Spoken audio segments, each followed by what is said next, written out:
Chapter 1 Ghost of the Night Aim.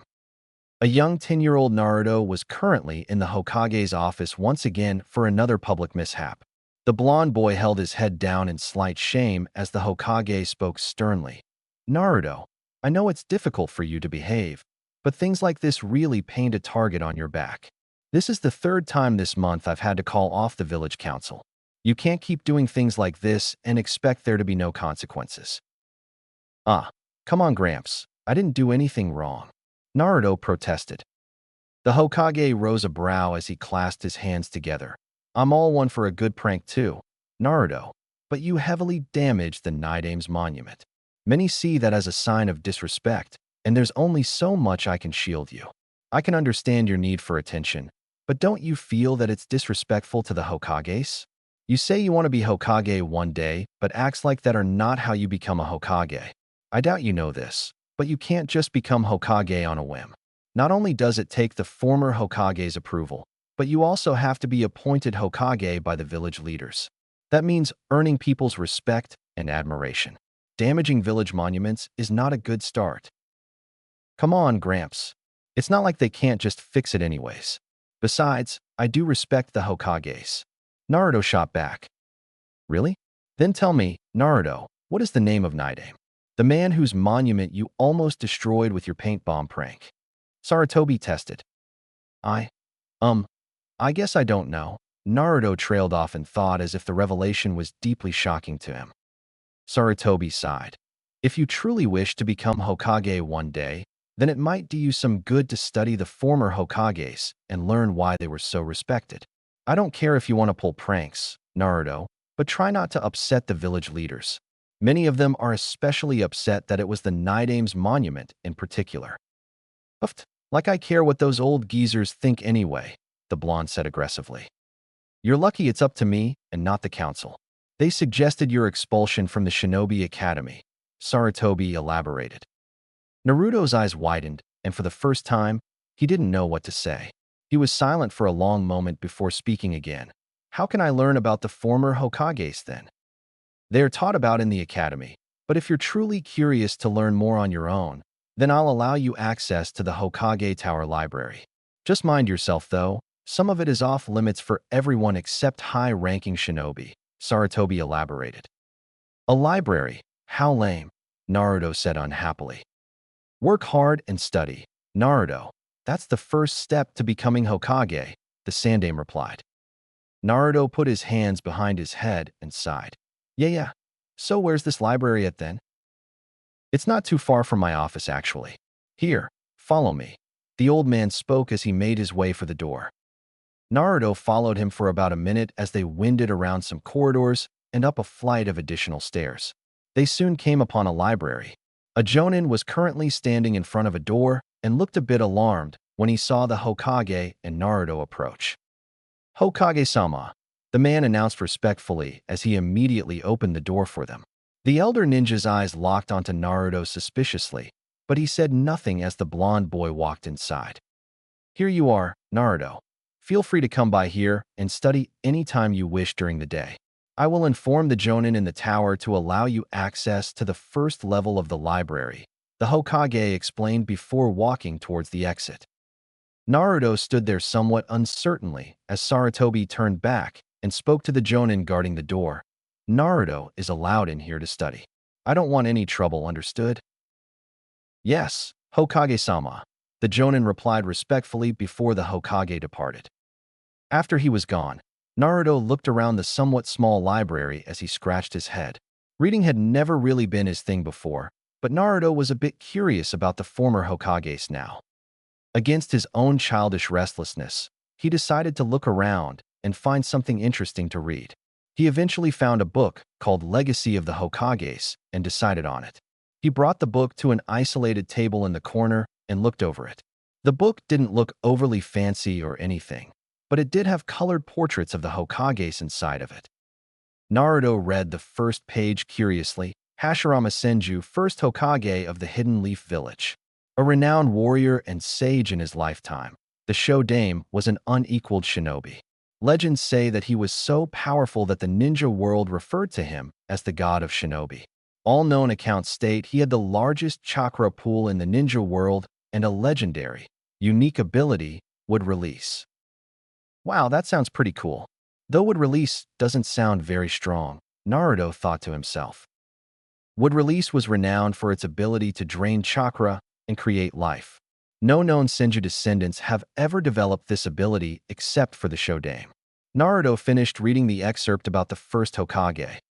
He skimmed through some other boring stuff before reaching the part about the second Hokage. Following the reign of his older brother Hashirama, Tobirama Senju would later become the Nidaime Hokage.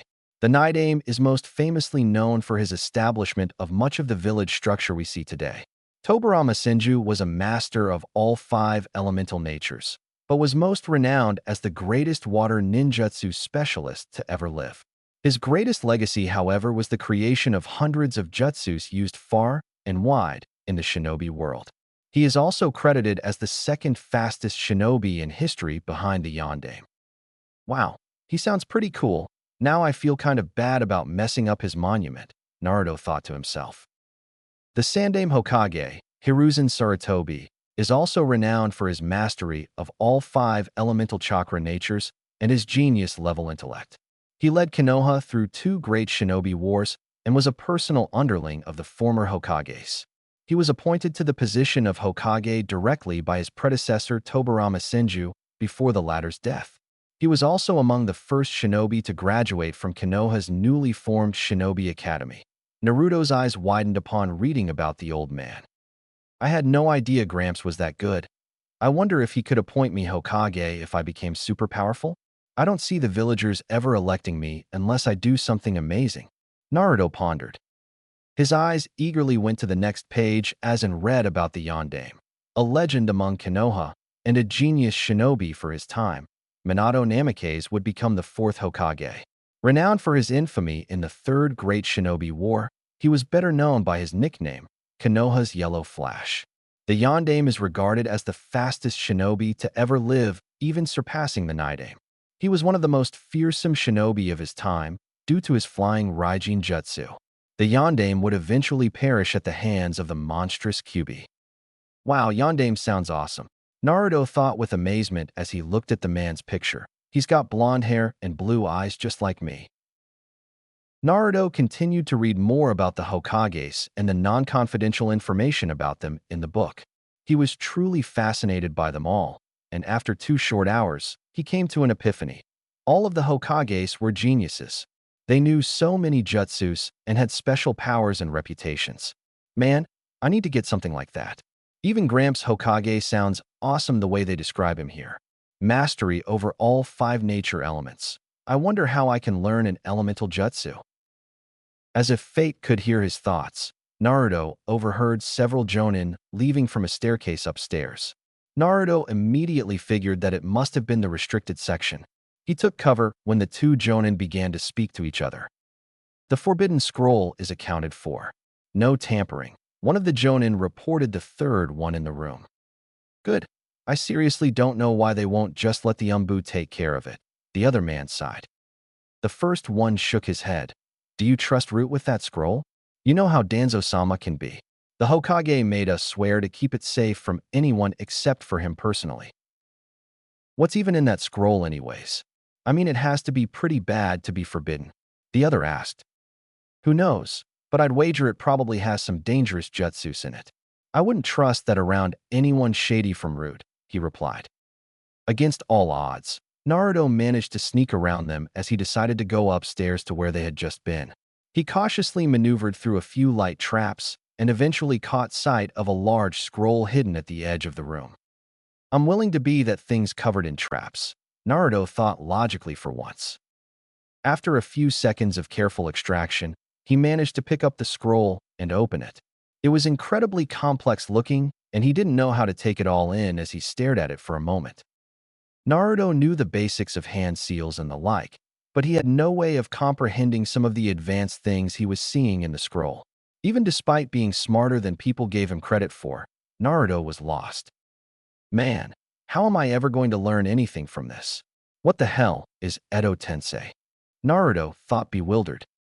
Unsure of what to do, He decided to copy down everything he could on the scroll to a blank scroll that he was carrying from class still. He copied every symbol and character to the best of his ability, even if he had no idea what any of it was or what it meant. Placing the scroll down for a moment, Naruto let out a sigh. Man, this is tough. Is there anything else up here that can help me out? His eyes trailed around the room until they caught sight of some antique-looking headband sitting in a dusty corner. It had a symbol he didn't recognize on the forehead area. It was a horizontal line with two curved symbols on each side. He couldn't quite explain what the headpiece was, but upon looking at its inside area, he saw an inscription, Tobirama Senju's Hapuri. A brief examination immediately caused Naruto to realize that it was the same type of headpiece the Nidame's monument had on his head. Though this one didn't have the Konoha symbol, it had what he assumed was the Senju clan's emblem. Wow, this belonged to the Nidame. This thing looks cool. I'm going to keep it, Naruto thought excitedly as he put it away in his pack. He didn't see much else in the upstairs portion of the library that caught his interest, and quickly returned to the forbidden scroll. All right, well, I should probably just put this thing away before someone shows up. I can always come back and see what else is on it later if I need to. Let's see how many jutsus did I get here. Kage Bunshin. Man, I hate clones, but I guess it's something. What's this one, Flying Raijin? Isn't that Yandame's technique? Sweet, I definitely want to learn that. I don't know what this Edo Tensei thing is supposed to be, but it looks like some type of summoning maybe? I guess that's a good start. Is there anything else on here even worth coming back for? Wait, what the hell is that? Naruto's eyes shot open in disbelief when he spotted a symbol on the scroll that matched the one on his stomach. Four-symbol seal. Why does it look like the markings on my body? Naruto thought horrified. There was no description for this jutsu, but it greatly troubled the boy. He didn't get long to look at it when he heard footsteps coming from downstairs. He was immediately drawn from his thoughts when he heard the jonin from downstairs speak. Where are you, kid? You need to go home. Nobody's allowed in the library after dark. Without hesitation, Naruto immediately put the scroll back as best he could, even resetting its traps. He carefully concealed his copied jutsu scroll in his own pack and snuck back downstairs. Luckily for him, the jounin that was looking for him didn't appear to be gifted in the art of detection as the boy miraculously came around a corner downstairs and unnoticed. You're quieter than I expected you'd be. I almost forgot you were still here. You gotta leave, kid. Nobody stays after dark, Hokage's orders, the jonin stated calmly. He looked slightly on edge due to Naruto's unusual and unprecedented stealth. He didn't once take his eyes off the boy as Naruto left the library without a word. Even without looking, Naruto could sense the man going upstairs to check on the scroll. He quickened his pace shortly afterward. I'm glad I decided to copy it down instead of taking it. That guy looked like he was onto me for a minute. Once he was clear, Naruto immediately bolted for the forest, where he could try practicing some of the jutsus in peace. It didn't take him long to find an isolated clearing as he touched down near a tree and began to read over the first copied jutsu. All right, shadow clones, huh? I suck at making clones, but if it was on that scroll, then maybe it's strong or something, Naruto thought to himself as he worked out how to do it. After a few minutes of trial and error, he let out an annoyed sigh. All right, here goes again. Kage Bunshin no Jutsu. Shadow Clone Jutsu. To his utter astonishment, he created almost a dozen perfect clones of himself. He looked around at them disbelievingly. What? How come this one was easier than regular clones? Naruto shook his head confused as he immediately dispelled the clones a moment later. That was strange. I can't believe I made more than one of them too. I wonder what's different about shadow clones. I didn't expect that to be so easy. Well, let's see if I can have any luck with these other two. He spent the next hour trying to figure out the Flying Raijin Jutsu, but couldn't even begin to understand how it worked. The Flying Thunder God Jutsu was frustratingly difficult to comprehend as it required one to understand seals and be adept with sensory abilities, something Naruto had very little experience with at his young age. So, I mark a location with a seal that I create with my chakra, and then what? He thought confused as he tried to copy the one he had written down. I should come back to this. I don't have any idea where to start with this one, Naruto thought frustrated. He then moved on to the third technique, which was also the last one he managed to copy before putting the scroll back. All right, Kuchios. Edo Tensei, let's see. This one doesn't make any sense. Summoning resurrection? I guess I have to draw out this summoning circle first. I wonder what it's supposed to summon. Due to his inability to fully create a summoning circle with chakra yet, Naruto painstakingly drew out some of the design as best he could on the ground with a nearby stick. He attempted to pour forth chakra into it a moment later, causing the lines to darken as if they were written in ink. Afterward, he looked at his nearby scroll for the hand signs. I guess I have to get them all without messing this up, he thought to himself. Naruto memorized the hand signs as best he could while going through them at a decently steady pace. Even though he eventually got the hang of doing them, nothing would happen. He failed for over half an hour trying to do them, but eventually he succeeded, causing a reaction. To his astonishment, the lines he drew out in the dirt turned fully black and many additional seal symbols surrounded it. A bright and unholy glow briefly illuminated the circle, but then nothing happened. Naruto looked at it confused. What the hell? Did it work? What's this stupid jutsu supposed to even do anyways? He looked at the complex writings and reread some of it. DNA, blood? Oh, that makes sense. I think summons need blood to work, right? Well, here goes nothing. Naruto bit his thumb to draw blood and pressed it down towards the summoning circle. Once again, nothing happened. Frustrated with his failure, he threw down his pack and growled in annoyance. The hapuri that he had stolen from the library flew out of his pack upon doing so and landed dead center in the summoning circle. A moment later, Naruto felt a horrible sensation wash over him as his chakra began to drain painfully. The circle then glowed again as an ethereal figure took shape within its center. A panicking sensation washed over him as Naruto felt himself being dragged closer towards the center of the circle. He immediately tried to scratch apart the edges of the summoning circle as it slowly dragged him in. This seemed somewhat effective as he managed to break free of whatever invisible force was pulling him. Without hesitation, he immediately dove further away and turned back to look at the summoning circle. What was that? That jutsu was going to kill me. Naruto thought, horrified as the revelation hit him full force. The circle shortly vanished a moment later, but Naruto was surprised to see the ethereal figure in its center still standing there. He looked at it confused as he risked approaching again. Upon closer inspection, he saw that the figure was actually a man. He had spiky white hair, blue armor, and 3 red markings on his face. The hapuri that Naruto had stolen from earlier was gone now, but the man appeared to be wearing one. The blonde gawked at the glowing man as he got even closer. The white-haired man glanced around with confusion before looking at his hands. He spoke aloud. Is this Edo Tensei? No, I don't have a body. This is unusual.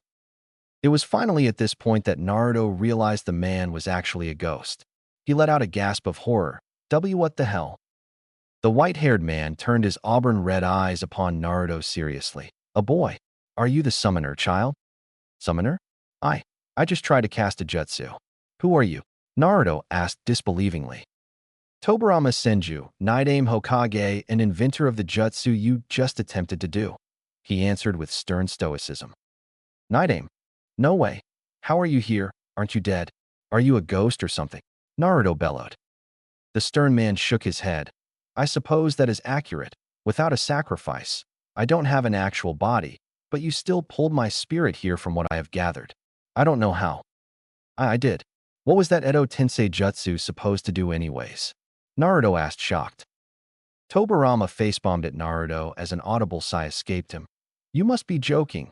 How did you even manage to do the jutsu if you had no clue what it was or who I am?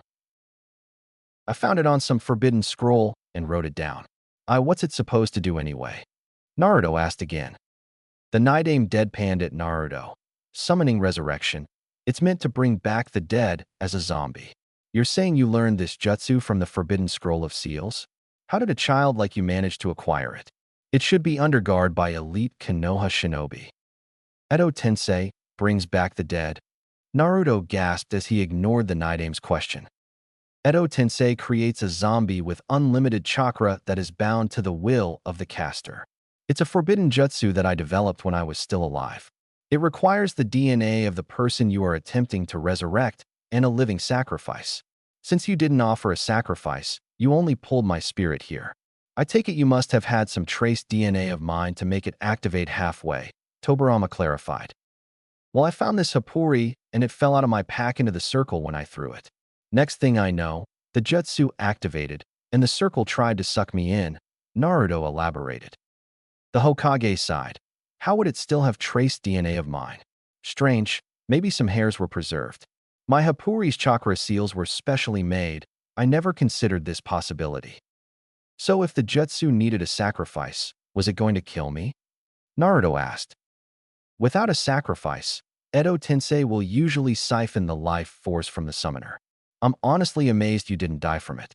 How a boy like you managed to acquire my scroll and perform an incomplete Edo Tensei is beyond me. Are you even a shinobi? I see no distinctive symbols on your attire other than those swirls. And what is with that ridiculous outfit? Tobirama asked. Naruto looked at the man nervously. Well, I'm in the Konoha Academy if that counts. And what's wrong with my outfit anyway? How do you expect to be a proper shinobi when your clothes make you visible from kilometers away? We're in a forest. Why are you wearing orange? Tobirama asked, shaking his head. It's not that bad. Besides, maybe I want to stick out. I'm tired of people ignoring me. Naruto countered. So, you're just a brat seeking attention then? How times have changed. Peace brings weakness and ignorance, unfortunately. Tobirama sighed. Hey, who are you calling a brat? I'm standing right here. Also, I'm not weak, he shouted. Tobirama stared at him with icy eyes. You say you're in the Shinobi Academy? Standards must have plummeted if that's the case.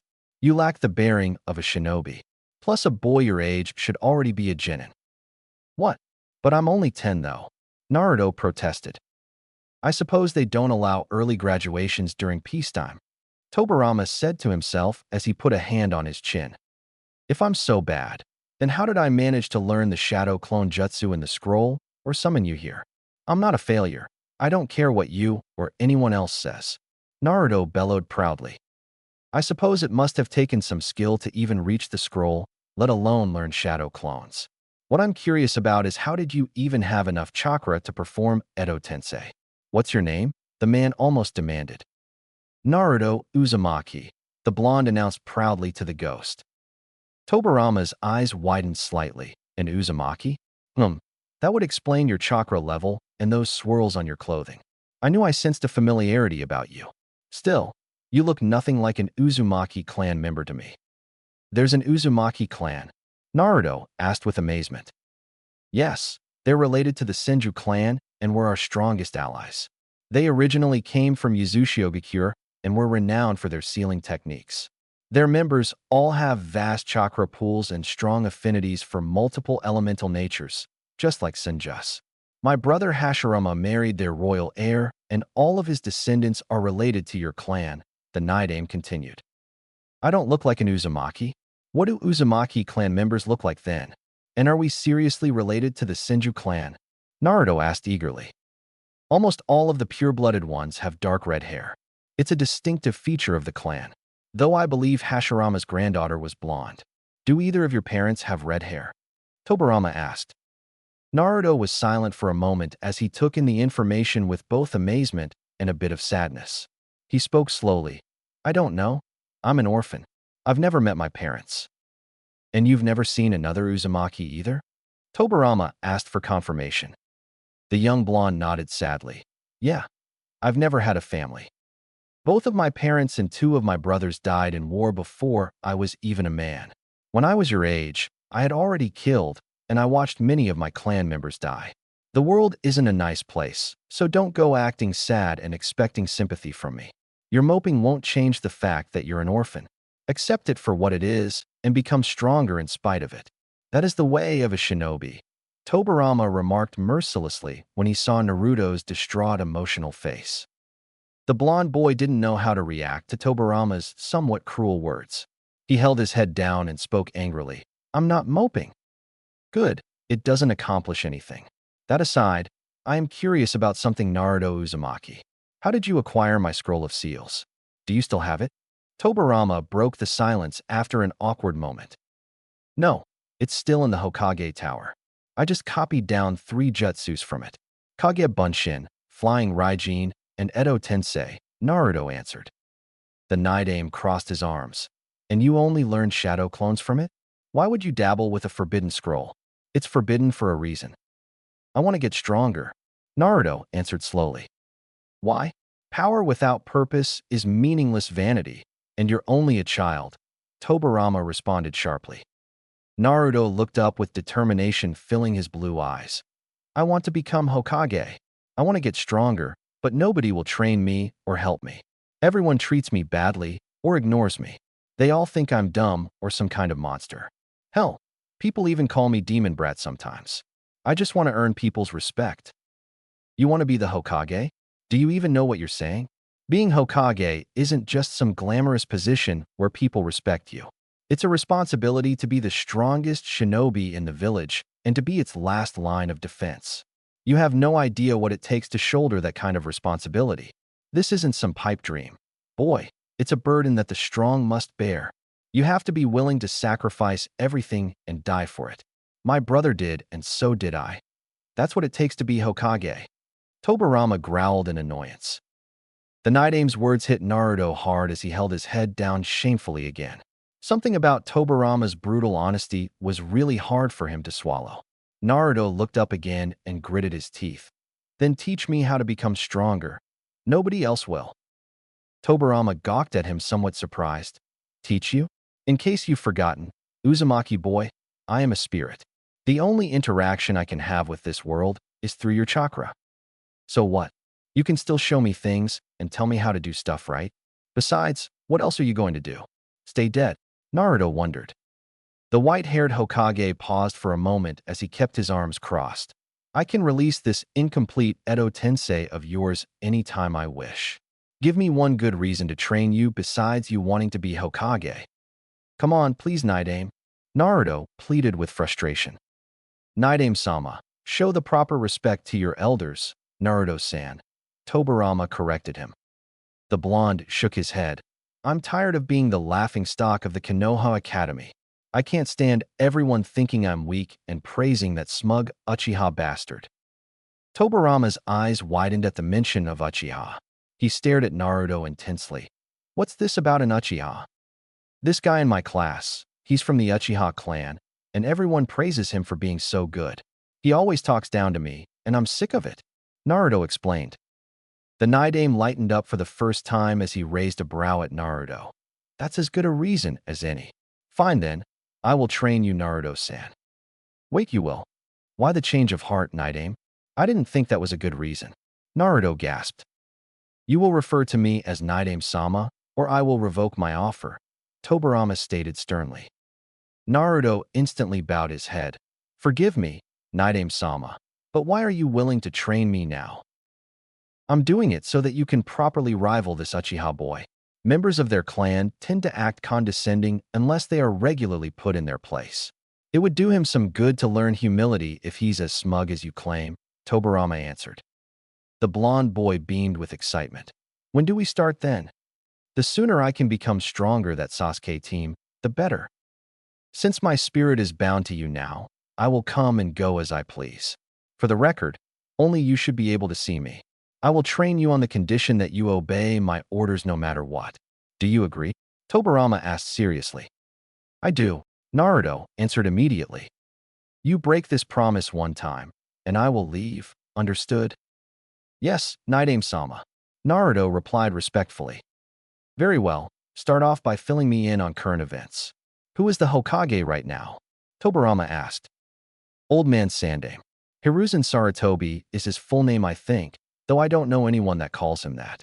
Gramps took over again after Yondaime died, I think, Naruto replied. Tobirama placed a hand to his chin. Young Hiruzen is still alive? You say he is an old man? It must have been many decades since my death then. He was one of my students. Hey, so if you're going to train me, then can you help me learn this flying Raijin jutsu? Naruto asked. Tobirama shook his head. Hiraishin is one of the most advanced jutsus I ever created. You would also need some skill as a sensory ninja and competency in Fuinjutsu to even begin to understand it. I will teach it to you when you become more proficient as a shinobi. What does it do anyway? Naruto asked. It allowed me to instantly teleport wherever I placed a seal. There is no limit to the amount of seals one could place, but it requires high chakra control and extreme focus to move oneself or objects between space-time. You essentially summon yourself or objects to your seals. It's well suited for sensory ninjas since they can detect every location and enemy on a battlefield and teleport around them. Tobirama elaborated briefly. So, I need to be a sensory ninja to do it? Naruto asked. If you ever hope to be competent enough to use it effectively, then yes. We will have to develop your own sensory skills, and you must master your chakra control. After that you can learn Fuinjutsu, and then you will be able to learn Hiraishin. However, you really should start by learning basic jutsus first. Unfortunately, that's also going to have to wait for a later date. Tobirama trailed off in sentence. Why? I'll learn anything you can teach me right now, he exclaimed with reassurance. The problem is your chakra level. From what I can sense of you and what I know of Uzumaki's, you have enormous chakra reserves. While that is a good thing, it is extremely debilitating for one's chakra control. That is without a doubt the best place to start with your training, he noted. Okay, so how do I improve my chakra control? Naruto asked. Tobirama looked at a nearby pond. Can you walk on water yet? What? Of course I can, he said strongly. I want you to start by doing push-ups on the water's surface, he said calmly. Piece of cake. Naruto responded eagerly as he charged over towards the pond and onto its surface. He immediately dropped into a front-leaning rest position and began to do push-ups on the water's surface. Give me 1,000 to start, Tobirama remarked with intensity as he came over the water to watch Naruto train. The blonde had barely made it to 100 push-ups before he felt himself tiring out. Keeping himself from falling in while doing an exercise took a lot more focus than he was expecting. He stopped pushing for a moment and looked over at Tobirama seriously. Did you just say 1,000? Do it, or I'll leave. Remember the deal. I don't want to waste my time with a quitter. Tobirama threatened him. Afraid of losing his new ghost sensei, Naruto kept pushing. He felt his muscles cramping as he got to around 200 push-ups, and before he could react, his body plummeted into the pond. You owe me 798 still, Naruto-san. Tobirama announced as Naruto shot back out of the water and stood on its surface.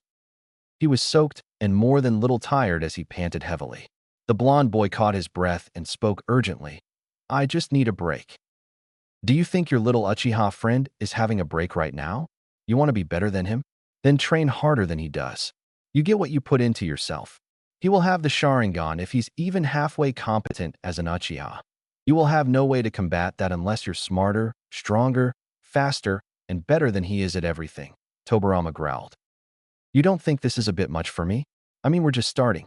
It's impossible to do that much at my current level, and Naruto trailed off. If it was easy, then everyone would do it. Do you really want to be the Hokage? Then earn it, boy. Nobody in this world owes you anything. Only mediocre people believe in overtraining. Day one is the best time to break your old habits. Succeed or fail, the choice is yours. The white-haired Hokage stated with aggression. Naruto's resolve was renewed as he got back down. I won't quit. I won't. That remains to be seen, Tobirama said distantly as Naruto continued. He fell into the pond many more times, but kept getting back up and continuing. This type of training went on for many hours into the night, with Tobirama forcing Naruto to do strange exercises ranging from tree climbing to water surface calisthenics. It was finally well past midnight before Tobirama stopped. A very light first day of training, but it should give you insight into what is to come. Rest, Naruto-san. We will resume your training tomorrow, Tobirama said calmly as a sore and exhausted Naruto struggled to stand up. There's something I wanted to ask you, Naidame-sama. Naruto spoke up after catching his breath. What? The white-haired man asked. Naruto paused as he unzipped his jacket and lifted up his shirt. He pointed at the seal on his stomach. What is this symbol on my body? I saw it in your scroll. It was called the four-symbol seal, I think. Tobirama's eyes widened with disbelief. That's the same seal Mito Uzumaki had. Who? Naruto asked confused. My brother's wife, Mito Uzumaki, was a Jinchuriki. That seal on your stomach is an Uzumaki technique used for sealing away a powerful creature. If you have the Uzumaki one, Then I wouldn't doubt if it was a bijou sealed within your body, Tobirama answered. A bijou? What's a bijou? Naruto asked, bewildered. It's a tailed beast. From what I recall, the Uzumaki clan was given the Kyuubi for safekeeping. Mito was its host, and I believe one of her great-grandchildren was chosen to become the next host. You must have been the next host after that one if my timeline is correct, Tobirama trailed off in sentence. Naruto was a bit shocked by this news as he spoke fearfully. What does that mean then? It means you're a Jinchuriki. Tobirama answered bluntly. Is that why all the villagers hate me? I have that monster fox sealed in my body. Naruto thought, petrified by the thought. The Kyuubi is not exactly a monster, but it is a very dangerous and hateful creature. Madara Uchiha used it to attack Konoha a long time ago. The fact that you are its Jinchuriki is an even greater reason for me to train you. The Nine Tails must not be allowed into enemy hands. You becoming strong is a high priority for the village's safety, Tobirama noted.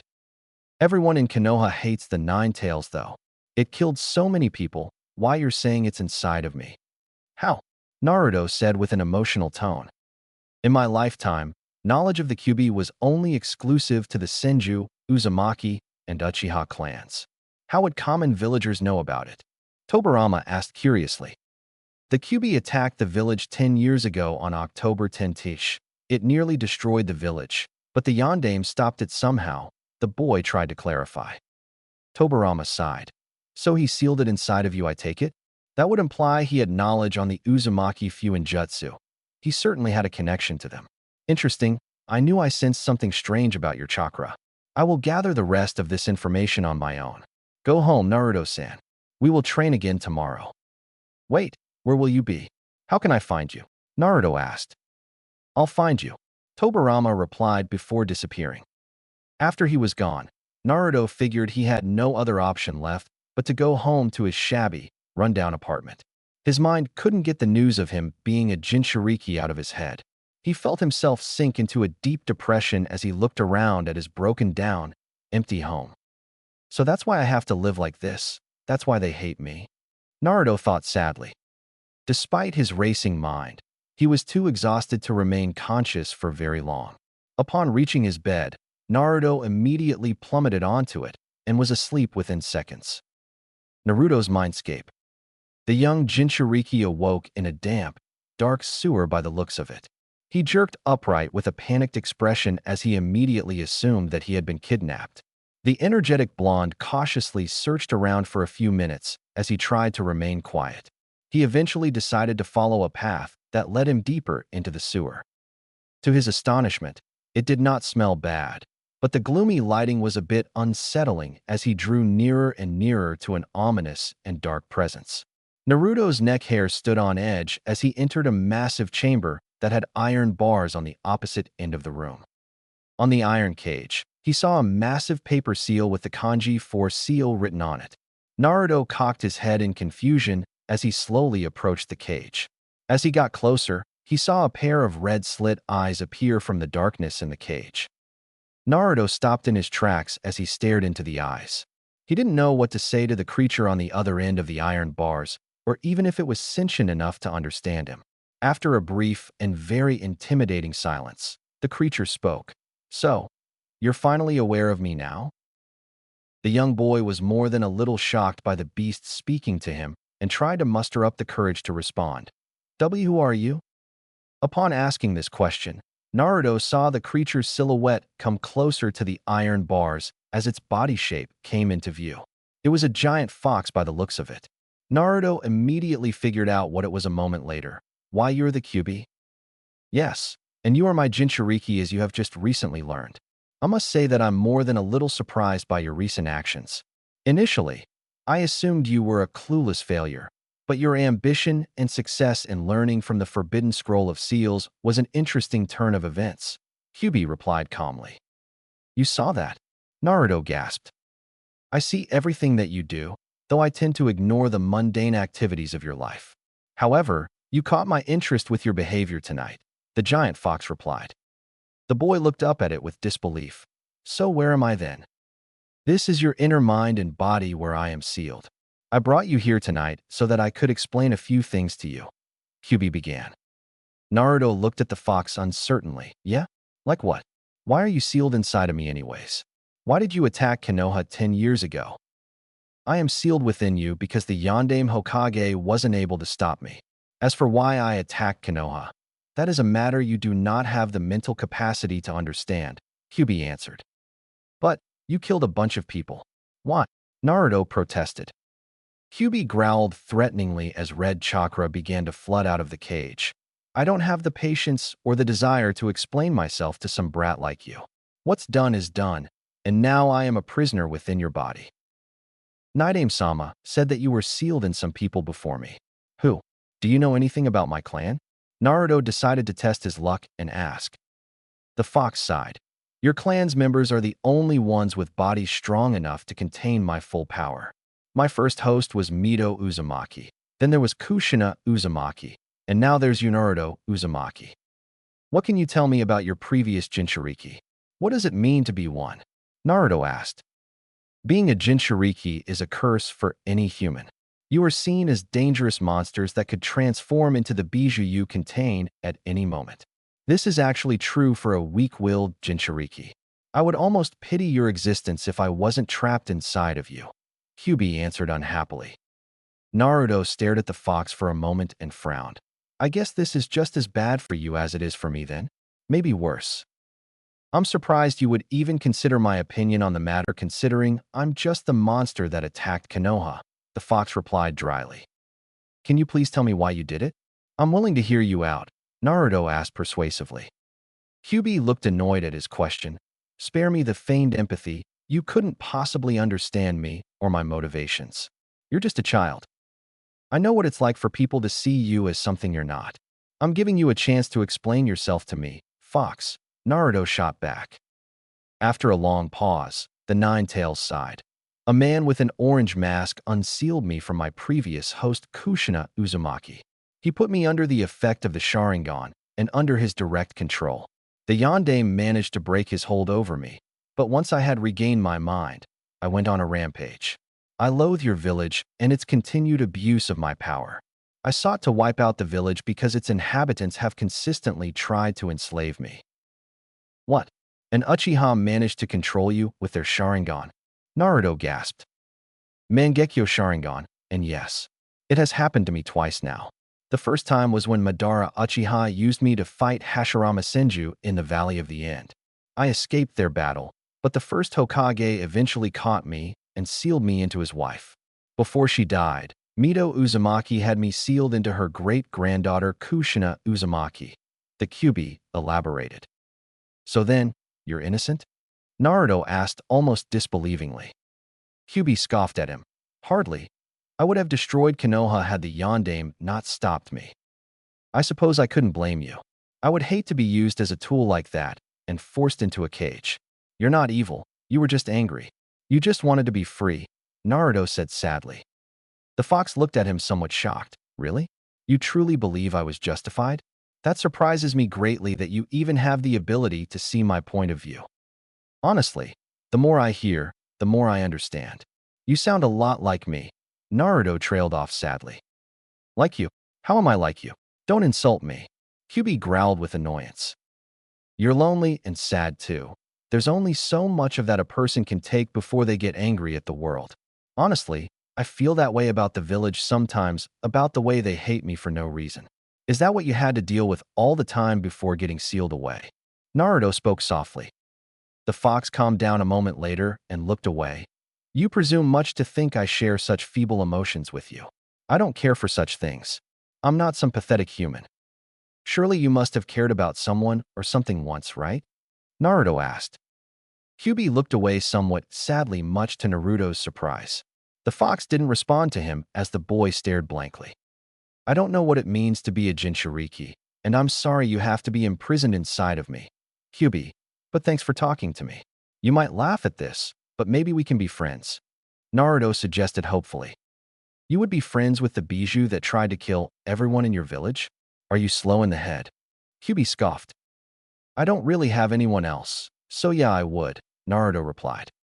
The fox scoffed at him. Don't go assuming such childish things. I will be civil you. but I will not humor such pathetic aspirations. Well, we're both stuck with each other, so what could it hurt, right? Besides, you don't seem evil to me. Plus, Naidame-sama said you weren't evil either. Maybe it is childish, but I could use a friend, even if he is a giant, angry fox. Naruto countered. You're being serious right now? I'm the reason your village hates you. Has that escaped your mind? Kyubi asked disbelievingly. So what? Do you hate me? Naruto countered. The Nine-Tails growled. No, but I don't like you either. Well, that's a start at least, the young boy said optimistically. His genuine desire to befriend the fox was very unusual to the Bijou. Kyubi seemed less hostile from Naruto's lack of hate and sighed. We'll see how this goes. At least you're already more tolerable than my last two Jinchuriki were. I wasn't expecting that. So what happens now? Why did you want to talk with me here, anyway? Naruto changed the subject after an awkward silence. Listen, Naruto Uzumaki, I am willing to be more proactive in helping you develop your power under one condition, Kyubi said seriously. Naruto perked up. What condition? You helped me kill the Uchiha that enslaved me with his Sharingan 10 years ago, Kyubi said seriously. Naruto seemed a bit put off at the notion of killing someone, but recently hardened by Tobirama's words, Naruto nodded. I will, Kyubi. You have my word. Then it's a deal. Also, now that we've met, I opened a psychic link between us. I will be able to speak with you while you're awake, so don't act alarmed if you start hearing my voice in your head, Kyubi explained almost eagerly. I guess I'll see you around then, Kyubi, Naruto said somewhat uncertainly. Train hard under the Senju Hokage. He is an expert at defeating Uchihas and will prove to be an excellent trainer for you. I will help you out as well in due time. Now, get some sleep, Naruto.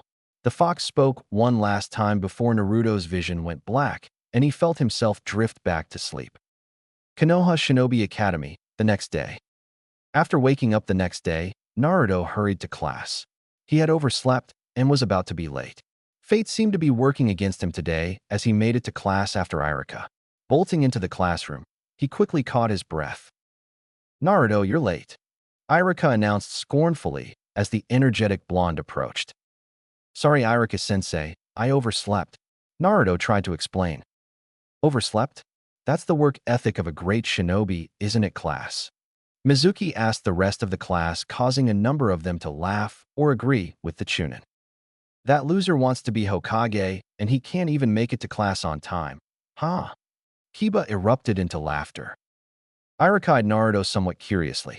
The blonde boy appeared far less hyperactive than he was used to seeing, and more than a little worn out. He spoke slowly. Are you all right, Naruto? I'm fine, sensei. I just had a long night. It won't happen again, he said as respectfully as he could before moving to his seat. The blonde didn't even react to any of his classmates' comments or jokes. It was as if they weren't even there to him. Irika and some of the other students were more than a little shocked by Naruto's shift in attitude. Irika quickly pushed his curiosity aside as he addressed the class. All right, class. Well, now that we're all here, dash. Naruto didn't hear the rest of Irika's words when he spotted Tobirama's spirit standing next to him in the classroom. He looked over with shock. What the hell is he doing here? Pay attention to your studies, Naruto-san. While it is basic, the fundamentals and history they teach here is important. I will test your knowledge on the subject material later. Should you fail, I will punish you with more physical training. As my father once told me, you're going to be smart or you're going to be tough. Preferably, you'll be both. Tobirama's ghost spoke to Naruto. His voice sounded almost echoic, but a quick look around the room confirmed to Naruto that nobody else could see Tobirama. Horrified at the prospect of extra training from the man, Naruto focused intensely on Irika as he paid attention to everything being taught. This continued for the entire day with mostly academic studies. He paid no attention to his classmates as he fully enveloped himself in the study material. After class was finally over, Naruto was the last one outside of the school. He spotted a crowd of his female classmates ogling Sasuke Uchiha like classic schoolgirls. He sent a sharp glare Sasuke's way which seemed to draw the Uchiha's gaze. Some of the fangirls quickly became aware of Naruto's presence due to Sasuke's attention on him. A certain pink-haired girl yelled loudly, "Why are you glaring at Sasuke-kun like that, Naruto?" The Uchiha immediately turned to leave when it became apparent that he was looking. Many fangirls attempted to pursue him, but he quickly left them in the dust as he bolted away. After his departure, Naruto heard Tobirama's voice. That boy is the splitting image of Izuna Uchiha. If I didn't know any better, I'd swear they were the same person. He's your Uchiha rival, I take it. Yeah, Naruto answered bluntly. He looks arrogant, but also driven. He has the face of a boy that has seen trauma, Tobirama stated. Naruto shrugged. Yeah, well, I heard his clan was wiped out by his older brother who went rogue. It still doesn't excuse his condescending attitude, though. The Uchiha clan was wiped out. Tobirama asked, shocked. The blonde boy nodded. Well, everyone except Sasuke, I think. Umph. And by one of their own too? I'm not surprised. Their clan is stained with evil and power-hungry kinslayers. They were never truly content with their lot in Konoha. Tobirama sighed. Do you dislike the Uchiha clan, Naidame-sama? You sure sound like you don't. Naruto wondered as he examined his ghost sensei's bitter face. Tobirama crossed his arms. That is a difficult question to answer, Naruto-san. My clan was at war with the Uchihas for most of my early life. They killed my parents and both of my younger brothers. I never forgave the ones that survived the war. That being said, I do not bear ill will towards the Uchihas born in later generations. They do not deserve to carry the sins of their forefathers. They are all innocent in my eyes. I have always tried to be accommodating towards them, and I appointed them as the Konoha police force because it was a position well suited for them. Admittedly, I kept them out of village politics, but that was out of practicality and not spite. In hindsight, it was probably a mistake. Before he died, Hashirama told me that I should marry an Uchiha to truly solidify peace between our clans. I had actually considered it, but I died before that could happen. To answer your question, I don't hate the Uchihas, but I never trusted them. They have always justified my suspicions with all of the atrocious things they've done. A shame, really. It was Hashirama's dream that they could one day truly integrate into the village. Perhaps they could have had I brought our clan lines together. That is actually one of my biggest regrets as Hokage. Wow, was all Naruto could say in response. Even despite his young age, he could somewhat understand Tobirama's feelings on the matter. He didn't get to linger on his thoughts for long as Tobirama began walking a moment later. There is no point in dwelling on this anymore. We have work to do. Follow me, Naruto-san. There's a special training location that I want to show you. Tobirama stated as Naruto headed into the forest to train. Deep in the forest. Just how far out do we have to go? Naruto asked as Tobirama stopped in a distant clearing. He had led Naruto along a strange and somewhat hidden path behind a number of unusual landmarks and through a thick network of trees. We're a considerable distance away from the village. This should be a safe enough place to train your abilities without catching any attention. I noticed quite a few Umbu watching you while you were in the village. They won't usually take this route if you go through this way, and you will be undetectable in this part of the forest, Tobirama explained. Where is this place anyway? Naruto wondered. This place is called the Senja Grove. To be honest, I'm amazed it's still hidden. It looks untouched. That's good, Tobirama stated as he looked around the area. Senja Grove? I've never heard of this place.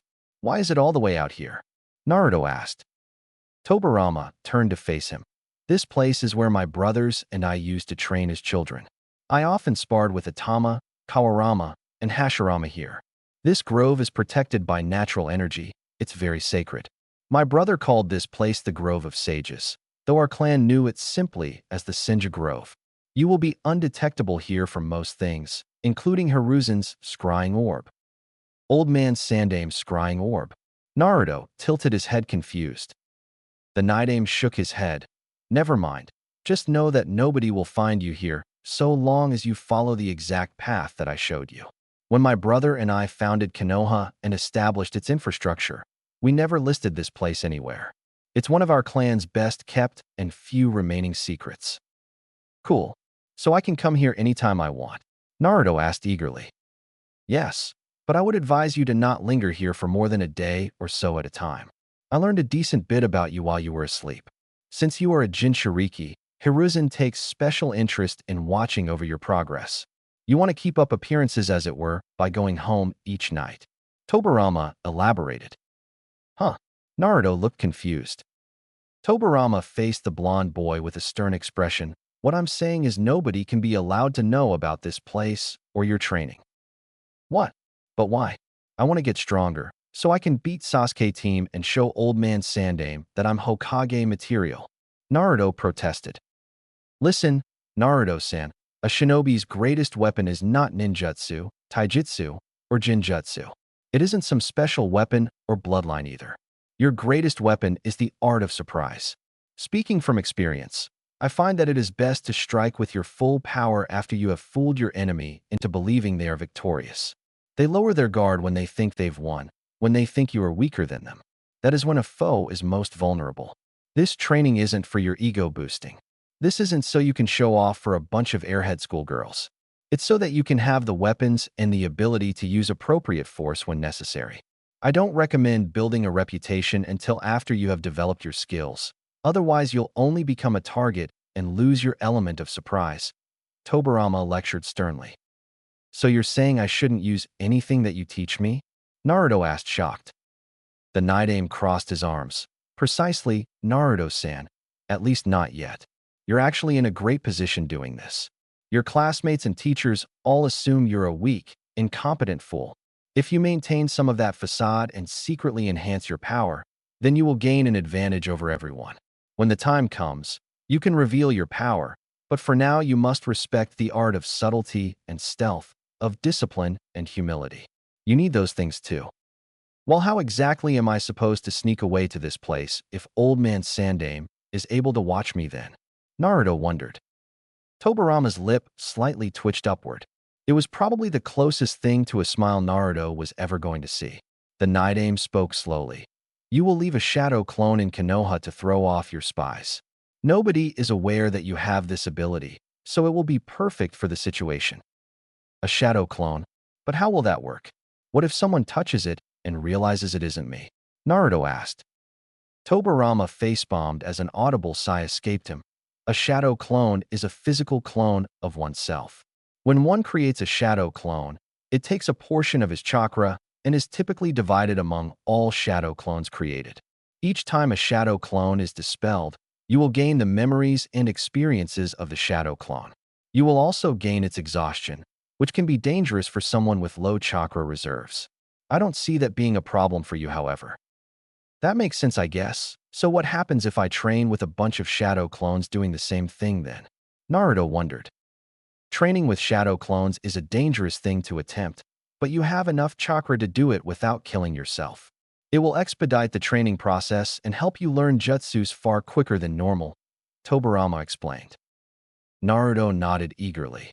So then what about the clone I leave in Konoha? How will that work? I would put extra chakra into your decoy shadow clone just so that it doesn't dispel from any light damage. Due to the nature of training at the Shinobi Academy, I doubt you will be able to substitute a clone for your school hours anytime soon.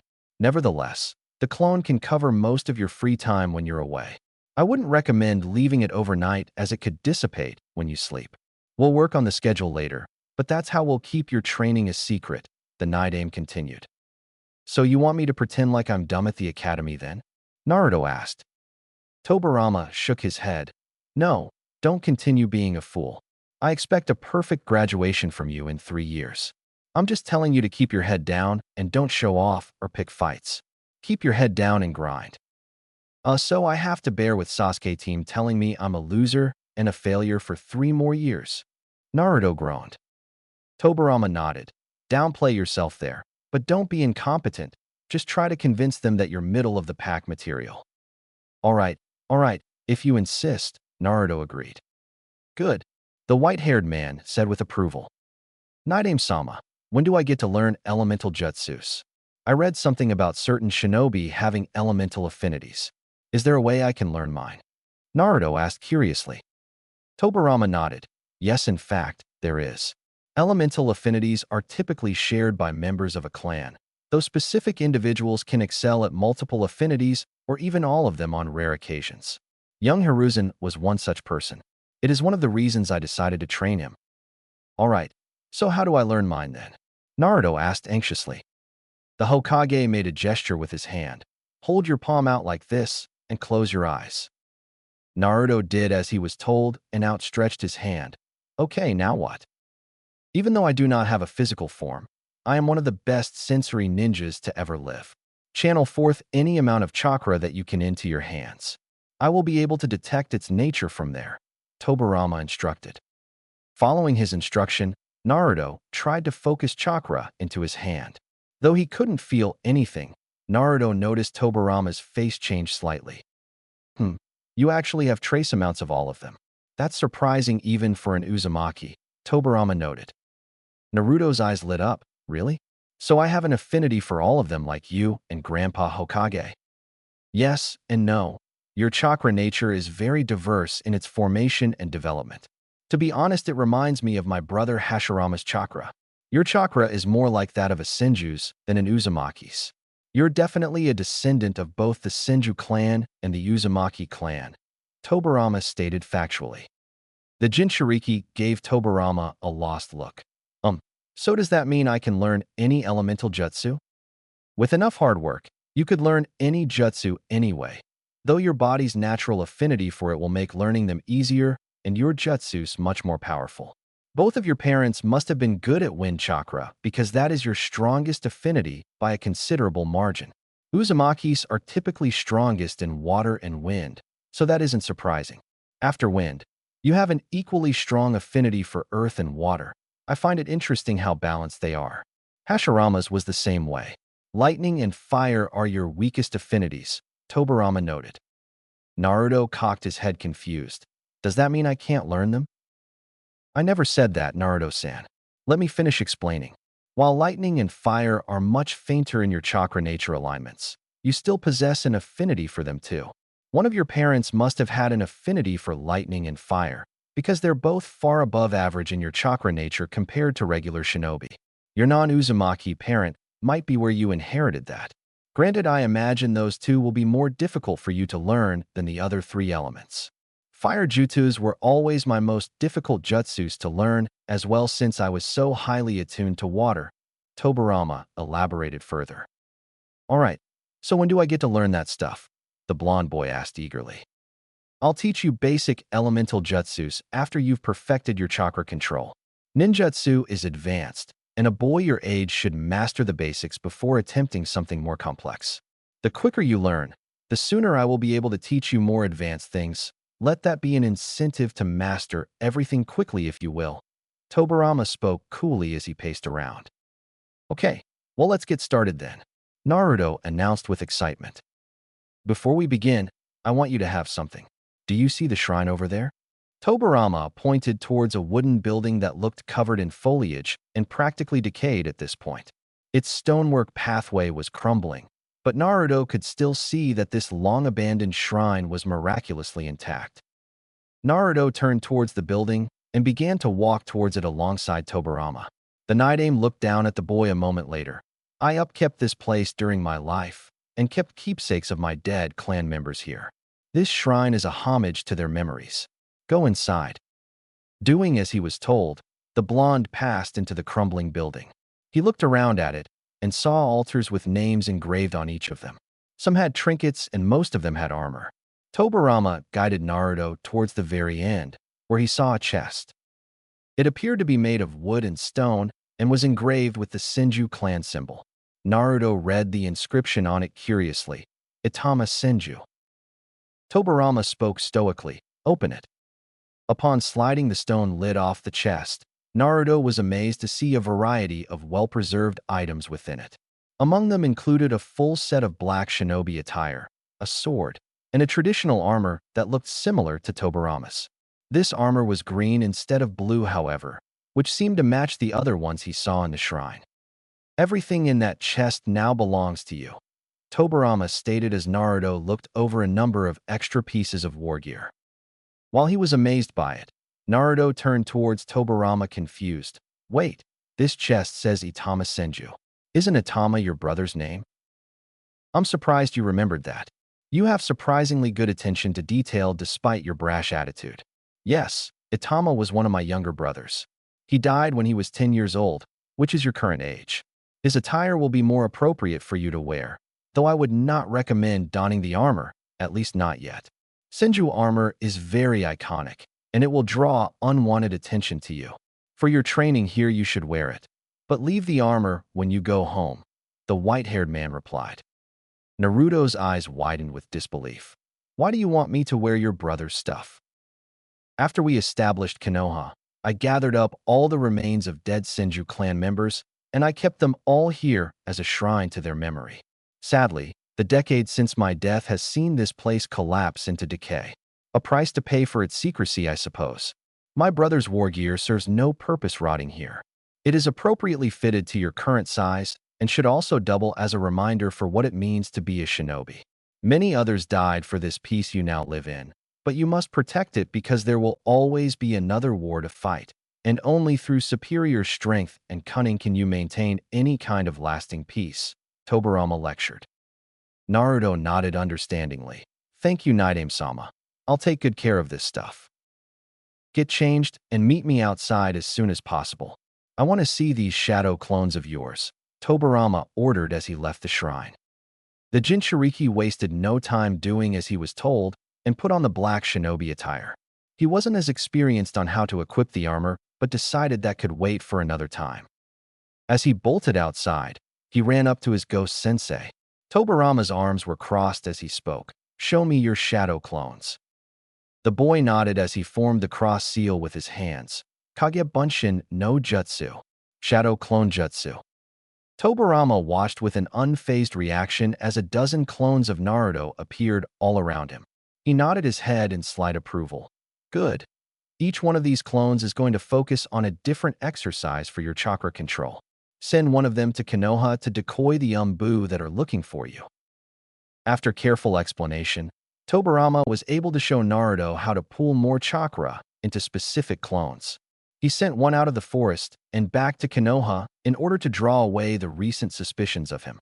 After that clone was gone, Tobirama had each of Naruto's remaining clones focusing on different chakra control exercises all around the grove.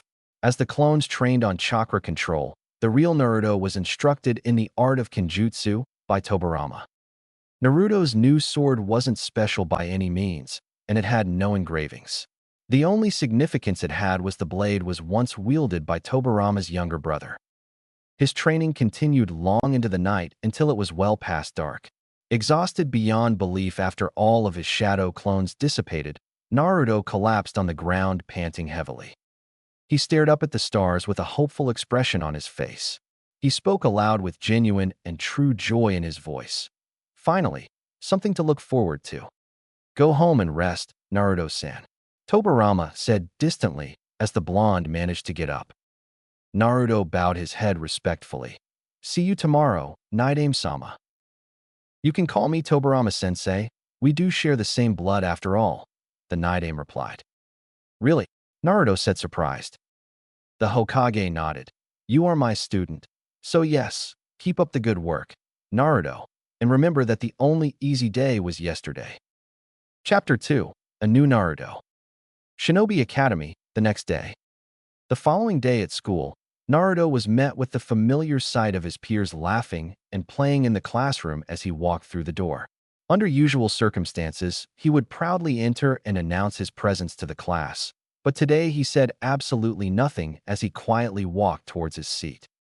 Ironically, however, his lack of attention-seeking seemed to have an opposite effect, as everyone in the classroom turned towards him with curious expressions. No doubt they were surprised by his new all-black attire, but Naruto's demeanor was shockingly different than they were used to seeing. Looks like Naruto finally ditched the orange jumpsuit. Chuji was the first person to break the awkward silence. Shikamaru had a somewhat curious and inquisitive look in his eyes as he silently watched the blonde. He looks different, and it's not just the clothes either. I wonder what's up. Shikamaru replied as he and Chuji quietly talked about it. Kiba, being the brash and instigating type, immediately called Naruto out. Yo, loser, what's with the new clothes? Did you finally catch on to the fact that you looked stupid in the jumpsuit? To everyone's complete astonishment, Naruto didn't say anything in response. He briefly looked at Kiba with a disapproving face, but did not retaliate. Ino looked on with surprise. Wow, he's not talking. That's a first. Hey, Dead last, I'm talking to you. Don't think that you can just ignore me. Kiba growled as he slammed a hand in front of Naruto's desk. Naruto was about to stand up and say something, but thankfully, someone else did. Kiba, sit down please. The students all jerked their heads towards Irika, who had somehow slipped into the room without them noticing. The dog boy gritted his teeth at Naruto before walking to his seat. Whatever, he's not worth my time anyway. I'm amazed you didn't attack him. A dark and familiar voice sounded in Naruto's head. He immediately recognized it as Kyuubi's. Fox, is that you? He thought surprised. Yeah, I told you that opened a psychic link between us, right? The Bijou responded. You're right, I guess I forgot, the blonde noted. I know your new sensei doesn't want you to draw attention to yourself, but you shouldn't let this little punk talk down to you like that. I'm not even fond of you, and I hate seeing you take these insults from arrogant children. You should put them in their place, Kyuubi said with annoyance. Naruto sighed. Yeah, well, I'm honestly too tired to care anyways. Besides, I don't think I'm strong enough to beat him yet. His time will come. I suppose that's good motivation to train and study hard then, the fox asked. It definitely is. Besides, other than Sasuke team, I really can't stand this Kiba guy acting like he's so much better than me. I'll show him. I'll show them all that I'm not a joke. I just have to do what Tobirama sensei said and wait for the opportune moment to strike, Naruto thought somewhat angrily. I get that, but for the sake of your pride, don't let this go on for too long. I already had to watch Kushina get bullied through the academy.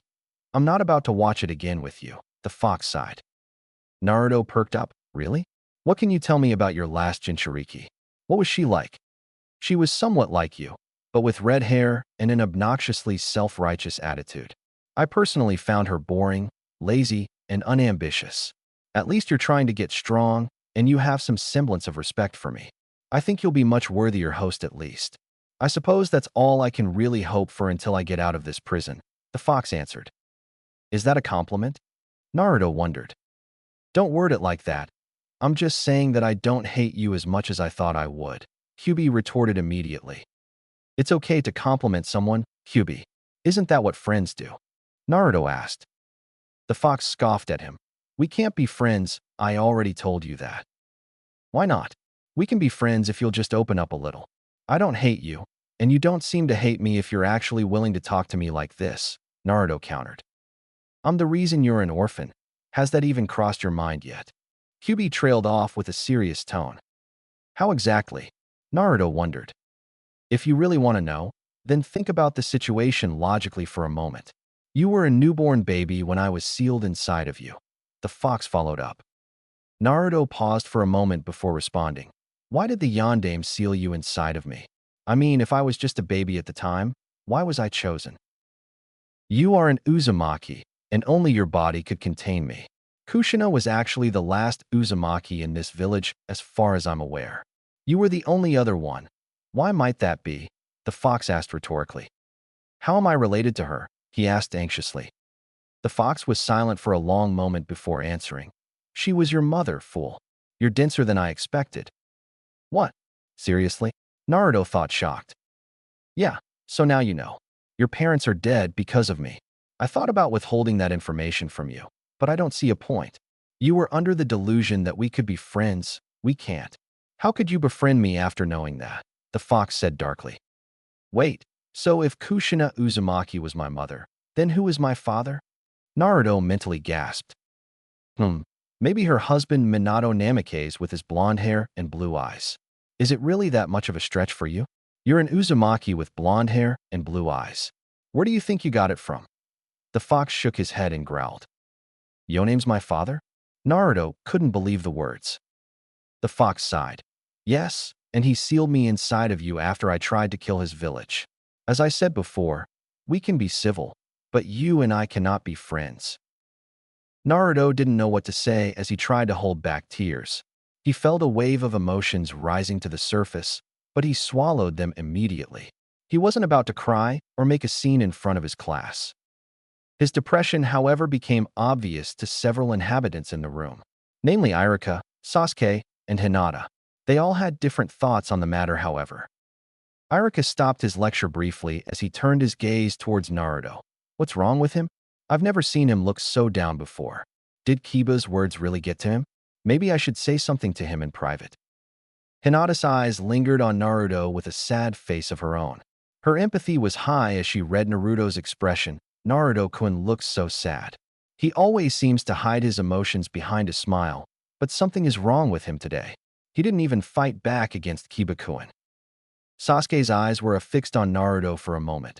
I know that look, the look of loss. Something tragic must have happened to him recently.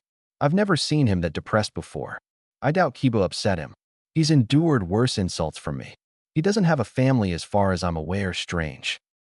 Naruto pushed his emotions and thoughts aside as he focused solely on his academics. His mind kept wanting to go into that dark place and lament on the tragedy of his life, but he maintained his bearing and focus.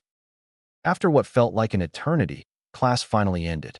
Naruto waited for everyone else to exit before leaving himself. Unfortunately, he was stopped by Iruka on his way out the door. The Chunin placed a hand on his shoulder. Naruto, may I have a word with you in private, please, before you go home? Why, sensei? Naruto asked bluntly to his teacher. Several of his lingering classmates were doing their best to eavesdrop as Iruka had a concerned look on his face. The Chunin noticed a few of the other students and quickly shooed them away. Guys, please give us some privacy. Reluctantly, the curious students departed as Iruka and Naruto were left alone in the room. Mizuki was thankfully not there today.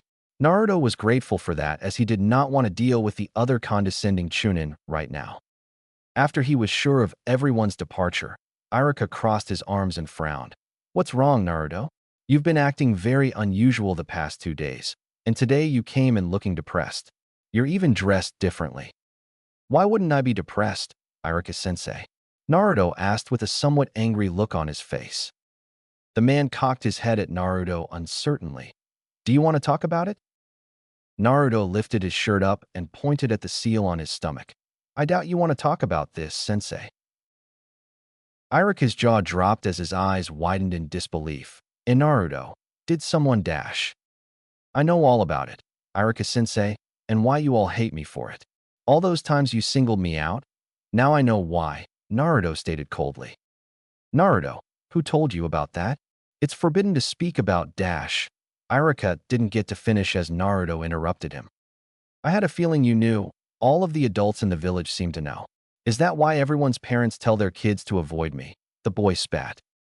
Iruka shook his head. Naruto, I dash. My parents died the day I was born, Iruka-sensei. Not that you'd understand or care. So you're wondering why I'm depressed, there you have it. I'm just the demon brat to you as well, aren't I? Naruto said, shaking his head as he turned to leave. He didn't make it far before Iruka stopped him. Wait, Naruto. I'm sorry. What? The blonde tilted his head in confusion. I've been prejudiced towards you for a long time, always seeing you as the fox and not as a kid. I suppose you're a victim in all of this too. I was a fool to not realize that sooner, Iruka said sadly. Naruto was genuinely surprised by the man's empathy. He looked at him uncertainly. What are you saying, sensei? For whatever it's worth, Naruto, I forgive you, and I hope you can find it in your heart to forgive me as well. I shouldn't hate you for something you had no control over. Nobody should. There's too much hate in this world. I should have reached out to help you, instead of ignoring a boy in need. Iruka frowned. The man almost looked like he was about to cry, much to Naruto's disbelief. I don't understand, Naruto said blankly. Iruka looked down for a moment. My parents also died in the attack 10 years ago. As much as I want to be angry about it and hate the world or hate you for what happened, it doesn't accomplish anything. I know it's tough to not be bitter, Naruto, but holding on to hate only destroys you. I couldn't possibly understand what it's like for you to carry the burden of holding that terrible demon inside of you. Just know that I am here if you ever need someone to talk to. You shouldn't have to be alone. From here on out, I'll do my best to help you become a genin Naruto. Naruto felt like he was about to cry. He looked away. Thanks, sensei, that actually means a lot to me. Are you hungry right now, Naruto? I can take you to go get some food, Iruka offered. Naruto smiled weakly. Sorry, sensei, but I have plans. Maybe we can do that some other time. I'll see you tomorrow in class. Okay, Naruto. Remember, I'm here if you need me. Irika reiterated. Without another word, the blonde boy left. Thankfully, nobody appeared to have eavesdropped on their conversation, but Naruto did notice Kiba waiting outside of the academy. The other boy gritted his teeth enthusiastically. There you are, dead last. Been waiting for you. So how's about you tell me what's wrong with you today? Go away, dog breath. I'm not in the mood to deal with you, Naruto said distantly. Akamaru began to bark annoyingly as Kiba growled. So what? You're trying to act all cool now, like that Uchiha bastard. The dog boy ran in and delivered a swift punch to Naruto's face, knocking him to the ground. The blonde got back up immediately and simply walked away. The hell? You scared to fight me now, Uzumaki? Kiba boasted as he ran in to deliver another punch. He never quite made it as a surge of chakra flooded Naruto's entire body. Naruto spun around and punched Kiba dead in the face, sending the other boy flying into a nearby tree. Akamaru barked and growled angrily as Naruto took a step forward. Naruto quickly regained his senses when he felt Kyuubi's chakra beginning to wash over his own. He immediately calmed down as he took a deep breath and forced it back. No, it doesn't have to be like this. Kiba looked shocked by the strength behind Naruto's punch and took a moment to get back up. He didn't say a word as he stared at Naruto in extreme pain. Akamaru ran towards Kiba's leg and whimpered fearfully as Naruto stared Kiba down. The blonde spoke up with fury in his voice. I said I'm not in the mood, Kiba. Yeah, I got that, Kiba said a bit shell-shocked as he rubbed his cheek. He wasted no time, leaving shortly afterward as Naruto turned around. After he took cover, Naruto made a shadow clone to decoy its way to the Hokage Tower. He was going to have that clone study in the library. On his way towards the Senju Grove, Naruto turned back and looked over the village. His eyes lingered on the Hokage head monument sadly. Dad, my dad was Hokage. He died to protect this place. Just like Shodame and Nidame. All of them sacrificed themselves. Is that what it takes to truly be Hokage? After staring at the monuments for a good few minutes, Naruto decided to speak to Kyuubi. Hey Fox. I'm surprised you even want to talk to me right now. What do you want? The Kyuubi asked. Earlier, when Kiba was attacking me, I felt your chakra inside of me. Almost like you were protecting me. Why? You're imagining things. The fox replied. No, I'm not. Why'd you help me? Naruto asked. Kyuubi growled. I'm not about to be stuck with another Kushina for the next generation. If people attack you, then defend yourself. If you refuse to do it, then I will. I could have seriously hurt him if I didn't stop you, Naruto countered. So what? Kyuubi scoffed. I've thought about what you told me during our first meeting and about my parents' deaths. I want to tell you how I feel about all of this. Naruto changed the subject. It's fine if you hate me. Kushina and Mito both did as well. I don't care if you do too. It's nothing new to me. All of you humans are the same, the fox said callously. Even though you were involved in my parents' deaths, I still don't hate you, Kyuubi. In fact, I forgive you, Naruto said slowly. The Bijou was silent for a moment before a disbelieving response followed. You do? How could you possibly forgive me? What makes you think I want your forgiveness anyway? I don't need it. Earlier, when Irika-sensei reached out to me, it made me realize something. Naruto began. And what is that? Kyuubi asked. It's easier to forgive someone than to hate them forever. Nothing will ever change the fact that my parents died, but I still think it wasn't entirely your fault. You were upset and angry. You never had a real connection with anyone in the village despite them using you. They were going to imprison you again, and you knew it. Besides, none of it would have happened if it wasn't for that guy who unsealed you from my mom. My parents died protecting the village, and you fought for your freedom against being the village's weapon. How are both sides not justified in that situation? I can't hate you for that. If I were in your position, I might have done the same thing. Naruto said as tears flowed down his face now. He was no longer able to contain his emotions. He cried silently as he stared at the Hokage monuments.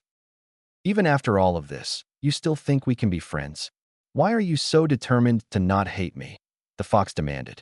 Naruto was surprised by the sadness present in the Bijou's voice. You told me the truth even in spite of what it would mean. I think a part of you hopes that someone would understand. You're not a monster, Kyuubi. I don't care what anyone else thinks. You may have done some terrible things in the past, but that doesn't have to define your future, the boy declared reassuringly. And what is then? What do you suggest I do? Kyubi asked with emotional anger. Being my friend would be a good first step, Kyubi, Naruto replied. The fox seemed upset now. Is that really what you want? For me to make amends and be your little pet? Why should I? The only thing I'm interested in is you killing the Uchiha with the orange mask. We won't always be together, Kyubi. One day I'll be dead too, and you'll be somewhere else. I don't want your memories of me to be filled with anger and hate. It would be a waste if we didn't help each other find the right path. Isn't that what true strength is? Doing what others can't? Doing what they won't, he responded strongly. What did you just say? You sound like Hag. The fox couldn't finish the sentence. What do I sound like, Kyubi? Naruto asked. The fox's voice almost cracked. I'm going to tell you something that I've never told any human before. My name is Kurama. Kurama? You have a name, Naruto said surprised. Only my friends and the other Bijou know it, Kurama responded. Are you saying? Naruto couldn't quite finish as he felt a lump welling up in his throat. Maybe you're right, Naruto. I haven't found the right path, but perhaps we can together, as friends, Kurama replied with a warmer and distant tone. Naruto wiped his tears as he stared into the sunset over Konoha. Thanks, Kurama. You're pure-hearted, Naruto, like a sage. I never expected you to show me any empathy. We'll make my parents proud, Kurama. I'll be the best Hokage Konoha has ever seen, and you'll be right there with me. We'll be an unstoppable two-man team, and I'll show the world that Jinchurikis are not monsters. That you're not a monster, Naruto stated strongly as he stared at the Hokage statues. Maybe this is the right path, Kurama said with a melancholy optimism. Speaking of which, I'm late for training with Tobirama-sensei. Naruto thought alarmed. He quickly got up and bolted in the direction of the Senju Grove. Senju Grove. Upon arriving at the Senju Grove, Naruto was surprised to see his ghost sensei sitting calmly by a small lake. The white-haired man spoke sternly without even turning to look. You're late. I was about to come get you. Sorry, Tobirama-sensei. Naruto didn't get to finish his sentence as the man stood up and interrupted him. I sensed a change in your chakra earlier. I take it you've gained some access to the Kyubi's chakra? Tobirama asked knowingly. Naruto looked away for a moment uncertainly. Yeah, we talked a little. How did you find out? I'm a sensory ninja, and I'm linked to your chakra, so I can easily detect changes in you. That being said, it is fortunate that you are on speaking terms with the Kyubi, the Night-Aim said calmly. I'm surprised he would think so, Kyubi noted. Tobirama looked at Naruto's eyes for a moment. Have you been crying? The boy looked down shamefully. Yes, sensei. Why? Did the fox say something to you? He asked with uncharacteristic empathy. Should I tell him, Kurama? Naruto asked the fox mentally. Kurama sighed. You might as well. He's dead, so he can't really spread around information, though I doubt he's the type to do that anyway. He told me about my parents and how they died. He said I was the Yandame's son and that my mother was his last Jinchuriki, Naruto answered. Tobirama's eyes widened slightly. Is that right? So he told you that he killed them then? Is that why you're crying? Sort of. There was an Uchiha involved that made him attack the village. Some man with an orange mask. Although, Kurama admitted to me that he wanted to destroy Konoha after breaking free from his Sharingan. I guess my dad died sealing him inside of me, and my mother died after Kurama was extracted. It wasn't directly Kurama's fault. He just wanted to fight for his freedom, and my parents wanted to protect the village, the boy continued. The man rose a brow curiously. Kurama? Are you talking about the Nine Tails? It has a name. Naruto nodded. He does. And he told you his name? That's interesting. Hashirama and I had a discussion about this once. Some of the Bijou referred to themselves by names, but the Kyubi never did. Does this mean that you are on good terms with the fox? Tobirama asked surprised. We are now. Kurama and I are friends, Naruto replied. The Night-Aim nodded with approval. That's very unusual, but I applaud your maturity and initiative. Having the Kyubi's cooperation will make you much stronger.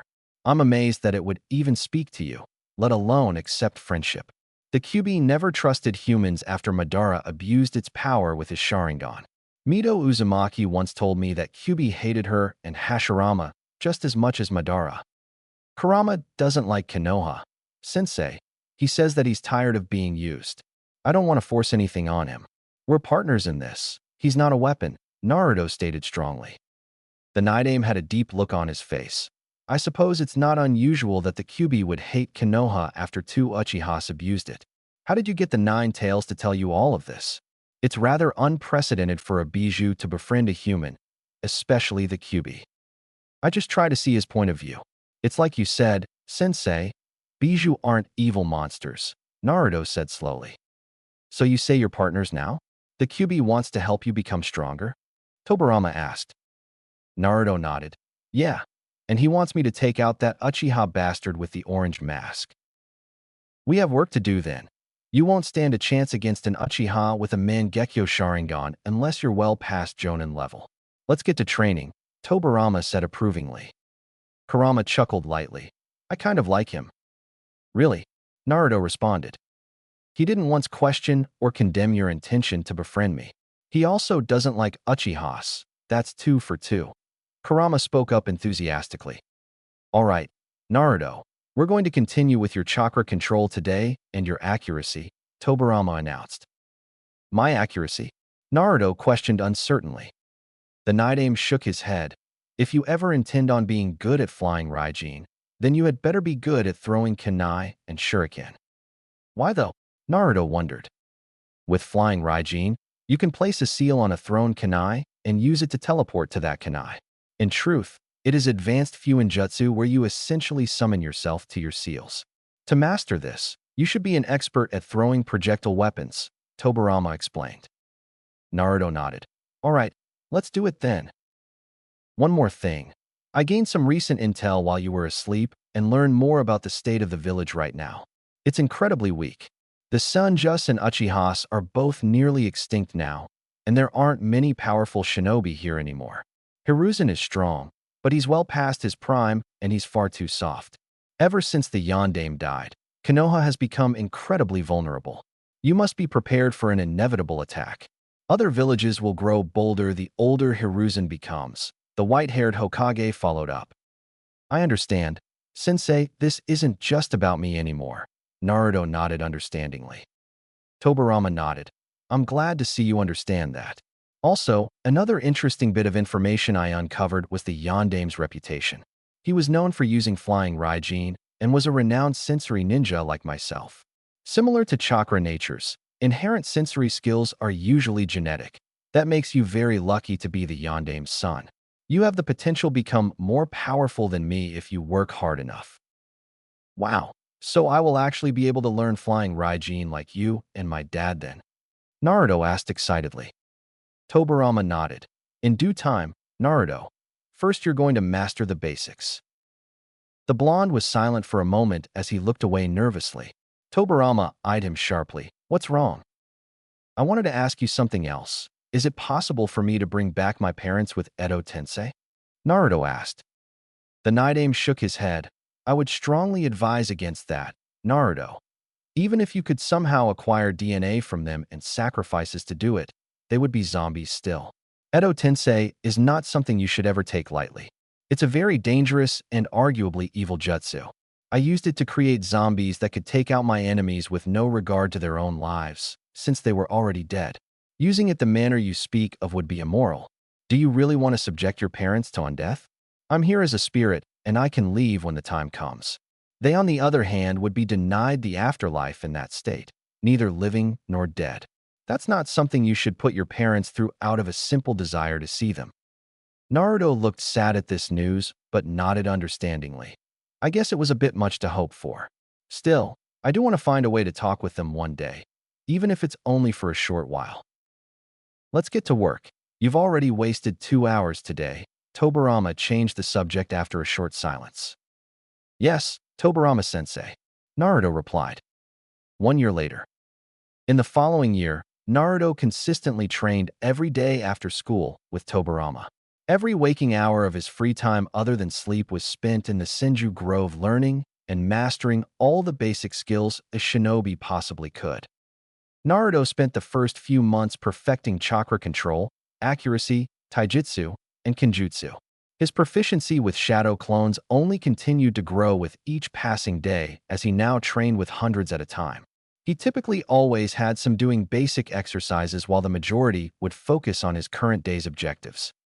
True to his word, Tobirama continued to teach the boy new things and would often set short-term goals and bars for him to reach, which consistently motivated the young blonde to become stronger and stronger.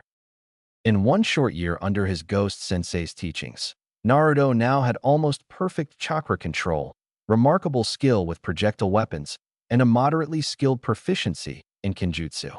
Tobirama only taught a little bit of ninjutsu during this time, much to the blonde's displeasure.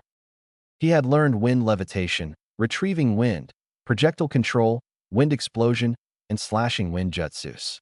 All of them were relatively basic wind release techniques, but due to Naruto's enormous chakra pool and excellent chakra control, they were around Chunin level in power. While he was proud of learning wind jutsus, Naruto had been extremely eager to learn more elements. Sadly, however, the others were far more difficult for him to grasp. Earth, being wind's opposite, was challenging for him to learn. To him, it felt like trying to write an essay with his non-dominant hand. It was doable, but extremely sloppy and unrefined. Nevertheless, his strong affinities for earth and water had allowed him to learn one ninjutsu from each element. One was rock throw, which was pretty much the most basic earth-style ninjutsu one could learn. The other was water pellet. Rock throw allowed him to throw a small chunk of earth, and water pellet allowed him to shoot a bullet of water out of his mouth. While they weren't impressive, Naruto was extremely proud of learning them. Today, he was having half of his clones practice earth and the other half practicing water. Tobirama casually glanced around at the clones training before turning towards the real Naruto. You're slightly better at water than earth. That shouldn't be the case since those elemental natures are balanced within you. Put 60% of your clones on earth training and keep the other 40% on water, Tobirama instructed. The clones immediately redistributed themselves as commanded. A constant year of being drilled by Tobirama had made Naruto good at making these on-the-fly changes. After they redistributed, Tobirama spoke up again. Remember, Naruto, Earth Chakra is all about power. You want to make your chakra dense and form the hand seals with flex tension. Wind and water are indirect and flowing. Earth is stalwart and direct. Remember that. Naruto nodded as he corrected himself. All of his shadow clones practicing rock throw seemed to be improving as larger and larger chunks of earth formed out of the ground. I think I'm getting better at earth style, sensei, Naruto stated proudly. Good. Now I want you to defeat all of your shadow clones using only earth and water ninjutsu. Understood? Tobirama stated. Yes, sensei. Naruto nodded as he charged in to fight his shadow clones.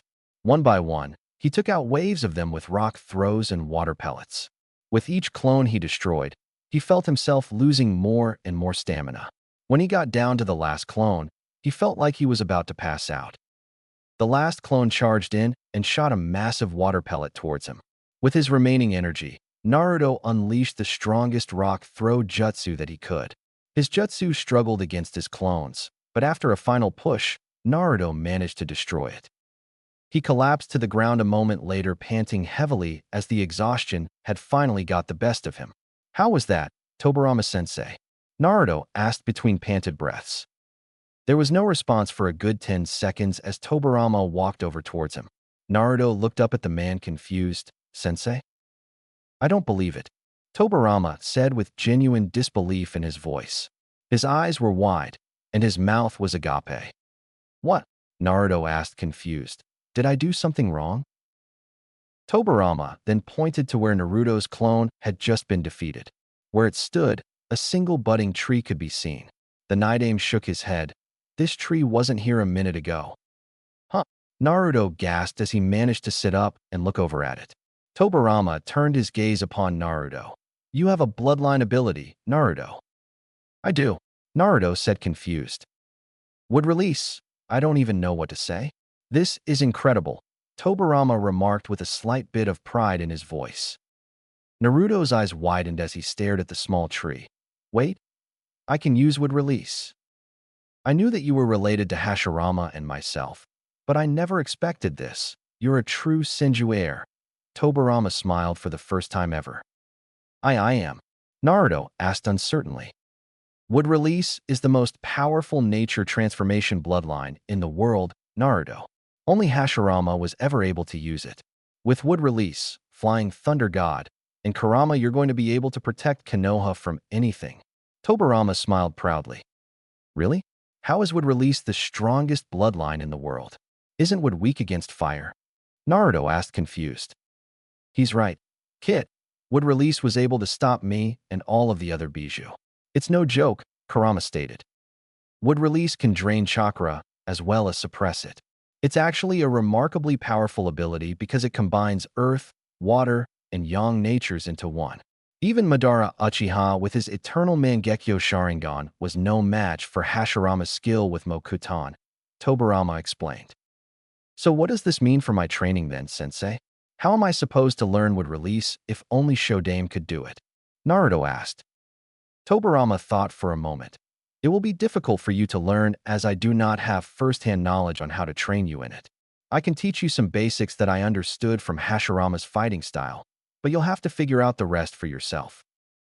Couldn't I just summon Shodame-sama's ghost here like I did with yours? Naruto asked. Tobirama shook his head. I wouldn't advise that. Hashirama is way more powerful than I am. Even if you could somehow perfectly replicate that incomplete Edo Tensei, it would likely kill you. You could technically do it with a human sacrifice, but you don't have any of Hashirama's DNA, and I don't feel particularly comfortable with my brother being resurrected as a zombie, even temporarily. Naruto frowned. Well, that sucks then. If you're half as smart as my idiot older brother was, then you're bound to figure it out yourself eventually. I will teach you what I know about it, but the rest is up to you. I would recommend committing a number of shadow clones to Wood Release training full-time while I teach you the rest of what I can. The white-haired Hokage followed.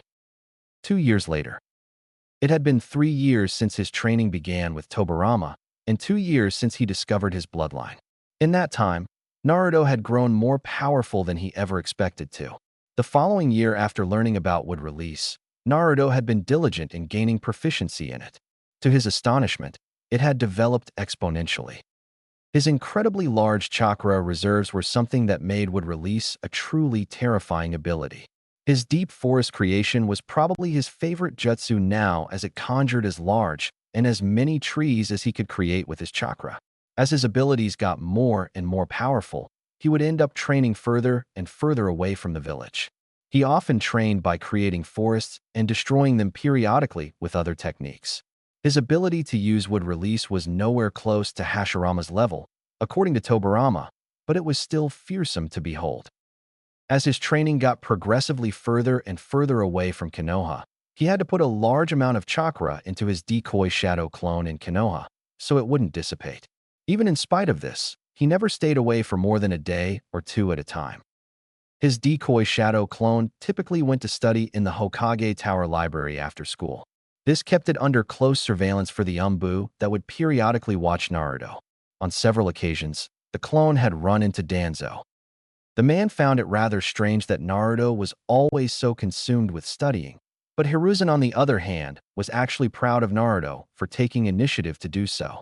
While leaving the shadow clone to study there was good for his cover, Naruto also found himself becoming smarter from all the history that the clone had studied in the library.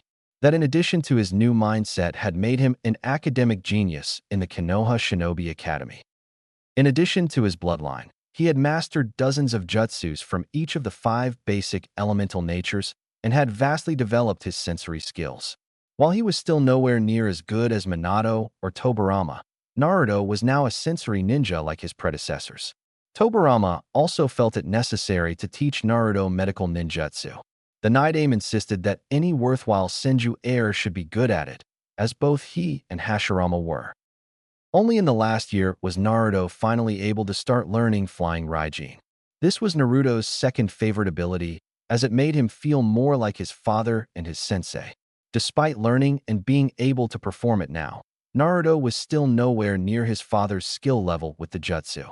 Nevertheless, Tobirama had remarked that Naruto would reach it eventually. Other than his training with Tobirama, Naruto had also gained a deeper connection with Kurama's chakra. The two of them had been working on aligning their chakra with each other so that they could one day use a bijou transformation if necessary. Unfortunately, despite their preparation for it, Kurama had explained thoroughly to Naruto that he would have to learn how to unlock his body's seal in order to reach a full transformation. Tobirama taught Naruto how to unlock his seal, but told him only to do so if necessary. Overall, Naruto's hard work the past 3 years had paid off in more areas than one.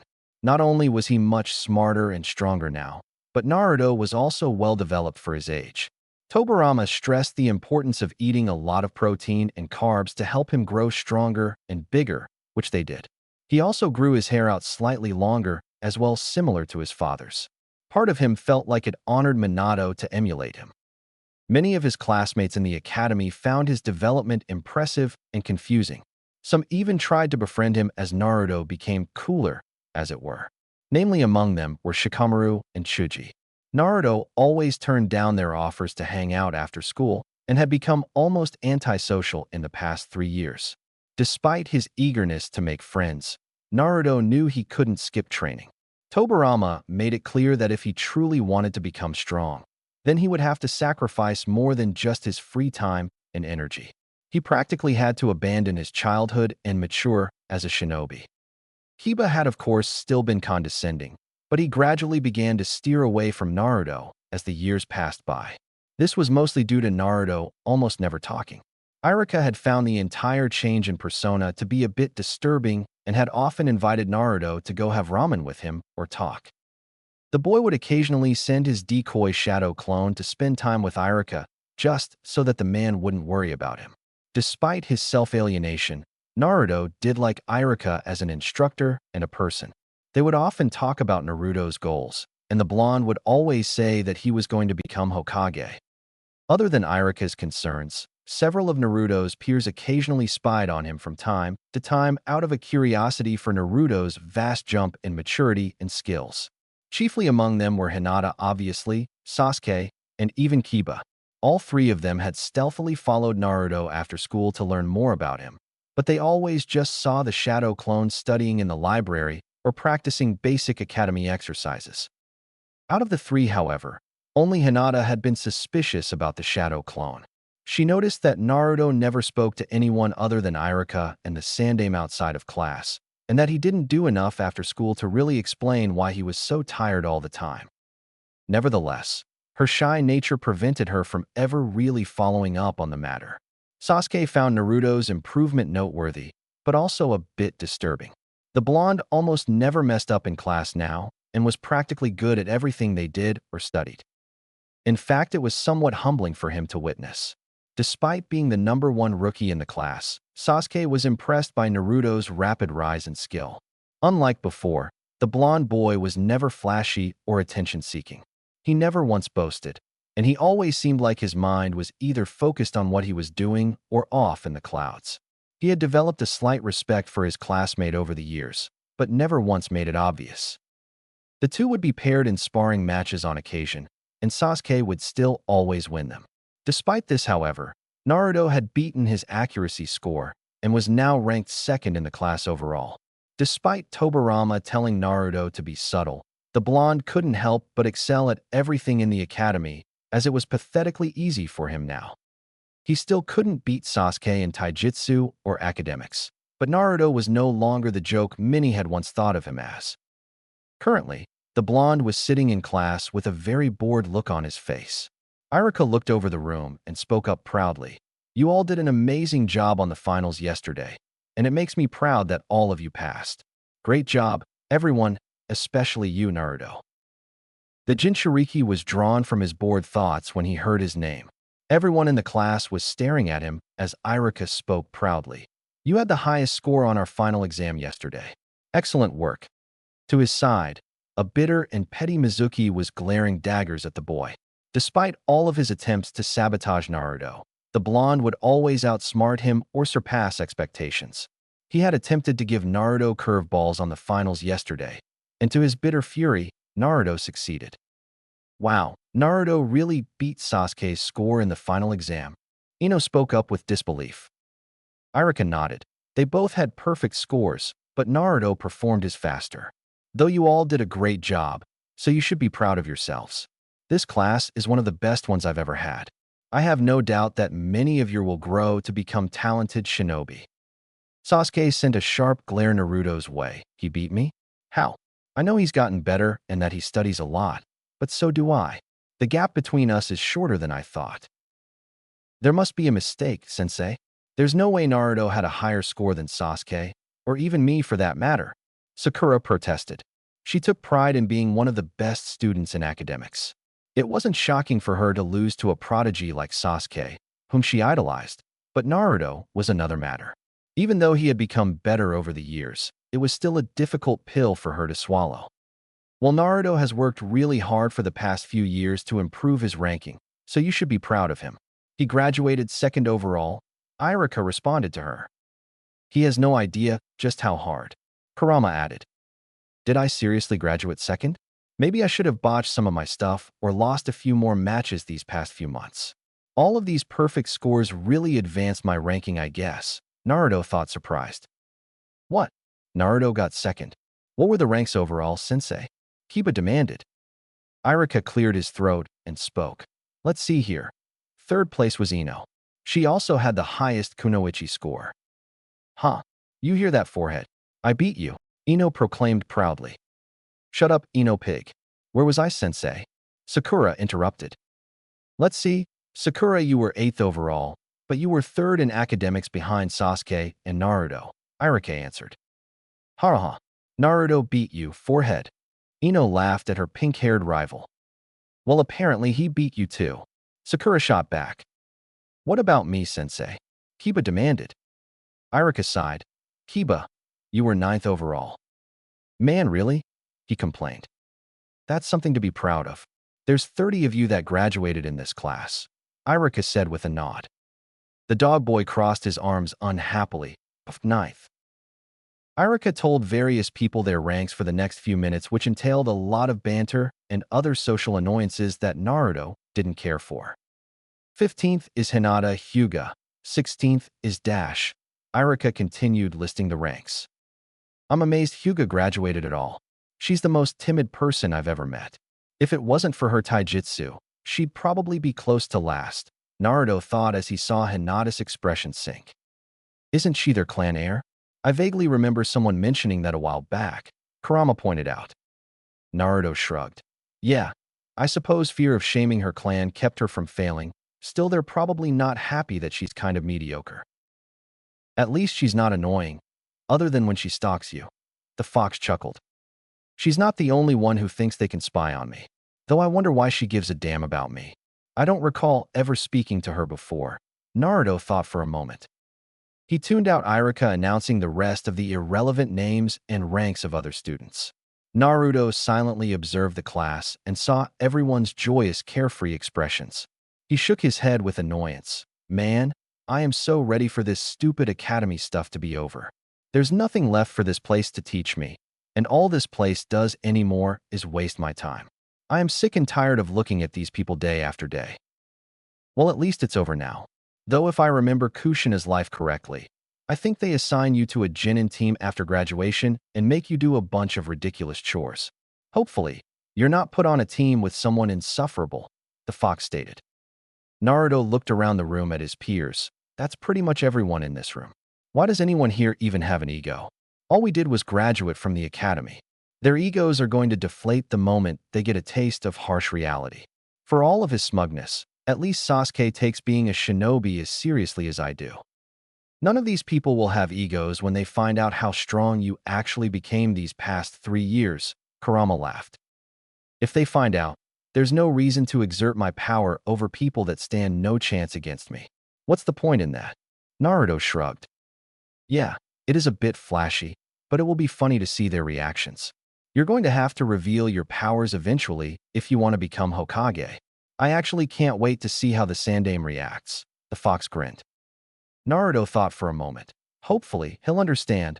I have no idea how people in the village will react when they see me using Mokuton or Flying Raijin. With your rankings officially listed, we will now place you into 3-man teams and assign you to a Jonin instructor. These teams are as balanced as we could make them based on your graduation scores and your specific specialties as shinobi. As of this day forward, you're all Genin now, Irika exclaimed proudly. The newly graduated Genin all cheered a bit before Irika silenced the class. All right, let's see here. Naruto tuned the man out for a moment as he called out team names. Eventually, he regained interest when he started hearing more relevant names. Team 7 will be Sasuke Uchiha, Sakura Haruno, and Kiba Inuzuka. Your Jonin instructor will be Kakashi Hitaki. Team 8 will be Shino Aburame, Chuji Akimichi, and Shikamaru Nara. Your instructor is Kurenai Yuhi. I'm on a team with Sasuke Kuen. Huh, suck it Ino pig. Sakura proclaimed proudly to her blonde rival. Sasuke visibly cringed at the sight of Sakura and sighed silently as he maintained an edgy disposition. Kiba seemed surprised by his team and growled. So they paired me up with you then, Uchiha? Sasuke didn't even respond as he glanced at Kiba briefly. The dog boy cracked a fist and shook his head. Whatever. At least I'm not on a team with Naruto. Ahem. Please let me finish before all of the outbursts, Irika announced before continuing. Team 10 will be Hinata Hyuga, Ino Yamanaka, and Naruto Uzumaki. Your Jonin instructor is Asuma Sarutobi. Haha. They put you on a team with Naruto. Sakura laughed at her rival. Ino seemed a little bit annoyed at Sakura's gloating and crossed her arms with displeasure. Hinata, on the other hand, looked as if she could faint at any moment. She would get to be on the same team as her crush. Naruto maintained a completely neutral expression and didn't react at all despite several of his peers looking at him for one.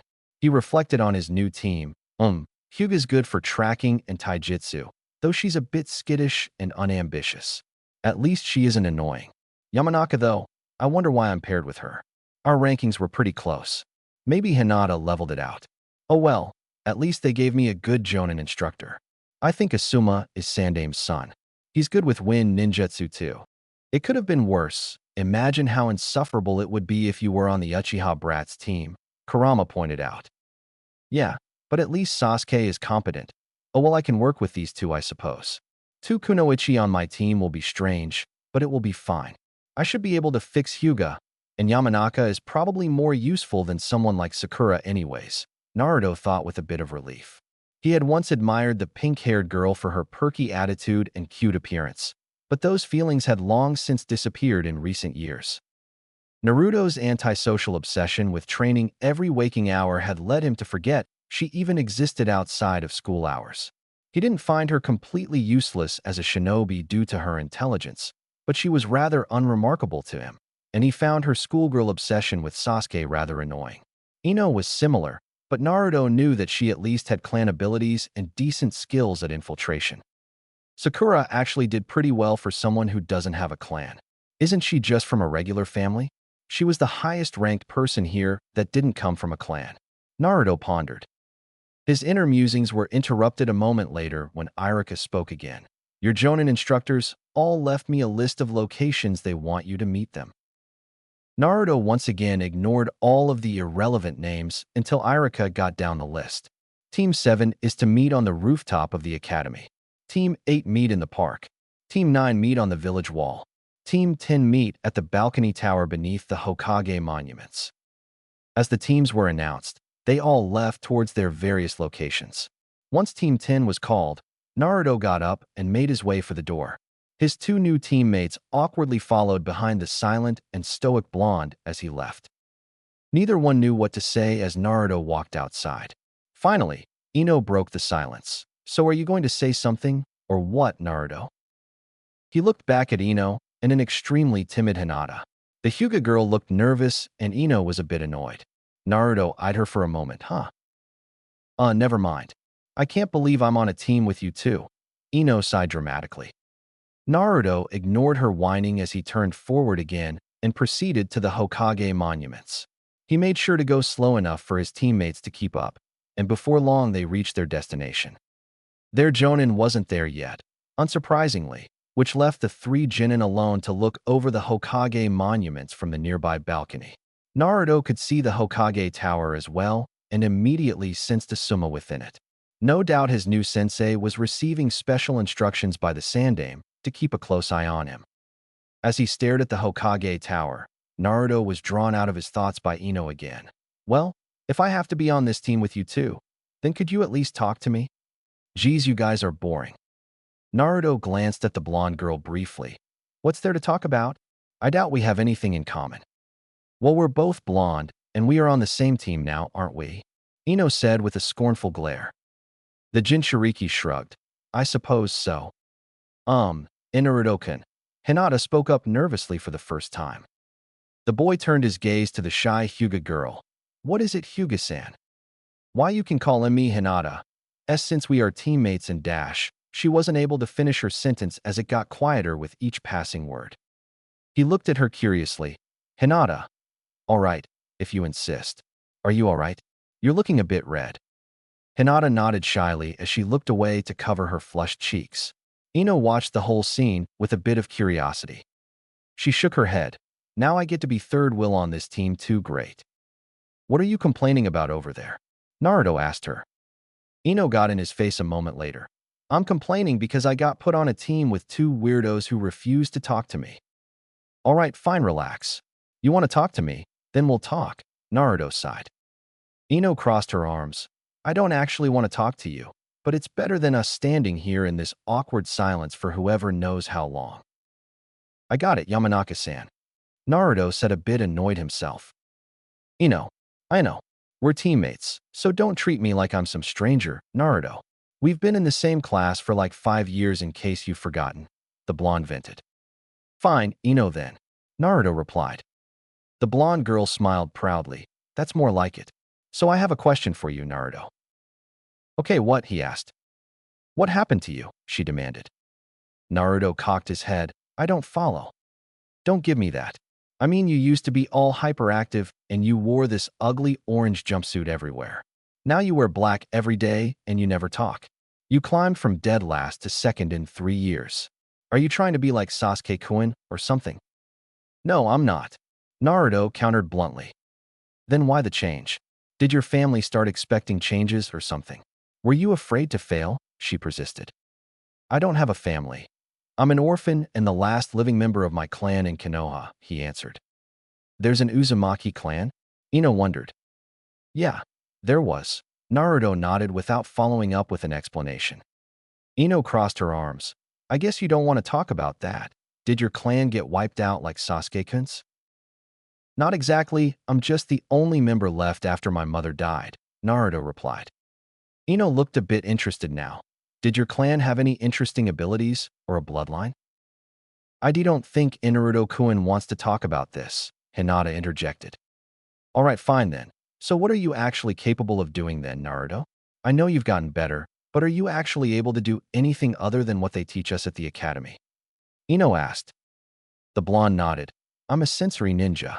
Asuma-sensei is in the Hokage tower right now talking to the Sandame. What? You're a sensory ninja? Since when? Ino demanded. Since I first became a true shinobi. Naruto framed the truth in a vague way. The blonde girl huffed. Well, I don't sense them, and I'm a sensory ninja too. Why would they put two on one team? That's a bit redundant. Because they don't know that I'm one, Naruto answered. And Naruto-kun is a sensory-type ninja? Hinata stuttered with embarrassment. He glanced at her and nodded. Yeah, and you're not as stealthy as you think you are, Hinata. She went full red as she turned around. The Jinchuriki shook his head. It's okay, Sasuke and Kiba have tried spying on me too. Ino smirked at him. Seriously? Sasuke-kun was trying to spy on you? I don't believe that for a second. You don't have to, and honestly, I don't really care what you think of me, Naruto said dismissively as he looked away. Well, you are a bit mysterious. What do you even do after school? Ino wondered. The blonde boy shrugged. Ask Hinata, she might know. The poor Hyuga girl fainted with embarrassment upon hearing those words. Ino looked over at her with a raised brow. So she's been stalking you then? Occasionally, I guess. She usually gets bored of it after an hour or so. She doesn't seem very confident in talking to other people. Maybe she was trying to make sure I was okay or something. Hinata's a nice girl from what I've seen. A bit weird, but hey, aren't we all? Naruto said coolly. Ino gave him an incredulous look. I'm not weird. You keep thinking that, Naruto said distantly. Hinata regained consciousness a moment later. Naruto immediately addressed her when she looked coherent enough. It's okay, Hinata. I can't blame you or anyone for trying to find out why I'm different. Don't stress over it, okay? Why yeah. I am sorry, Naruto-kun. She replied timidly without making eye contact. Don't be. You're actually pretty good at stealth. I probably wouldn't have ever noticed you if it wasn't for my sensory abilities. Plus, with a Byakugan, you're also ideally suited for our team. We have an ideal team composition for tracking, stealth, and infiltration. Naruto noted. Ino rolled her eyes. I'm still not buying that you're a sensory ninja. You're telling me you can sense our sensei all the way over in the Hokage Tower? How? I can't. Fine, don't believe me. Naruto shrugged. I'll believe it when I see it. And I want to see it right now, she huffed. Naruto turned towards the street. Test me then. Sense something nearby and ask me what it is. Okay, what's on that corner right there? Ino immediately demanded. A cat. It's black and white and female, Naruto answered. Ino's eyes widened. Lucky guess. What 4 people are over there in that shop? Chakra natures suggest 2 Chunin and 2 Jonin. All 4 male, Naruto responded. The blonde girl seemed more convinced now. Humph, maybe you are a sensory ninja then. Though I still don't believe you can sense our sensei. We haven't even met him. I've encountered him a couple of times at the Hokage's tower. Asuma Sensei is the Hokage's son. He's one of the few people in the village with a strong affinity to wind chakra nature. He's very distinct, Naruto replied. Ino looked somewhat infuriated as she got a bit closer as she leaned in. So what else can you do then if you're so good at this? I'm good at wind ninjutsu too. Naruto shrugged as he briefly channeled a light amount of chakra over the kunai he was reflexively spinning between his fingers. You can do an elemental nature transformation? Ino perked up surprised. Naruto nodded. Yes, I can. Since when? I've never seen you do anything like that at school, she protested. Why would I ever do that at school? It's not really relevant to share or do in the academy. I think Sasuke team can use fire style already and he never talks about it. Plus most students from clans have special abilities like Hinata here. I'm hardly unique in that regard, Naruto replied. Haha, are you seriously doing this right now? Kyubi was laughing heartily in his head. Ino frowned at him. Since when have you not cared about what others thought of you? Naruto ignored her as leaned back against the railing and closed his eyes. Man, maybe Sakura would have been a better teammate. At least she would ignore me. You going to answer me, or what? Ino interrupted his thoughts. He turned his attention back to Ino after a moment and spoke curiously. Tell me, what can you do exactly? I've already talked enough about myself. I'm from the Yamanaka clan, and my family owns a flower shop. We specialize in mind jutsus, Ino explained. Hinata timidly spoke up again. I'm from the Hyuga clan, Naruto-kun, though why you probably already know that. Our team could use a medic too. Luckily, we have that covered, Naruto noted as he looked between Hinata and Ino logically. Ino scoffed at him. Are you implying I should become a medic because I'm a girl? What time period are you living in? Not you. I was talking about me. I have the most chakra and pretty good chakra control. Although it would probably do you some good to learn medical skills as well, he noted. You're a medical ninja too? You must be joking. That takes advanced chakra control and many hours of practice. Where would you ever have the time or instruction to learn that? Ino said dismissively. Naruto immediately sliced his hand with a kunai, much to Hinata and Ino's shock. Both girls watched disbelievingly as the wound immediately coagulated and started to heal. Oh damn, I forgot I regenerated super fast, Naruto thought urgently as he immediately held his hand over the wound and green chakra could be seen. A moment later his wound was gone. Ino's eyes widened with amazement. That's amazing. It healed so fast. Who taught you how to do that? Just a friend of mine. Naruto tried to avoid answering. Hinata was confused by the showing. How would Naruto-kun have had time to learn that when he spends most of his time reading and exercising? Maybe he does it when I'm not around. I suppose that would make sense if he was able to sense when people were watching him. So you can teach me how to do that too? Ino chirped excitedly. Naruto shrugged. I could, but only if you have good chakra control. Otherwise, it's going to take a while. Are you kidding me? I have amazing chakra control. Mine's even better than four heads. Ino boasted. The Jinchuriki shrugged. Well, maybe I'll make time to teach you then if you're serious about it. Maybe being on a team with you won't be so bad after all, Ino said with approval. Talk about a 180. Didn't Night Aim tell you not to show off for schoolgirls? Yet here you are flashing all your fancy abilities fresh out of the academy. Kurama laughed. The Jinchuriki mentally sighed. Well, they're my teammates, and I'm technically not in school anymore. Besides, I don't want her thinking I'm incompetent. Plus, she could benefit a lot from some extra skills. I want to improve my teammates, and this is the way to do it. It's not like I plan on busting out with release or flying Raijin around them. I suppose that's true. The fox snickered. Asuma-sensei's here now, Naruto thought as he immediately turned towards the location where he knew the Jonin would be. His two teammates noticed this, and a second later Asuma was standing in front of them. Ino was staring intensely at Naruto now. He really is a sensory ninja. Why would he keep that a secret for all these years? I'm so lucky I get to be on a team with Naruto-kun. I hope he can train me too, Hinata thought hopefully. Ah, so this must be Team 10. Nice to meet you kids. I'm Asuma Sarutobi, and I am your new Jonin instructor. The black-haired, bearded man announced himself. Nice to meet you, Asuma-sensei, Naruto replied. The man chuckled lightly. We've met before, haven't we, Naruto-kun? A couple of times over the years. I hear you're the old man's son, Naruto shot back. Asuma nodded. Yeah, you're pretty close with my father, aren't you? Look at him acting like he doesn't already know that, Kurama sighed. As far as he knows, I'm a clueless Jinchuriki that Grandpa Hokage wants him to look over. I'm pretty sure Irika-sensei never mentioned to anyone that I knew about you. Though, I'd wager he might have told the old man, Naruto responded. Nice to meet you, sensei. Ino spoke up with a smile. The Jonin looked over the three new genin for a moment.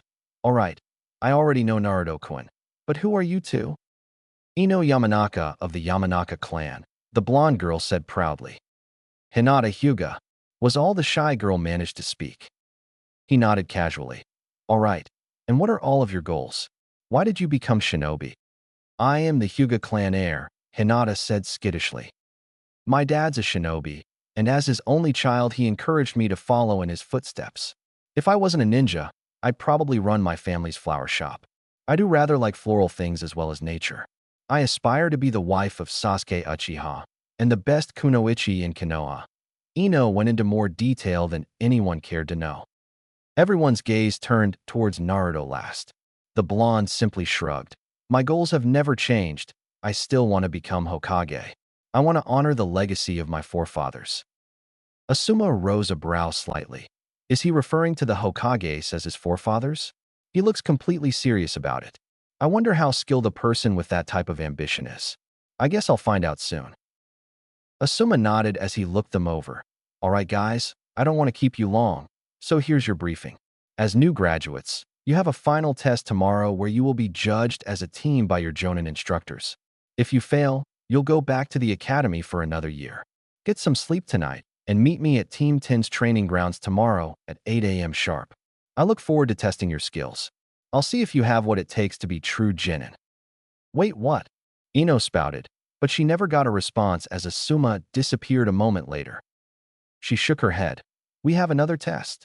Seriously? And here I thought I could finally relax now that I'm an actual shinobi. Now that we're actual shinobi, we should work even harder. The only easy day was yesterday, Ino, Naruto said dismissively. She crossed her arms with displeasure. And here my parents threw me a party and everything. How am I supposed to celebrate knowing I have another test tomorrow? Well, I'll see you two tomorrow then. Naruto waved as he leapt onto the balcony railing. Wait. I wasn't done, dash. Ino never got to finish speaking as Naruto disappeared into the distance a moment later. Talking to you. Ino finished the sentence to herself. She briefly glanced over at Hinata and sighed. Well, see you tomorrow, I guess. Gee, good night, Ino-san. Hinata replied respectfully as the blonde girl left. Senju Grove. As Naruto returned to his usual incognito sanctuary, he noticed Tobirama's ethereal form sitting down looking off into the distance. He approached silently and walked up next to his sensei. The white-haired man turned to face Naruto with a stern look. How did your graduation go? It was fine, a bit boring, but they gave us our headbands. I'm surprised you didn't come to see it. Honestly, Naruto responded casually. The man stood up a moment later as he fixed his gaze on Naruto. He looked at the height on the boy's forehead. It's not really a celebration, but I'm sure you know that already. Today marks the day you are a true Konoha shinobi. Do you understand what that means? It means the village's protection is now my sworn duty, and that I will one day have to give my life to defend it if necessary. Naruto answered stoically. Tobirama nodded. Good, it's been 3 years since we first met. In that time, I have taught you all that could about what it means to be a true shinobi. You must always remain vigilant, and you must always train hard. War could strike when you least expect it, and anyone could kill you if you're careless. Even Hashirama and I died in battle, Naruto. It only gets harder from here. The only easy day was yesterday, right? Naruto reaffirmed his sensei's words. Indeed, there is also something I want to tell you now that you're officially a Konoha shinobi, Tobirama stated as he stared into Naruto's eyes. The blonde eyed his sensei with intensity. What is it, sensei? I will be leaving you, he said slowly, which caused Naruto's eyes to widen considerably. Tobirama-sensei, you can't. I did everything you said. Naruto trailed off in sentence as he was unsure of how to word his feelings. The man immediately silenced him with a stern tone. You did everything and more. There's not much more I could have asked for in an apprentice, but you have to move on now. I'm dead, Naruto, and the only reason I've lingered here this long was to ensure that you were properly trained and that the village would be safe. Now that you're a real shinobi, you'll have a team and a jonin to look after you. Take my lessons to heart and use your power responsibly. It's time for me to leave now. Why you can't, sensei? I don't want to be alone. What am I supposed to do when you're gone? Naruto said with urgent desperation. Pass on my teachings to others. Defend Konoha no matter what it takes, and I mean no matter what. You're the last true Senju heir, the last true Uzumaki. Defend that legacy and bring honor to it, Tobirama said strongly. Naruto looked a bit sad, but he maintained his toughened emotional stoicism.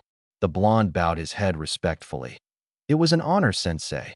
I swear to you that I'll defend Konoha at all costs. Hopefully the next time we meet, we can talk about your reign as Hokage. Tobirama smiled faintly before his ghost body flaked away and disappeared completely. After it was gone, Naruto felt a wave of depression wash over him. Even though Tobirama was already dead, part of him felt like his sensei had just died.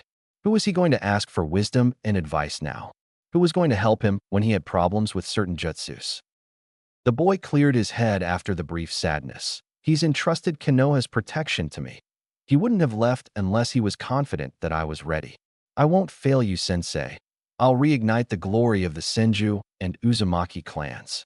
I will be the greatest Jinchuriki, the greatest Hokage. Well, you still have me around. Kyubi spoke up, lifting Naruto from his thoughts. Yeah, I'm glad I have somebody to help me through the rest of this. It's just you and me now, Kurama. You and me versus the world, haha. I'm surprised you didn't even consider your new team, the fox added. Naruto frowned. I don't know what to think of my team yet.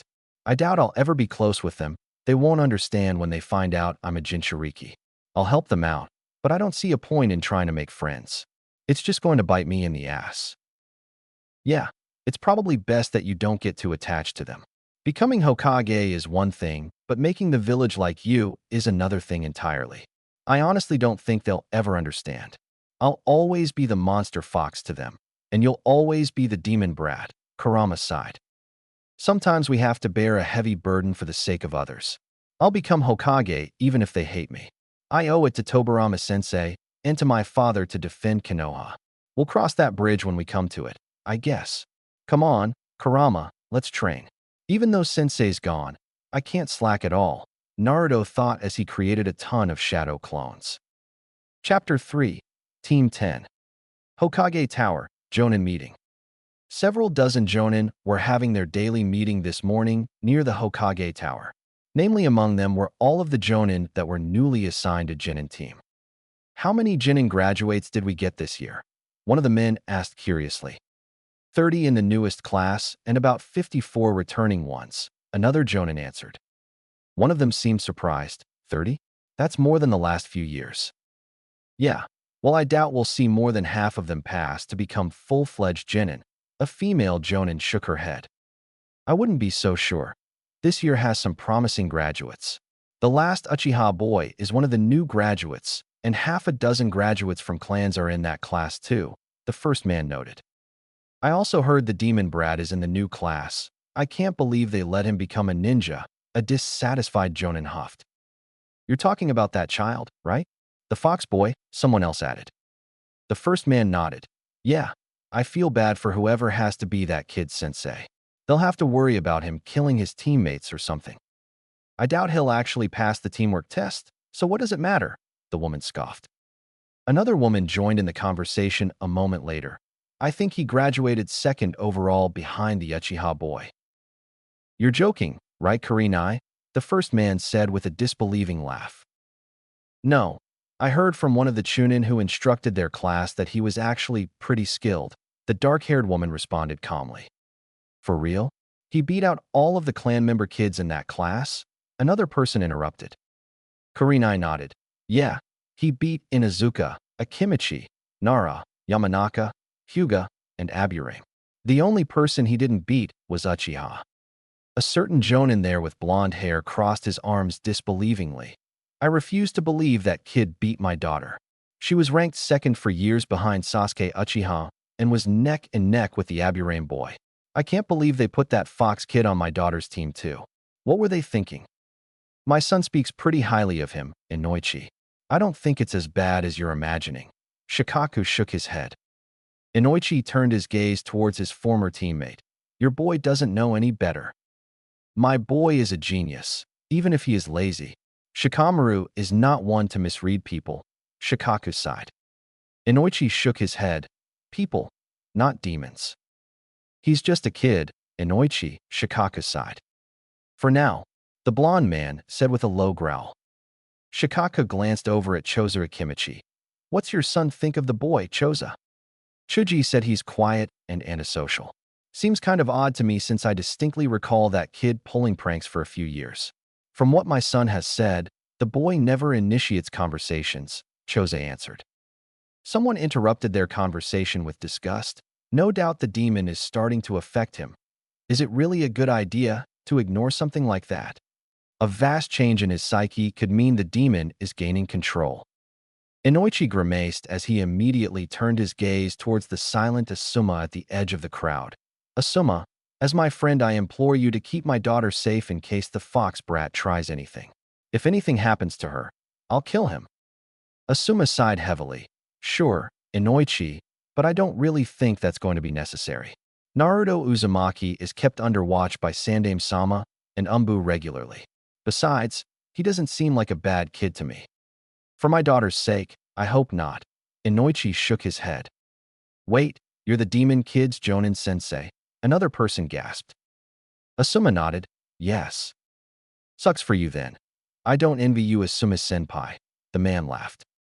Kurenai glanced over at Asuma's carefree face.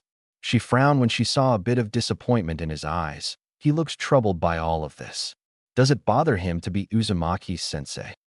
Sandaime-sama entrusted me to keep an eye on the boy and to show him the same treatment I would any other genin. I have every intention to treat him with the fairness he deserves. Besides, the kid has every reason to be antisocial considering that most people hate him, Asuma replied calmly. That monster doesn't deserve fairness. You're too nice, Asuma-san. A woman shook her head. That fox brat shouldn't be a ninja. What is the Hokage thinking? If they want to weaponize the fox, then they should keep him away from the regular ninja. Let Danzo-sama have him, a man growled. In the corner of the meeting, a certain gray-haired man with a mask looked up casually. He sighed heavily, catching everyone's attention. You guys realize he's a Jinchuriki and not the Kyuubi, right? That doesn't excuse anything, Kakashi. That boy could transform into that monster when we least expect it. Inoichi hissed. The masked man simply shrugged. If you say so. Don't forget the Hokage's law, you too. We can't talk openly about this in public. Another Jonin spoke up. Like that stopped anyone so far. Asuma sighed. Who else is on that team with your daughter, Inoichi-san? Kurenai changed the subject. The tension slightly derailed as the man responded, I believe it's a Hyuga girl. A Hyuga? Well, that's promising at least. Shame they couldn't put all of our kids together. Choza chuckled. That would have been ideal. At least I know I can trust your sons around my precious daughter, Inoichi groaned. You coddle that girl too much, Inoichi. Sometimes change is a good thing. Maybe she'll become stronger from this, Shikaku replied. Asuma shook his head. Your daughter is in good hands with me, Inoichi, so relax. She better be, he said slowly. Who got the Uchiha boy? Someone else asked after a brief silence. Kurenai immediately answered. I believe Kakashi did, though it's hardly surprising. Lucky you. I'd love to have a prodigy genin. None of my kids look all that impressive. The first man from earlier spoke up. The Kapinin yawned. Yeah, I'm sure he'll be okay. Well, I should probably go now. Asuma spoke up as he made his way towards the training grounds. Let us know how it goes, Asuma-senpai. I'm actually curious if that Fox kid is any good, someone announced.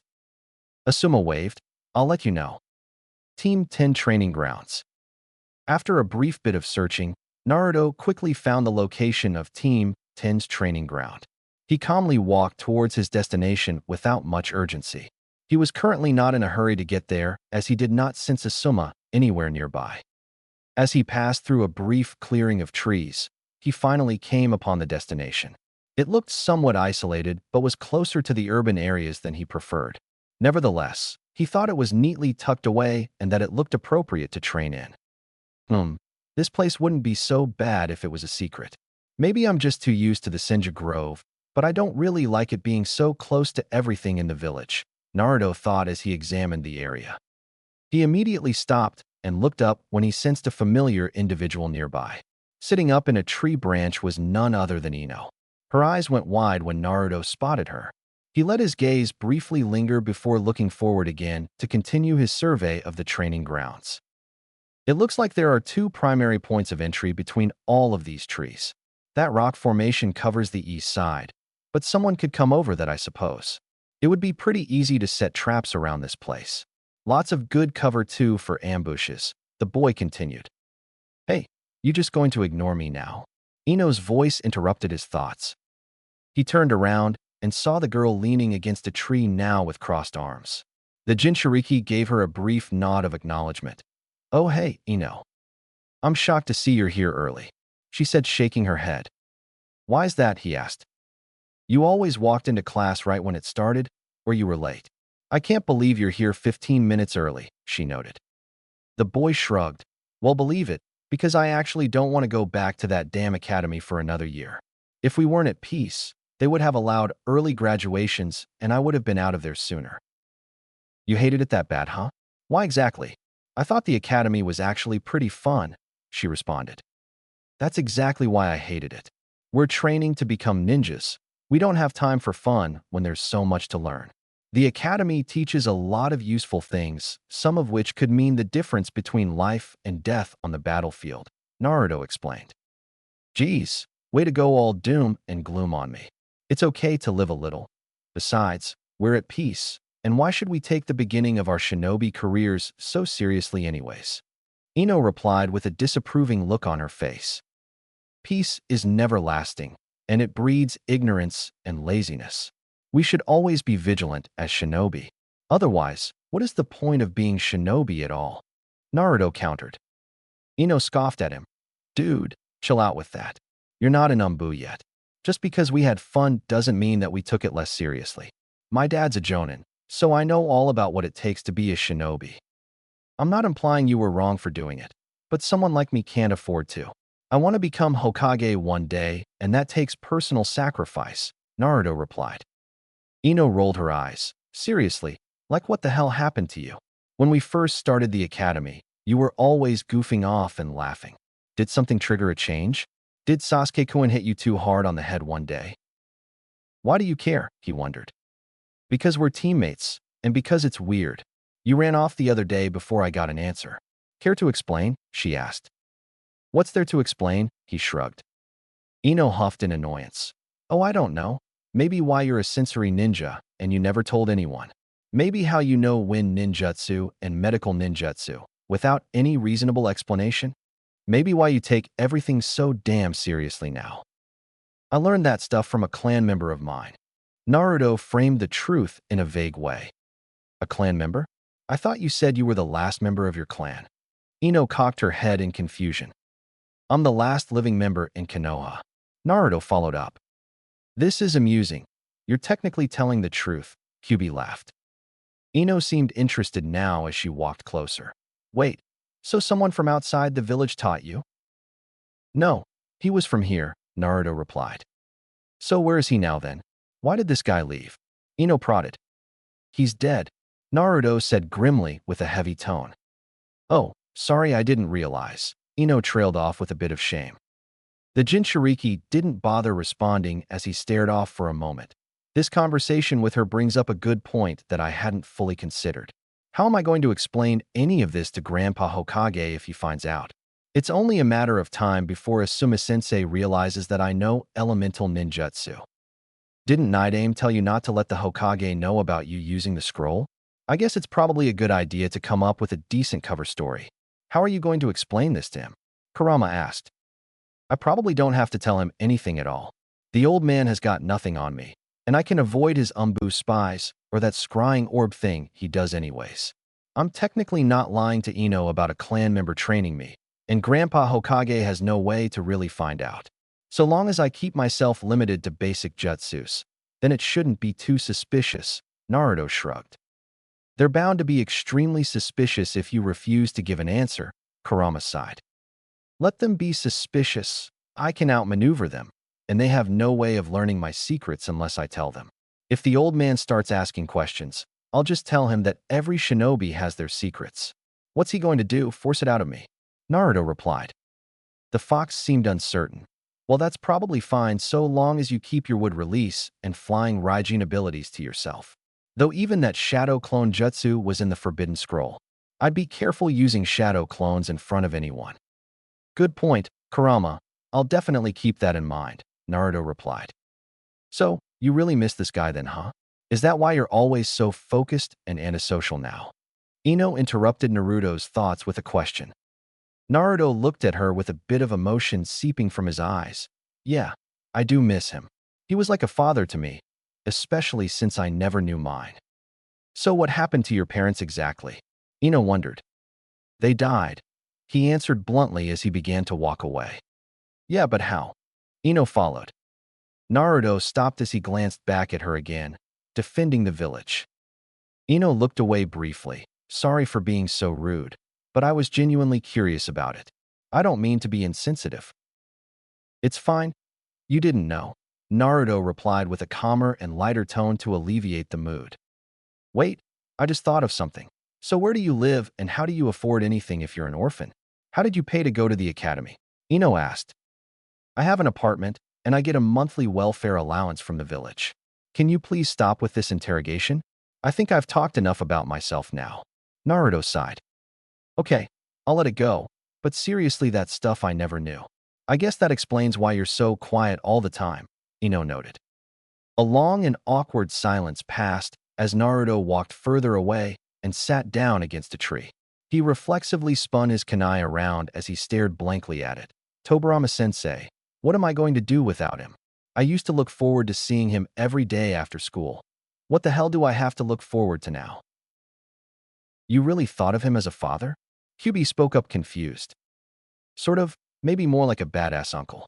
Either way, he always had an answer for all of my problems. The world seemed so orderly and logical with him around. Everything just made sense when he was here. All of my goals and dreams weren't just baseless wishes anymore. They were mapped out and achievable.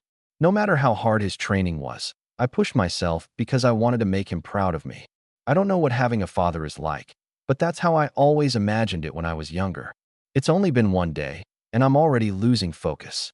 He would berate me for this lapse in discipline if he saw me right now. Naruto thought with disappointment. Hey, so Naruto. Ino broke the silence again as she walked up next to him and leaned against his tree. He looked up at her curiously. What is it? She looked a bit uncomfortable as she spoke up slowly. I know you're probably sick of answering questions, but there's something serious I wanted to talk to you about. My dad acted really weird when I told him I was on a team with you. He told me to avoid you as much as possible. Did he? That's strange. Naruto shook his head. What's the deal with that? How does my father know who you are? When I asked him, he just told me that you were trouble. What did you do? She said with a confused look. Naruto shook his head. Well, I used to pull pranks all the time, and I was pretty bad about damaging public property. Maybe he's still mad about it. Ino crossed her arms again. My dad's not that uptight. He can take a joke. Are you sure there's nothing I should know about? If it was relevant enough, I'm sure he would have told you something himself. I really couldn't say. Naruto feigned ignorance. I almost forgot these brats have families. I'm kind of surprised he didn't just tell her what you are, Kurama sighed. I remember overhearing some people gossip about it a while back. They said it was a law not to talk about my situation. That's why all the adults know, but nobody my age does, Naruto pointed out. Oh, that's right. Wasn't that the day you went to buy paint for your armor? The fox clarified. Yep, that's the one. Speaking of which, I want to paint my armor and readjust it later today. That would be a good project since I don't have any scheduled training, Naruto replied. I saw you bought a whole bunch of different paint colors. What color did you decide on? Kurama asked. Well, I thought about blue, so I could look more like Tobirama-sensei, but blue's not really my color. The green looks good, but it's too iconic. I'm not ready to announce to the world that I'm part Senju. Red's too much like Shodame-sama. I thought about yellow or orange to be honest, Naruto shrugged. Painted orange, don't you like that color anyways? It just so happens to be my first color as well. I think it would be appropriately unique, especially for my Jinchuriki, Kurama noted. Like a lighter orange? That might work. Maybe I'll paint the red Uzumaki clan symbol on it too, Naruto thought approvingly. Well, orange and black look good together, and it just so happens to be my favorite color. Plus, then you'll actually match me, the fox said suggestively. I didn't think you cared for such things, but orange it is. I think that'll look good, the boy agreed. Did you hear what I said? Naruto, you there? Ino waved her hand in front of his face. He looked up sharply, huh? Geez, were you even listening to me? I said Hinata just showed up, Ino exclaimed. Naruto glanced over and saw his shy Hyuga teammate walking over. She had in fact just arrived and was nervously approaching her new team. Good morning, Hinata. Ino waved as the dark-haired girl finally reached them. She poked her fingers together as she looked down. Gee, good morning, Ino-chan, and Naruto-kun. Hey, Hinata, I have a question for you. Ino spoke up after a brief silence, causing Hinata to redden slightly. Why, yes, Hinata responded. She looked over at Naruto and then the Hyuga girl again. Did your family say anything when you told them about your team? And not really. My father didn't see care all that much, she replied somewhat sadly. Ino sighed heavily. Guess it's just my dad then. He freaked out when I told him Naruto was on my team. What? What? Hinata spoke up with curiosity. Beats me. Naruto has no idea either, Ino shrugged. A lot of adults you use to tell children to avoid Naruto-kun, Hinata noted. Ino looked confused. They did. Why, don't tell me you've never noticed, Ino-chan, Hinata responded. Why would my dad have a problem with Naruto, though?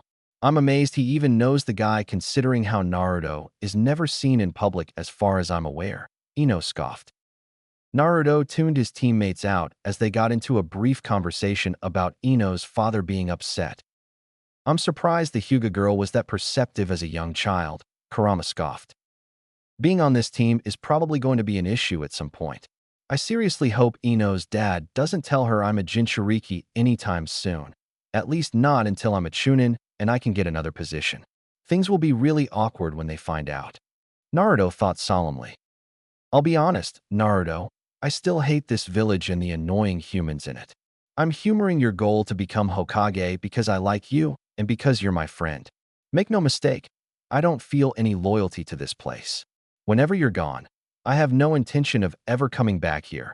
Otherwise, I'd be too tempted to annihilate Konoha. These people make me sick, the fox said somewhat aggressively.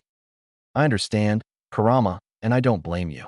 If it wasn't for Tobirama-sensei, I'd have given up on ever trying to become anything in this village. I feel honor-bound to my clans to continue their legacy, but I'm getting really tired of being a pariah. I can count the number of people that actually like me on one hand. Old Man Sandame, Irika-sensei, Tobirama-sensei, you. And I guess that's it, Naruto replied. I'm surprised your academy-sensei actually likes you. I think it's because he believes you're a victim like he was. If he knew that you and I were friends, things would probably be a different story. I think he just feels sorry for you, Kurama said pessimistically. Naruto frowned. Yeah, that's unfortunately true most likely. Still, I'd rather have your friendship than his. If none of these people can accept me for being a Jinchuriki, then so be it. You and I will just tag team the world, and I'll prove that I'm better than every one of them. Even after these last few years, I still find it strange that you would choose friendship with me over a human that's willing to accept you. You're the complete opposite of your self-righteous and whiny mother, Kurama noted. I know you don't like her, but please don't badmouth my mom. I forgave you a long time ago for what happened to them, but I still don't want to hear that, Naruto said disapprovingly. I'm not sorry for saying it. Kushina was my least favorite Jinchuriki host, and she's not much different than these villagers that detest you, Kurama countered. The blonde seemed confused. How so? It's difficult to explain. You've had it the worst out of all my Jinchuriki. Kushina had it the best. Nobody even knew she was a Jinchuriki except a select few. Yet in spite of this, she suppressed my power completely and saw me as a monster, just like the rest of them. She had a self-pitying attitude about it and kept it a secret out of shame. You, on the other hand, have been willing to embrace it wholly. You don't pretend like you're not a Jinchuriki, Kurama explained. I suppose I can see where you're coming from. It's hard to like someone who rejects you. So you and my mom never talked much then? Naruto wondered. Obviously not. Forget I said anything. I suppose it's wrong of me to sully the memories of your parents. I can tell you one thing for certain, though. They did love you, Kurama said with side diffusing the tension. Well, that's something at least. Let's just not talk about this anymore. I didn't know them, so who am I to say you're wrong? Besides my mother, what was your other Jinchuriki like? Naruto changed the subject. I don't think I ever talked much about Mito's life, did I? It was slightly better than yours, but only because she had a family. I think you should be aware of the realities of being a Jinchuriki even under the best of circumstances. Mito was an adult when I was sealed into her. Nobody knew at first except a few of her clan members and Hashirama Senju. I watched how her own clan members started treating her differently when they found out. This was even before I had any kind of reputation for slaughtering Konoha or Yuzushi Onin. While they weren't openly hostile, they subjected Mito to an even worse fate: fear, isolation, and disingenuous camaraderie. People rarely came near by choice except her own children and Hashirama himself. Just think about that for a moment. Even before I became the demon fox and was a monster to your village, people still treated her like she wasn't human.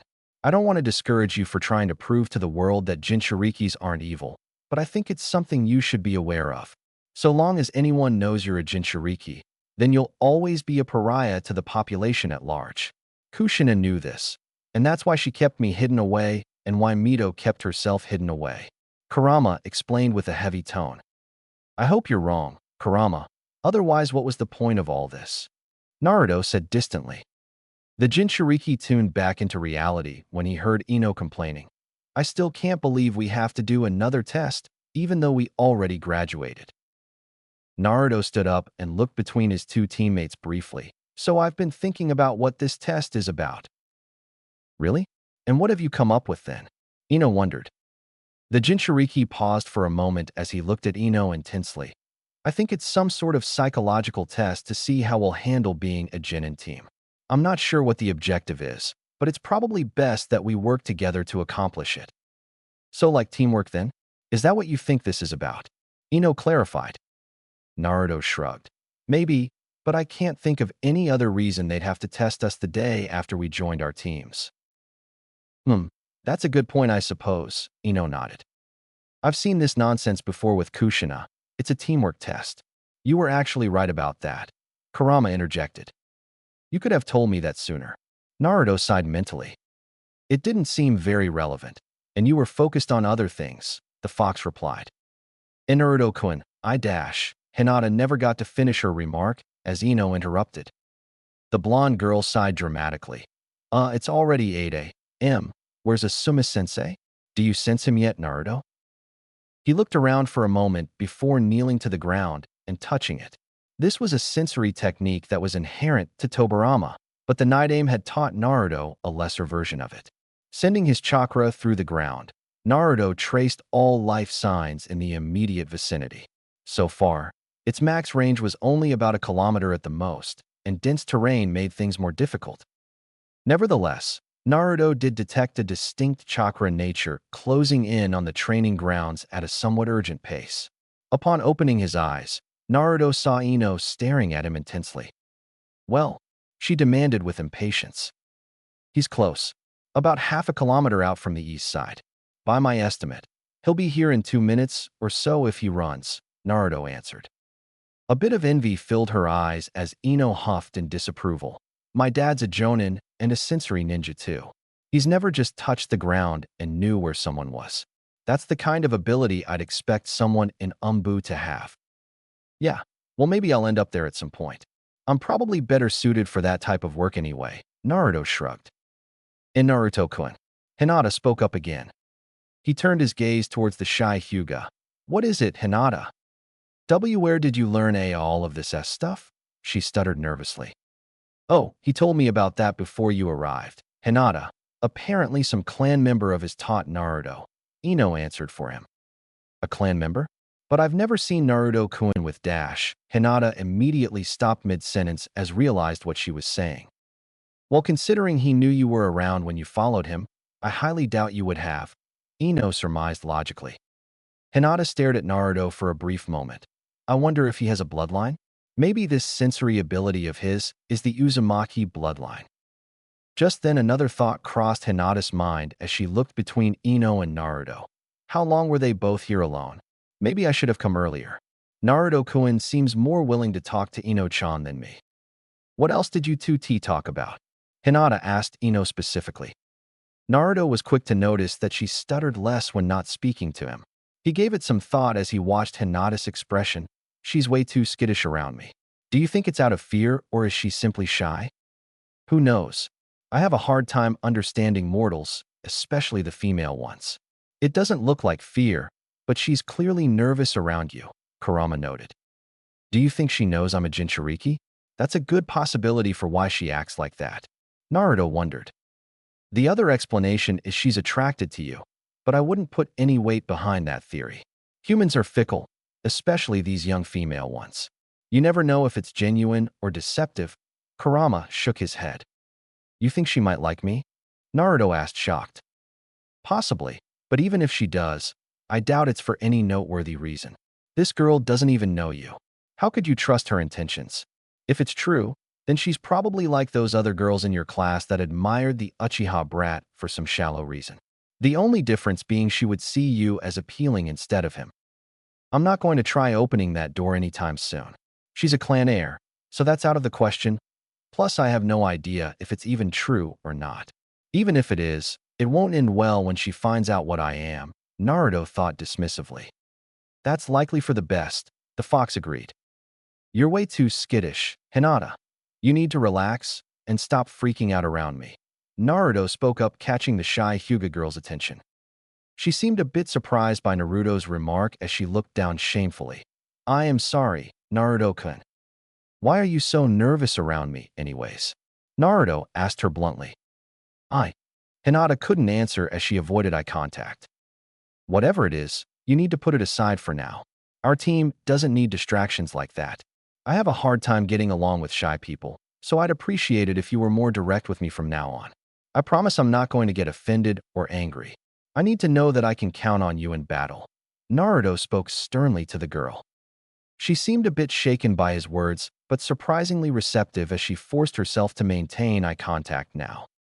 Ino looked appalled by his comment. The blonde girl immediately voiced her opinion. Hey, that's kind of mean, Naruto. That's just how she is. You shouldn't be a jerk just because she's shy. That's fine, but I was just being honest with her. I can't read her mind, so unless she's more open, we'll never be good teammates, he said distantly. The blonde girl looked at the Jinchuriki's face closely. Does he have any idea that Hinata has a crush on him? It sure doesn't look like it.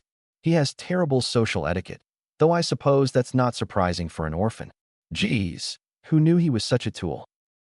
Before the situation could become more awkward, Asuma finally arrived to greet his new team. He waved at them as he came closer. Hey, good to see you all here this morning, Team 10. Good morning, Asuma-sensei.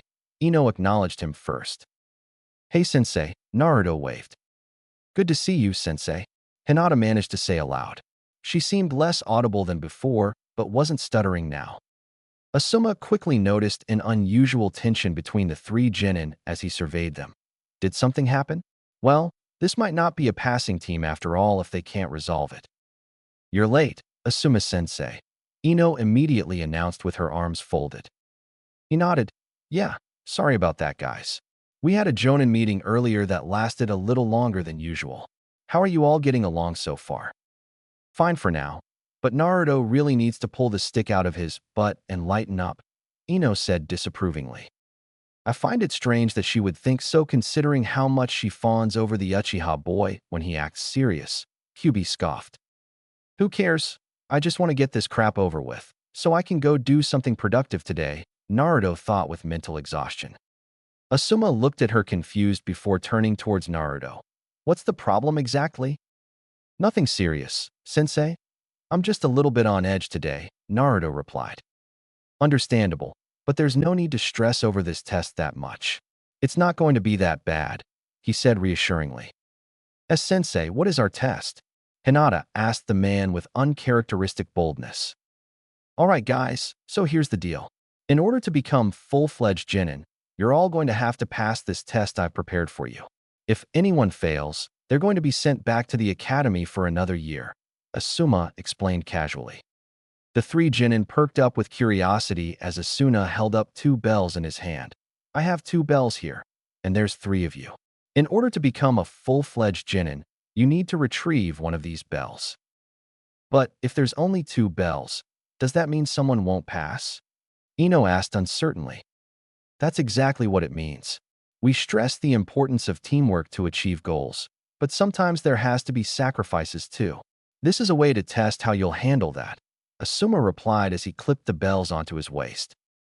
So one of us each has to be the sacrifice. Hinata gulped fearfully. There was no doubt that she assumed it would be her. How is this test fair at all? I mean, if we're supposed to be a team, then leaving someone behind doesn't seem like a good thing to do, Ino noted. Asuma shrugged. That's something you're going to have to figure out then. This test makes no sense, passing 2 and failing 1. Did my mom ever do anything like this, Kurama? Naruto asked. The fox sighed. Not really. She had some other lame tests she had to do. Her sensei was mostly testing their teamwork, I believe. Though that was back in the last Shinobi War where they really couldn't afford to fail any potential genin that could be used on the battlefield. Honestly, I don't know, just wing it. A moment later, Asuma got into a fighting stance. Ino looked shocked, Hinata nervous, and Naruto dead serious. Don't hold back against me. I'm a Jonin, and I doubt any of you could hurt me anyways, Asuma said calmly with a smile. That's not a bet he should take against you. The fox laughed. I'm surprised he would say that knowing that I'm a Jinchuriki. Granted, I don't know how much I could really do against him without high-level ninjutsu or my secret abilities, Naruto noted. The test begins now, Asuma announced. Upon hearing his words, Naruto and his teammates immediately retreated to cover a good distance away. Both girls followed him and were looking at Naruto for some type of guidance. A brief silence passed before Ino spoke up. This is ridiculous. Why is there only 2 bells? This definitely explains why so many Genin graduates came back to the academy last year, Hinata said grimly.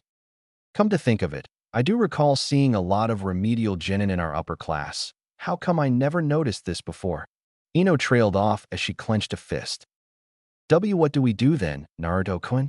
Hinata immediately asked Naruto for the answer. He looked between her and Ino for a moment and shook his head. I don't think it really matters if there's only 2 bells. This situation is meant to simulate the importance of retrieving a battlefield objective, it seems. I think if we get both bells and work as a team, then we'll pass. Yeah, Two of us will pass, Ino said grimly. Let's just focus on getting the bells first, all right? He affirmed. Okay, so what's the plan then? Ino asked. We have to use our strengths against him. Hinata, you're probably the best at taijutsu, so you should go draw him into melee range and keep him distracted. Use your gentle fist and your Byakugan if you can. Ino, you and I need to work on setting up an ambush, Naruto explained. She tilted her head curiously. Right? So what did you have in mind? Your clan can use the mind transfer jutsu, right? Naruto asked her. Ino looked a bit surprised by Naruto's insight, but nodded slowly. Yeah. How did you know that? I do my research, it doesn't matter. I'm going to put him in a position to where you can get him with that jutsu. It'll immobilize Asuma-sensei and allow us to get the bells. Whenever you do it, Hinata should fall back and cover your body while I grab the bells. Afterwards, we'll retreat, and hopefully from there, we'll win. The blonde looked uncertain. Mind transfer is kind of dangerous. Besides, I've never actually done it on actual ninja before. Asuma-sensei probably knows about your clan's ability and will be able to dodge it if he knows it's coming.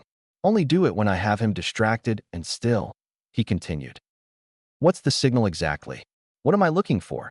Ino wondered. You'll know it when you see it. Trust me, Naruto replied reassuringly. Ino nodded.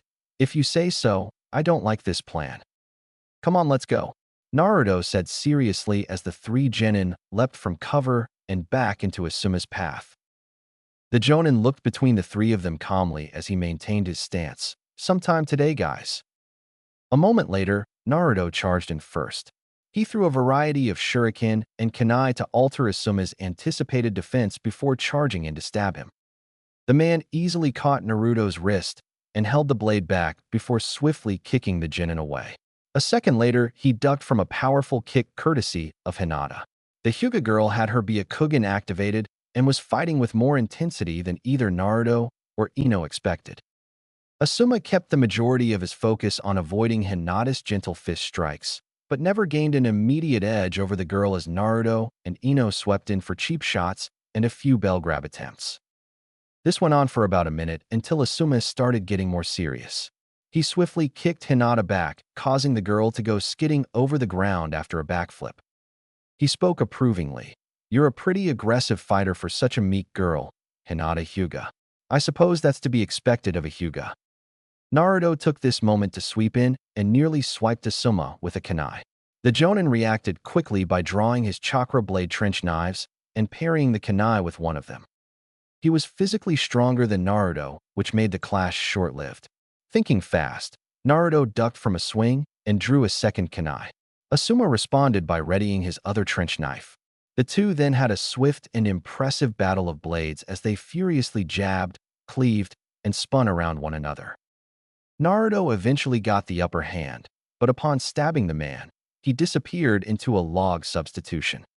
Quickly surveying the ground, Naruto charged towards Hinata and nearly blindsided the Jonin who had literally just come out of cover next to her.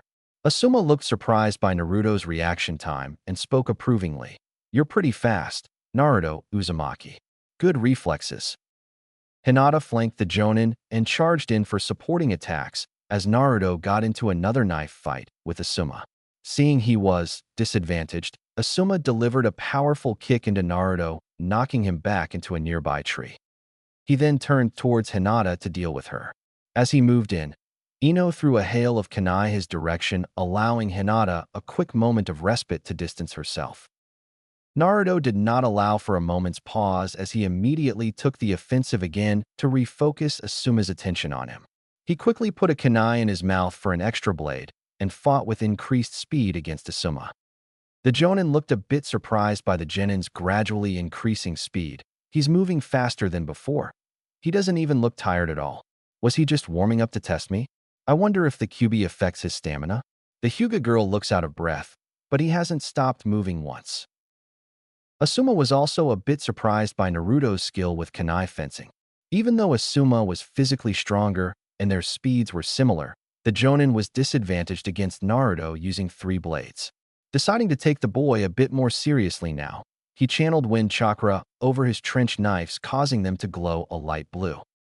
He immediately cut two of Naruto's kunai in half with his newly sharpened blades, which forced the blonde to fall back momentarily.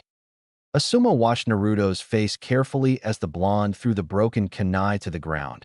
He doesn't seem as concerned with my wind chakra as I'd expect a new genin to be. He has a battle calmness I wouldn't expect for a boy his age. A moment later, Naruto drew two more kunai. The blonde spun them around stylishly for a brief moment before clasping the blades hard. As he did so, wind chakra began to pour from his three kunai and coated the blades. He can use wind chakra? Didn't he just graduate from the academy? Asuma thought disbelievingly as Naruto charged in for another blade fight. Asuma found the blonde's speed remarkable as Naruto practically danced around him from all sides. His distraction for focusing solely on Naruto cost him as Hinata managed to land a hit against him from behind. Asuma swiftly spun around and kicked the girl back before backflipping away from Naruto. The blonde briefly looked over to see Ino at mid-range. She looks like she's in place. Now for the signal. Naruto threw two of his kunai towards Asuma, which the man expectedly deflected. Naruto then moved in and formed hand seals with the last kunai in his mouth. He spoke through gritted teeth. Kaze Shunshin no Jutsu, whined instantaneous body skill. In a gust of wind, he practically appeared right next to Asuma, catching the jonin off guard for a moment.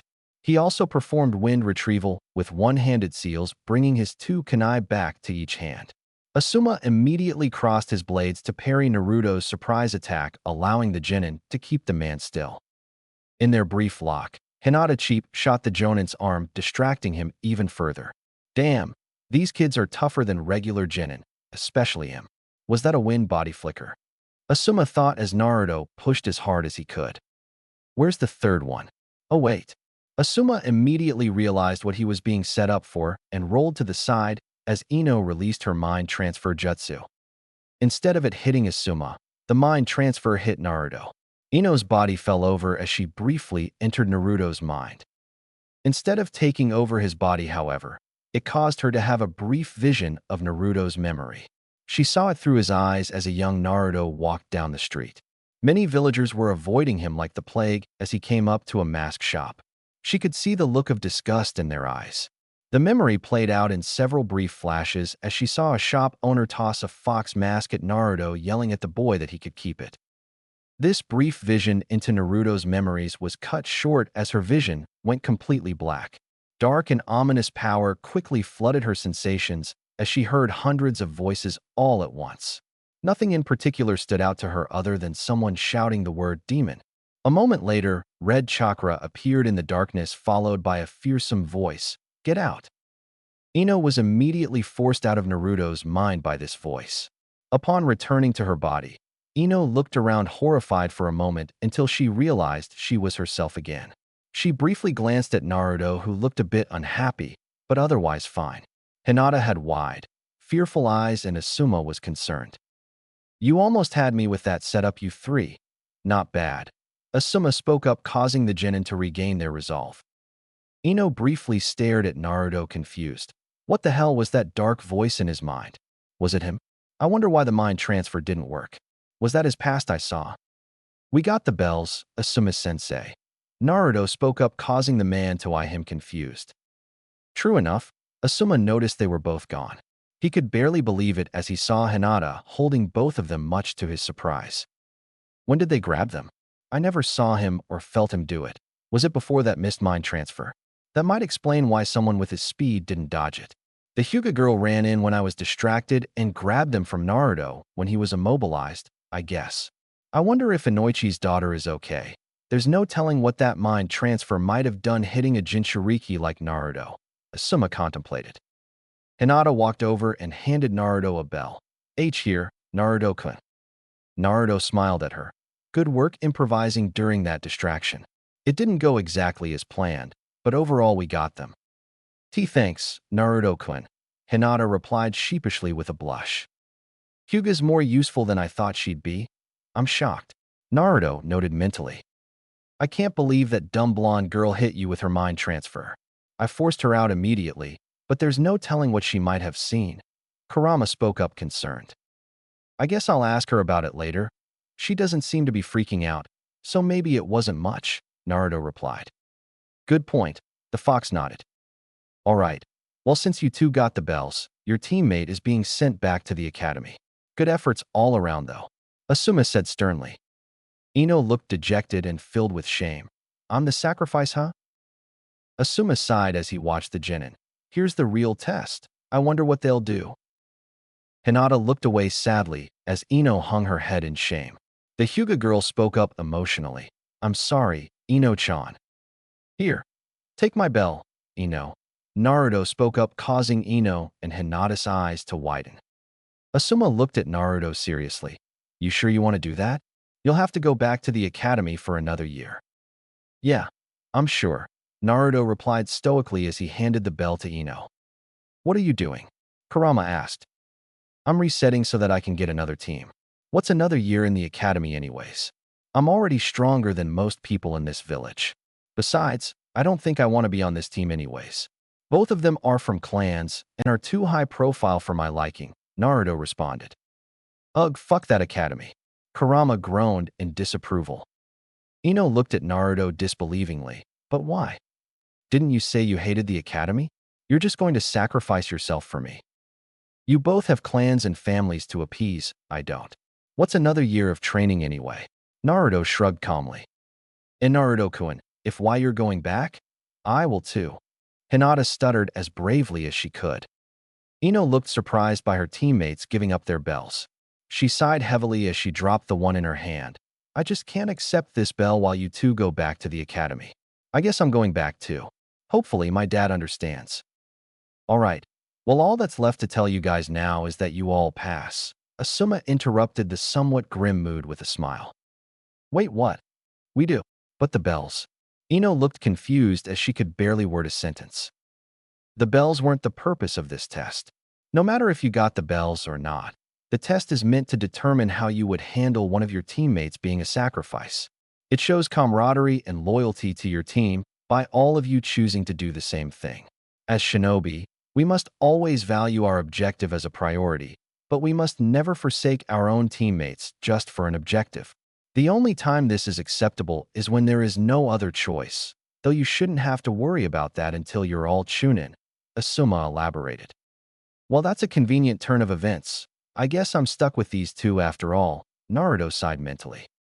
I don't think I could have handled another year of that place, Kurama said with relief. So what would have happened if we didn't get the bells? Naruto asked. Asuma shook his head. If you didn't, I would still fail the person who gave the weakest effort, and you would be in the same position. I must say, though, you're the only Genin team in recent history that's ever actually gotten a bell that I know of. The Hokage told me that the Sannin also did as well when he trained them as children. So what now, sensei? Naruto asked somewhat anxiously. Tomorrow we'll be starting our first missions as a team. Take the rest of the day off and celebrate. You've all earned it. Meet me here tomorrow, same time, Asuma said proudly. Naruto glanced over at his two teammates. Good job, you two. I'll see you tomorrow. Without another word, the blonde boy was the first person to leave. Asuma glanced over at Ino and Hinata curiously. Is something wrong? Hey, Asuma-sensei, have you ever heard of the Uzumaki clan before? Ino asked curiously. He glanced at the girl perplexed. Why do you ask? Naruto is apparently the last Uzumaki. At least that's what he told me, Ino replied. Asuma crossed his arms. Yes I have. They're an old clan from the Whirlpool village. They had good relations with the Senju clan though. They were Konoha's closest allies during its founding. Do they have a bloodline? Ino wondered. The Jonin shrugged. None that I'm aware of. The Uzumaki clan was wiped out a long time ago, I believe. They were pretty renowned for Fuinjutsu and healing though. I also heard they had large chakra reserves. Hinata perked up curiously. Healing? Maybe that's why Naruto knows medical ninjutsu. Interesting, what wiped them out? Ino asked. I believe Kiri and Kumo both did during a past war. I actually don't know that much about them beyond that, sadly, Asuma replied. So Naruto is the last member of that clan, just like Sasuke-kun is the last member of his? Ino clarified. Asuma shrugged. It would seem so. Did you know his parents at all? Ino wondered. The Jonin looked at her briefly. Sadly, no. Do you know why my dad doesn't like Naruto? He warned me about going near him. Ino trailed off uncertainly. Seeing where the conversation was starting to go, Asuma shook his head. I couldn't say, Ino, but your father might have misjudged him. Naruto was willing to go back to the academy for you to pass. He might be a bit strange, but the kid's definitely not one to let his team down. You're actually pretty lucky to be on a team with him. I'm kind of amazed he can use wind release too. He'll be a good shinobi. He looks a lot like Yondaime-sama. I guess it's no surprise his son is skilled too. Asuma thought briefly as he began to walk off. You two take care now. I have some business I need to attend to. Asuma waved before disappearing. With only Hinata and Ino left, the blonde girl glanced at the shy Hyuga and spoke. So, do you have a crush on Naruto? Eh. Hinata gasped in complete shame as Ino stared at her. The blonde girl shook her head and laughed. I thought so. It's kind of cute actually. Although, I don't really understand the appeal in a weirdo like Naruto. Sasuke-kun is much better. Hinata did not reply as she looked down. Look, I don't care if you want to go all lovey-dovey with him, but I really don't want to be the third wheel on this team. So can you not do that stuff when I'm around, please? Ino sighed. Sure, Ino-chan. But I don't think Naruto-kun likes me like that anyway, she said sadly in response. Ino sighed. I think you're better off without him then. That guy is really weird and kind of a jerk. I'll see you tomorrow, Ino-chan, Hinata managed to say without any nervousness as she left gloomily. The blonde girl then decided to finally go home herself. The whole trip back, all she could do was think about the test and the unusual events that occurred during it. Naruto is a mystery. He just knows all of this ninjutsu. He's from a dead clan. My dad hates him for no reason, and nobody knows anything about his family or life. What was that memory of his, though? A mask shop that threw a fox mask at him. How strange. Ino thought as she went home. Hokage Tower. He can use wind ninjutsu? That is surprising. I don't recall anyone training Naruto how to do something like that. Nobody in the village is very skilled at wind ninjutsu except for you, me, and Danzo. It's uncommon in Konoha. The third Hokage said, shaking his head with disbelief. Believe me, I was shocked when I saw it. I have no idea how he could have possibly learned it. Asuma shook his head. Naruto spends a lot of time reading and researching. He could have possibly learned it on his own. The only other explanation is someone else taught him, but that's hard to believe considering the few viable tutors, Hiruzen noted as he put his pipe in his mouth. Do you suspect Danzo-sama? Asuma asked curiously. Hiruzen sighed. I highly doubt it, but it is worth asking him. I am willing to believe Naruto learned this on his own, but I don't want to dismiss the possibility that Danzo is trying to preemptively weaponize the boy as one of his agents. Asuma shrugged. Yeah, well, considering Naruto's dad, I suppose it's not impossible that he's smart enough to teach himself. The Yondaime was a true genius. Minato Namikaze was a prodigy, a once-in-a-generation shinobi. You think Naruto is similar to his father? Hiruzen asked his son. The bearded Jonin shrugged. I don't know for sure, but he's clearly better than anyone thought he was. I am willing to bet he's the best genin by a long shot. He didn't once get tired while fighting me, and nothing fazed his battle calmness. The kid's going to be a good shinobi at the rate he's going. I see. Well, it's good to know that Naruto took my advice to heart 3 years ago, the Sandaime said with a smile. What advice? Asuma wondered. Nothing. Keep an eye on him and let me know how his progression goes, the Hokage replied. Asuma paused as he walked to the exit, but briefly stopped as he spoke up again. Naruto seems to know about the Uzumaki clan to some extent. I think you should talk to him about that the next time you see him, father. I'm bringing them in for their first mission tomorrow. Maybe you should ask him then. I will keep that in mind. The Hokage nodded before Asuma left. After Asuma was gone, Hiruzen took a seat at his desk and pulled out a familiar orb. He looked through it and caught sight of Naruto. Currently, the boy was sitting on the Hokage monument heads and staring over the village. The Sandaime sighed. I knew this day come eventually. Naruto must have found out about his clan. It's only a matter of time before he asks me about his parents again. Is it right to tell him, or should I keep it a secret until he's come of age? Naruto, the next day. Naruto awoke the next day in his apartment and quickly got dressed before heading back to Team 10's training grounds. He had spent the remainder of yesterday training by himself in the Senju Grove and painting his armor. The new Jinin wanted to wear it desperately, but knew it was best to save for another time. I stayed up late painting that armor. I'm so tired. Naruto yawned as he hurried to Team 10's training grounds. It was worth it, though. That armor turned out nicely. When are you going to start wearing it, anyways? Kurama asked.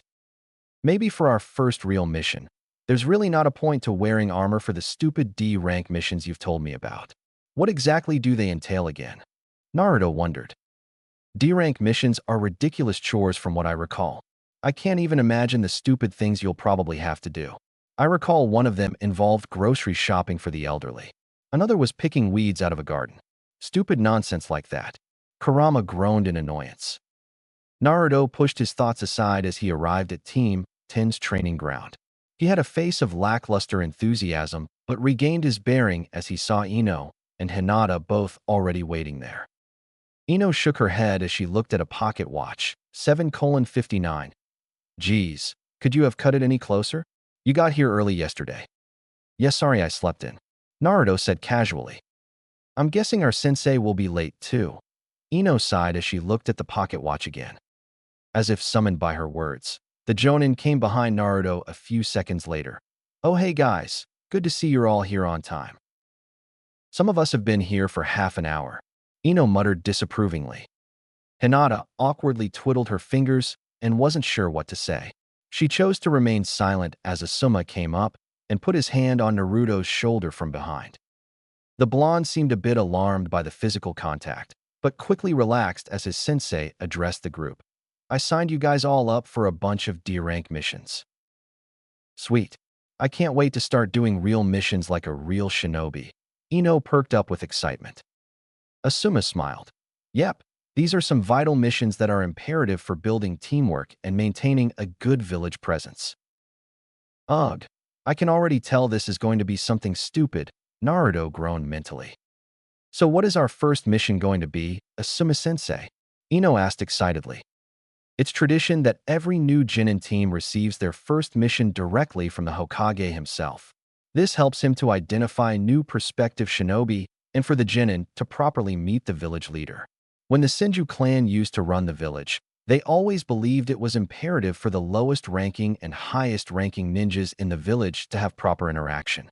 This prevented a lot of misunderstandings so that the Hokage can see his troops as people, and the troops can see the Hokage and other leaders as people. Empathy and trust are vital parts of the chain of command, and the faith we place in those above us is what has held this village together for so long, Asuma lectured. Tobirama-sensei always used to say that. He said never tell anyone to do something you wouldn't be willing to do yourself. Nobody will be willing to die for you or the village unless they know you're willing to die for them. The Hokage should always set the example, and nobody under him should ever have a reason to question his leadership, Naruto thought with approval. Well, let's go get this mission then. Ino chirped with enthusiasm.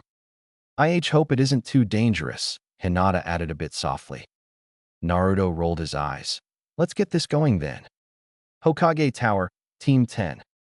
As the three Jinin stood across from the Sandaime Hokage, they all stared at the man with different reactions. Ino and Hinata looked a bit intimidated, with the former slightly awestruck. Naruto had a look of indifference and addressed the Hokage casually. Hey Gramps, so what's our first mission? I am glad to see you graduated from the Shinobi Academy, Naruto. Asuma tells me that you are quite gifted, and Irika remarked on your vast improvement over the years. I'm proud of your progress, the Hokage said approvingly. The blonde nodded with a slight smile. Thanks, Gramps. I've got a long way to go to become Hokage, but at least I'm one step closer, yeah? Indeed you are, Naruto. Now who are these other two teammates of yours? The Hokage asked as he looked at Ino and Hinata. Both seemed a bit impressed that Naruto personally knew the Hokage. Ino seemed particularly shocked by it. How does Naruto know the Hokage? Seriously, like what the hell is with him? I thought Asuma-sensei was exaggerating when he said the Hokage knew Naruto. Nice to meet you, Hokage-sama. I'm Hinata Hyuga. The dark-haired girl bowed respectfully. Ah yes, You are Hayashi's daughter if I recall correctly. Nice to meet you, Hiruzen replied. I'm Ino Yamanaka, Hokage-sama. Ino bowed. The Sandame nodded. Yes, Inoichi's daughter, correct? Well, it is good to see such fine young shinobi such as yourselves growing up and taking the role of shinobi. As ninjas of the Hidden Leaf Village, you are responsible for protecting the village and its citizens. Since you're all still young and untrained, you are only authorized to take D-rank missions for the first few months. I happen to have one right here that will be perfect for your new team. Really? What is it? Ino asked eagerly. A certain infamous cat has escaped her owner once again, and it's up to you three to recover it. Here's the mission paperwork. Good luck, Hiruzen said with a concealed smile.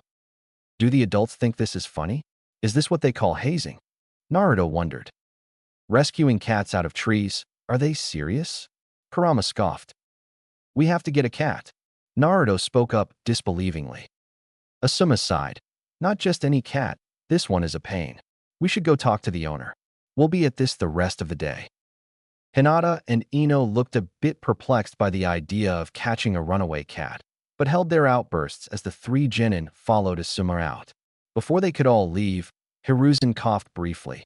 Naruto, could you stay for a minute? I want to talk to you alone for a minute. Ino's eyes shot back at him as Naruto remained. Hinata looked curiously, but neither girl got any insight into what was happening as Asuma closed the door, leaving Naruto alone with the Hokage. The blonde girl looked at her sensei annoyed. What the hell is that all about? I couldn't say, but it's not my place to question the Hokage. Asuma feigned ignorance. Okay, now things are just getting ridiculous. Why does Naruto already know the Hokage, and what could they possibly have to talk about? Ino wondered. Meanwhile, in the Hokage's office, Naruto stared at the Sandame seriously. What do you want to talk about, Gramps? I figured this conversation was coming. Kurama sighed. It's come to my attention that you're skilled with wind ninjutsu, according to Asuma. Is that correct, Naruto? The man asked. Yes, it is. Naruto replied bluntly. How did you learn it? Did someone teach you? You're not in trouble, Naruto, but I just wanted to know. Wind style is very rare in Konoha, the man continued. The boy crossed his arms. Really? Well, you know something I wanted to know about? My parents, and why you refused to tell me about them. Why don't we talk about that instead? Your parents both died the night the Kyuubi attacked, Naruto, Hiruzen explained. Yeah, and whatever happened to that fox anyway? Naruto asked despite already knowing the answer. The Sandame sighed. Forgive me, Naruto, but I swore to your parents that I would keep you safe. You can't know yet. The Yandame sacrificed himself to defeat it. The Hokage answered vaguely. Naruto glared at him somewhat angrily as he lifted his shirt up and pointed at the seal on his stomach. Then what the hell is this seal doing on my body?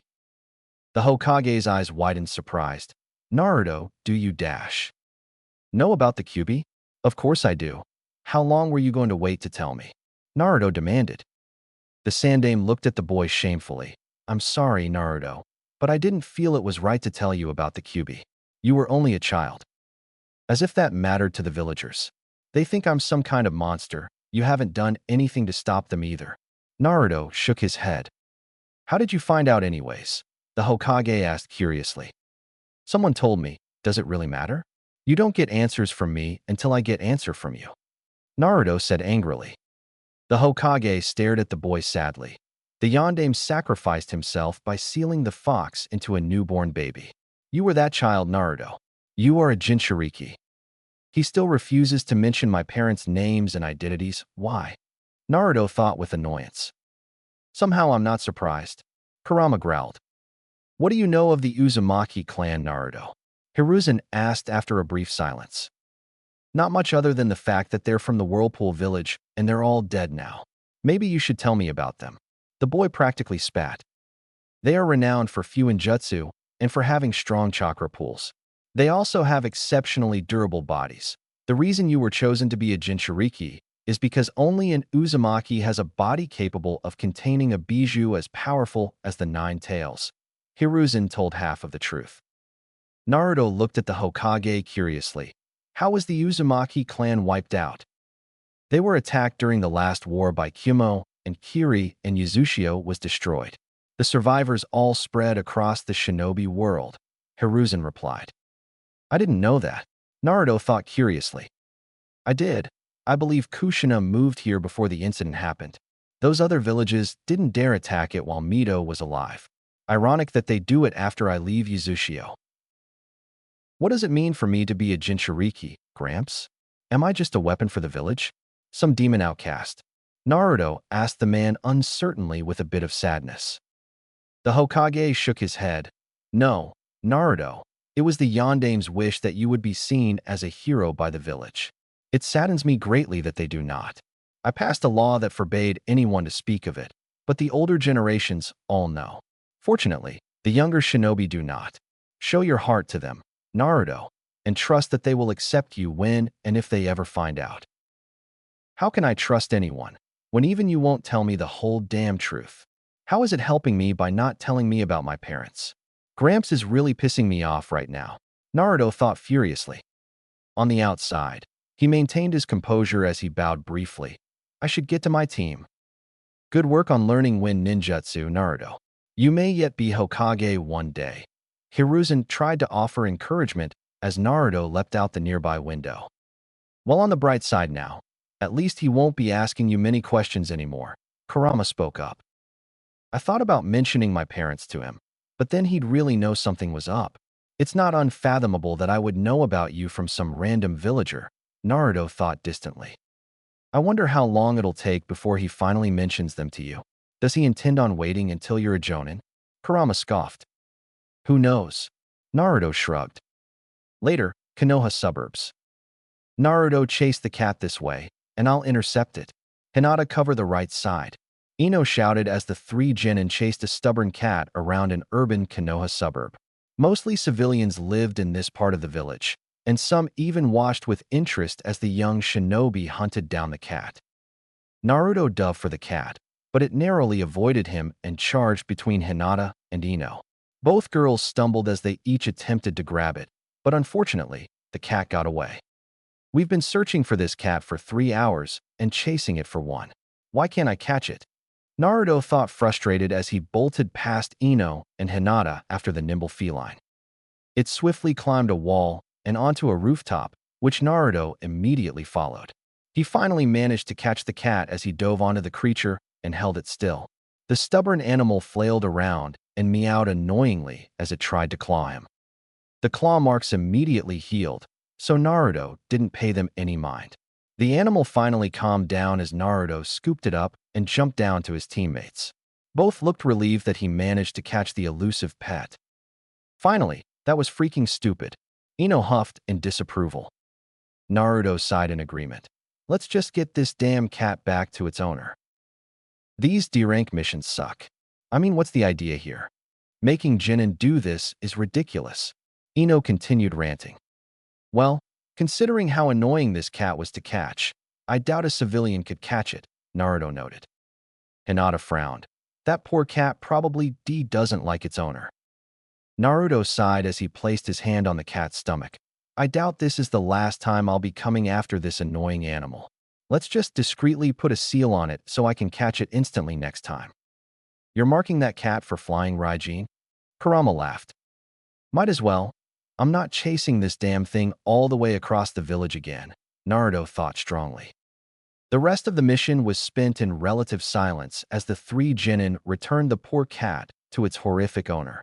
Upon turning in their mission to the tower and leaving, Naruto automatically began to make his departure. He didn't go far from the tower door before Asuma spoke up. Hey Naruto, you want lunch? It's my treat. He looked at his sensei a bit perplexed but nodded in agreement. Sure. Shortly thereafter, the blonde boy was at a ramen stand of all places. Iruka had taken him here a couple times before, and Naruto found the food enjoyable whenever he came around. As he sat down at the ramen stand, the owner and his daughter warmly greeted him. Welcome back, Naruto-kun. Do you want the miso ramen again? I'm surprised how nice these ramen stand people are to me. They always call me by my name when I come here with Iruka-sensei. Naruto thought as he nodded. I'll have the same thing. Oh, and I'm paying too, Asuma announced to the Ichiraku workers as he took a seat next to the boy. Asuma noticed Naruto's distant, melancholy face and spoke up. What's got you down, kid? You made it to Genin. You should be proud. Asuma-sensei, how do you feel about being my sensei? Naruto asked the man as he glanced over him. The bearded Jonin smiled. Personally, I'm actually glad I'm your sensei. You're skilled in wind ninjutsu like me. I'm actually ideally suited to teach you. Plus, you seem like a good kid, and my father likes you a lot. There's no way he doesn't know I'm a Jinchuriki. Why is he being so nice? Naruto wondered. I know you're not very talkative or social, but feel free to talk to me if you need anything. I'm your sensei now, and I take that role seriously. I'm here to look out for you, he continued. Thanks, Asuma-sensei, Naruto replied with a genuine smile. You're exceptionally skilled, Naruto, but you shouldn't ignore your teammates outside of missions. They've both expressed concern about you. I think it's probably a good idea for you to reach out and become friends with them, Asuma suggested. I can try, but I don't have anything in common with them. Plus, they're both girls, Naruto said blankly. Asuma chuckled. What's wrong with that? Lots of guys would love to be in your position with two clan kunoichi and a cool sensei on their team. I'll make an effort to reach out to them, but don't expect much, Naruto sighed. He's practically dismissed the idea of having a bond with anyone. I should really try to break him of that. It's a wonder he's not gone crazy from loneliness and rejection yet. The kid has some serious willpower to endure the hatred he receives, Asuma thought concerned. I know you've had a rough childhood as an orphan, Naruto, but you'll always be alone unless you're willing to reach out to others. Sometimes they'll hurt you, but sometimes they won't. You have to take the good with the bad. Walling yourself away like this won't get you anything at all. Just think about that, okay? Asuma said as he stood up. I will, Asuma-sensei, the boy nodded. Good. I'm going to go do some chores, but I'll see you tomorrow. Give someone a chance, Naruto. That's a personal mission from me to you. He does have a point. How am I ever going to get people to like me if I act like Sasuke all the time? Naruto thought with a bit of self-awareness.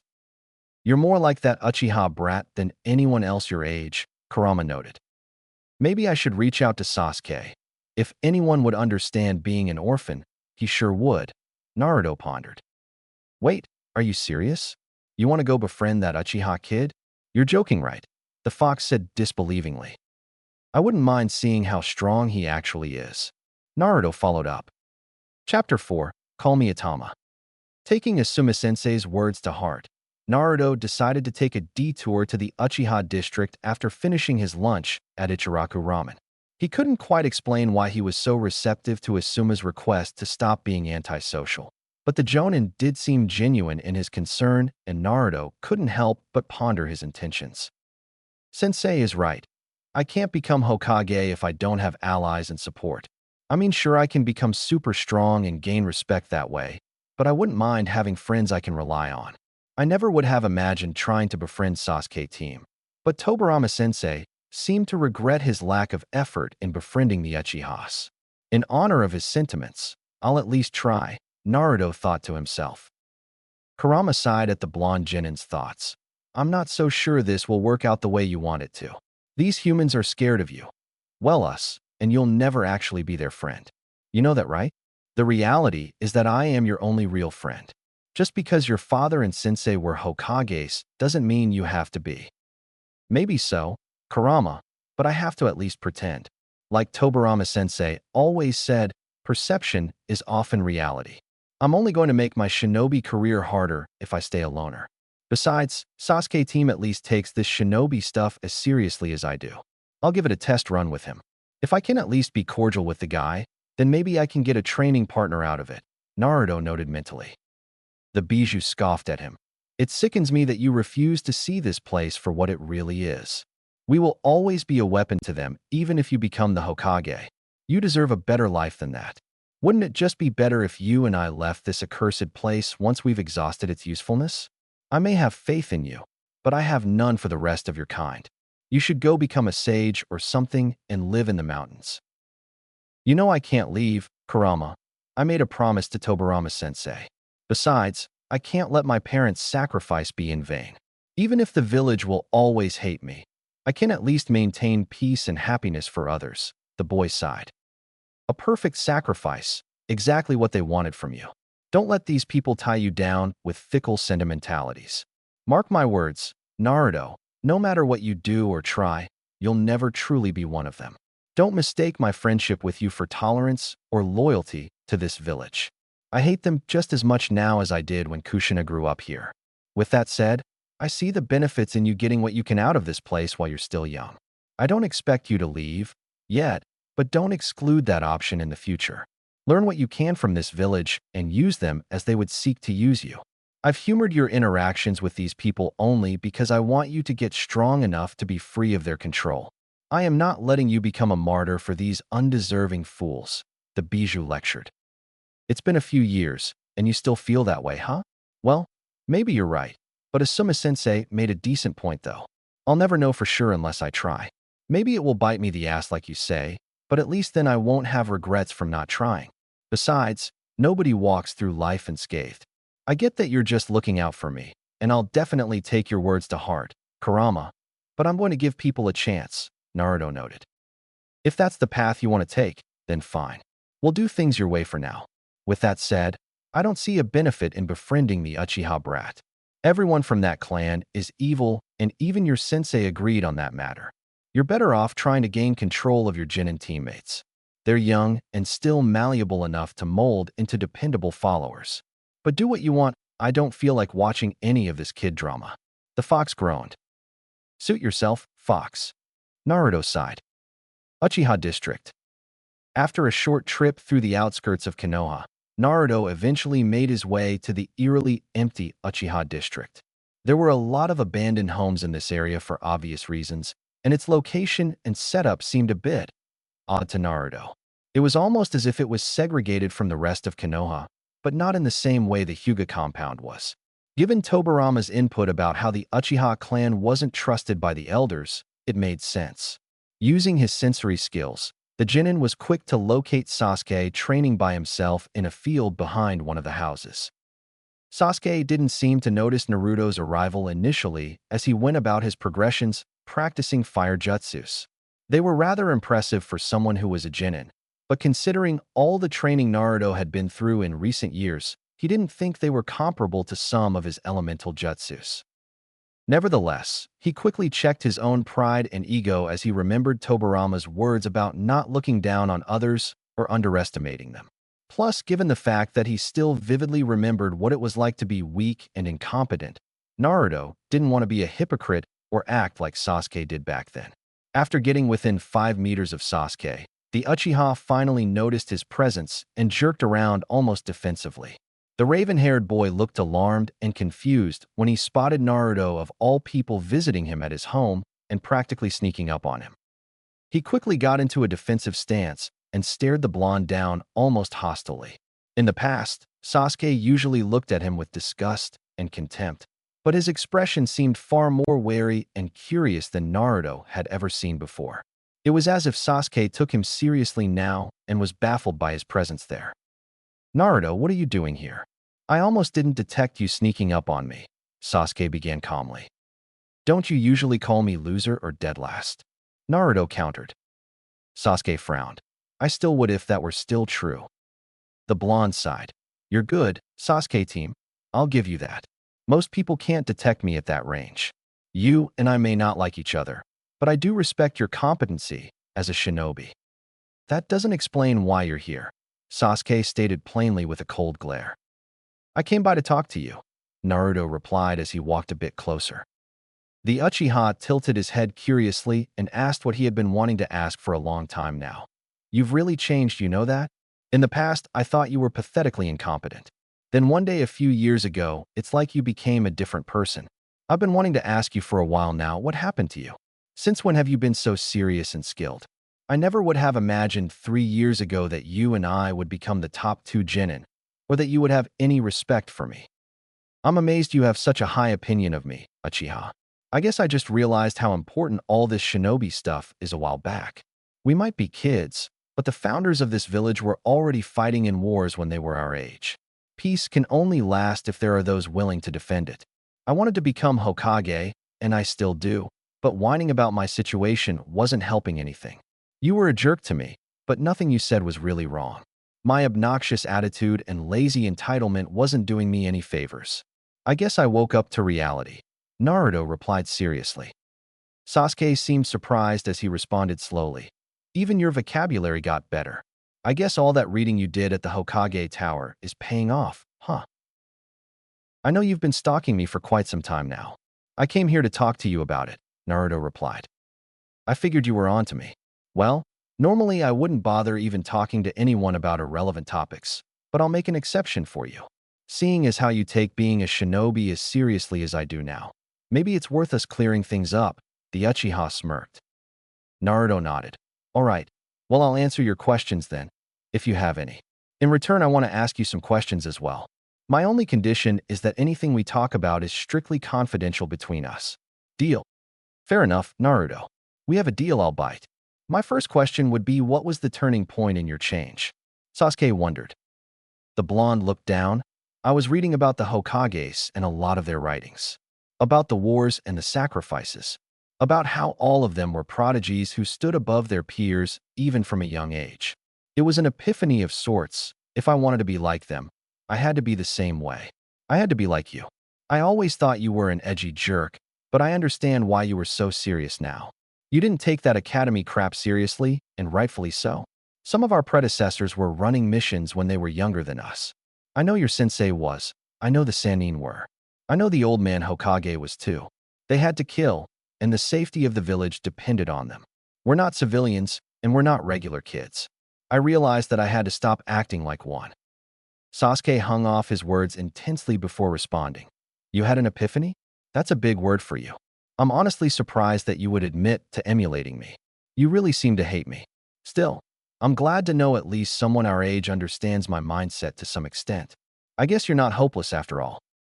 I've been thinking about it a lot lately. We're kind of similar, Naruto sighed. Similar in what way? Sasuke shot back almost aggressively. He seemed a bit offended about Naruto comparing himself to him. We're both orphans. We both lost our clans. We both want to become more powerful. We both take this shinobi life seriously. Neither of us really has any friends. Plus, we both have goals that other people don't understand. Naruto started listing off similarities. Sasuke calmed down a moment later as his eyes widened. What? You have a clan? I've never heard of an Uzumaki clan. They were from Yuzushiogakure, the Whirlpool village which was wiped off the map. It was a village between the land of fire and the land of water. My mom was the last living member prior to me. Well, at least in Konoha. Pretty much the entire Uzumaki clan was wiped out by Kumogakure and Kirigakure in war. You should know that the first Hokage was married to an Uzumaki. So they were a pretty significant clan back in the day. Obviously, my situation is not the same since your clan was murdered while you were alive. But we are similar in that we're the last members of our clans in this village. I can relate to you on that matter, Naruto explained. The Uchiha's eyes shot open in disbelief. Your clan was married into the Senju bloodline? How come nobody knows about that? How did you learn this? Are you making this up? No, but I can understand your skepticism. Before you fly off the handle, I'm not saying I can understand what it's like to lose everyone you ever cared about. In truth, I never really had anyone. So I guess it's easier for me to cope with it. Naruto swallowed his pride and announced. Assuming this is all true, how did you find out about this? The old you would have bragged about being from a clan. Plus, none of the other clan kids seemed to know you were from one. Sasuke shook his head. There was one member of my clan I met a few years back before he passed away. He trained me and wanted me to keep everything a secret for my own safety. I'm telling you this in good faith because I think you and I should be allies, Naruto answered. It was clear to Sasuke that Naruto almost seemed pained to humble himself like this, but he couldn't help but appreciate Naruto's empathy and awareness on the differences in their oddly similar circumstances. He also found it unbelievable that Naruto of all people wanted to reach out to him and be allies. That explains a lot, but what makes you want to ally with me? Sasuke shook his head again. Why not? You're the only other person our age I have anything in common with. Neither one of us has any friends, so maybe we could be friends, Naruto sighed. Sasuke blinked in disbelief. You want to be friends with me? I told you the truth about myself, so you'd at least consider it. Honestly, I'm not expecting you to say yes. But if you do say no, then at the very least keep what I told you to yourself. Trust is a two-way street. I don't expect yours without offering some to you first. With that said, I did mention I had questions of my own for you. If you're willing to answer, Naruto responded seriously. Sasuke gave him a bewildered look for a moment before a serious stare graced his features. He was silent for a good few seconds, but finally he spoke up again. Considering what my goals are, I don't think I can have any friends. Nor would I want any either. I'll answer your questions though since you've been cordial enough to answer mine. Go ahead and ask what you want to know. Your clan was wiped out by your older brother, right? Naruto asked. The Uchiha seemed a bit surprised by Naruto's insight, but simply nodded in response. Yes, and my goal is to get strong enough to kill him. My brother was an Umbu when he was our age, so your perception on how serious I take my shinobi training was completely accurate. This kid stuff they have us doing is a joke compared to what my true goals are and how much stronger I need to become. Do you know why your brother spared you? Naruto asked. Sasuke seemed shocked by Naruto's uncanny knowledge about that detail and went wide-eyed as he stared at the blonde in silence. Finally, he spoke. I won't even ask you learned it. But what is the purpose of asking me a question like that? I think I know why. Naruto followed up, causing Sasuke to glare at him. He clearly didn't like Naruto cross-examining him or talking about the Uchiha massacre, but his curiosity kept him from shutting down the conversation. How could you understand him or his twisted motives? How could anyone? Sasuke shook his head, almost disgusted. Do you know what a Mangekyo Sharingan is? I'm guessing your brother had one if he was strong enough to wipe out the Uchiha clan. Apparently, it's awakened through pain and suffering. It's an immensely powerful variation of the Sharingan, and each one is said to be unique. It's a double-edged sword though, and overusing it will render an Uchiha blind eventually. The only way to counter its corrosive deterioration is to get an eternal Mangekyo Sharingan, which can only be acquired by taking the eyes of sibling Uchiha, who also has a Mangekyo Sharingan. I think your brother tortured you so that you'd awaken a Mangekyo Sharingan, and so that he could take your eyes one day, Naruto explained. To say Sasuke looked mortified by this information was an understatement. Naruto had impossible knowledge about the greatest secrets of the Uchiha clan, it seemed. Not even Sasuke himself knew about most of this, but everything made sense to him after hearing Naruto rationalize Itachi's actions. His brother could only get an eternal Mangekyo Sharingan through him. All of the torture and his brother's words about becoming stronger, it made perfect sense now. The reason Naruto knew this information was because of Tobirama. His sensei explained how it worked to him after telling Naruto the story about Madara Uchiha and his brother Izuna, whom Tobirama killed. It was forbidden knowledge even among the Uchiha clan for obvious reasons since it would encourage infighting. How do you know all of this? Even I didn't know any of that. I did know about the Mangekyo Sharingan, but not this, eternal Mangekyo Sharingan. So, my brother killed everyone in our clan just so that he could get stronger? He did all of this so that I could get powerful and he could steal my eyes. Why? My brother was already powerful and a prodigy. What did he need more power for? Sasuke began to start showing emotion as anger rose up from beneath his normally stoic demeanor. I learned about it from my former sensei before he died. He knew a lot about your clan and told me some of this stuff. After I looked into the Uchiha massacre, it just made the most sense to me. Sorry to pry into your business, but I just thought you should know if you didn't already. It won't give you closure, but at least you can understand your brother's motives now, Naruto sighed. The Uchiha cracked a fist as he looked into Naruto's eyes. My entire life, I've tried to rationalize why he did it and why he spared me. I'm glad you told me. It's the answer I've always been searching for.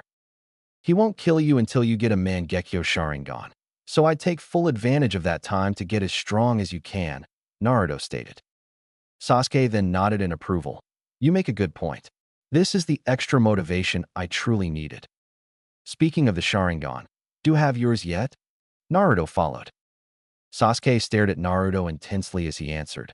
I think so, but I don't know how to activate it. Just how much do you know about the Uchiha clan anyways?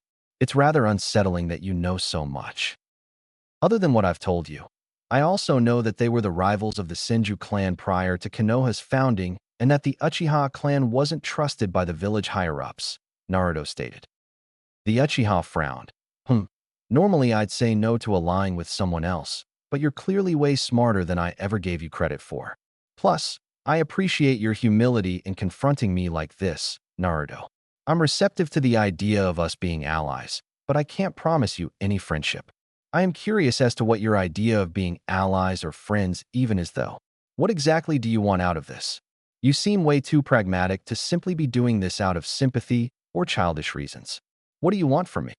Well, I could use a reliable training partner, and I wouldn't mind us exchanging information or advice on serious dilemmas. I'll help you hunt your brother as well, if you're willing to help me whenever I need it, Naruto followed up. Sasuke glared at Naruto, almost offended. I don't need help hunting Itachi. I have to be the one to take him down. You shouldn't involve yourself in that. Yeah, well, I'm willing to help you do that. For starters, I can at least help you train to get stronger. You look like you need a good training partner as much as I do, Naruto noted. The Uchiha scoffed. And what kind of help do you want from me in exchange? Just be my ally and help me out if I ever need it.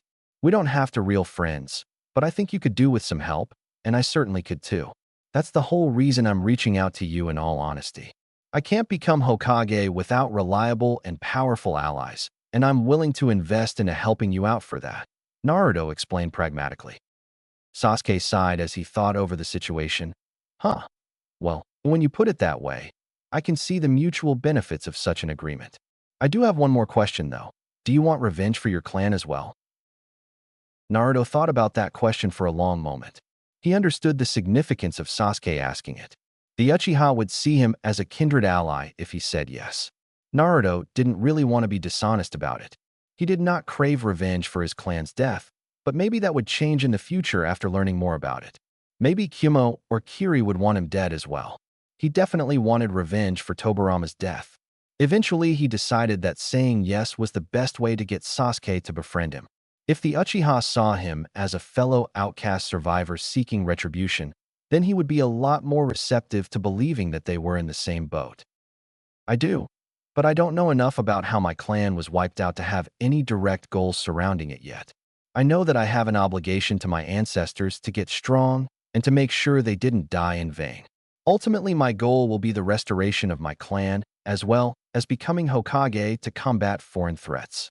I have every intention of killing anyone who threatens those goals, including Itachi Uchiha, Naruto answered with vague and indirect honesty.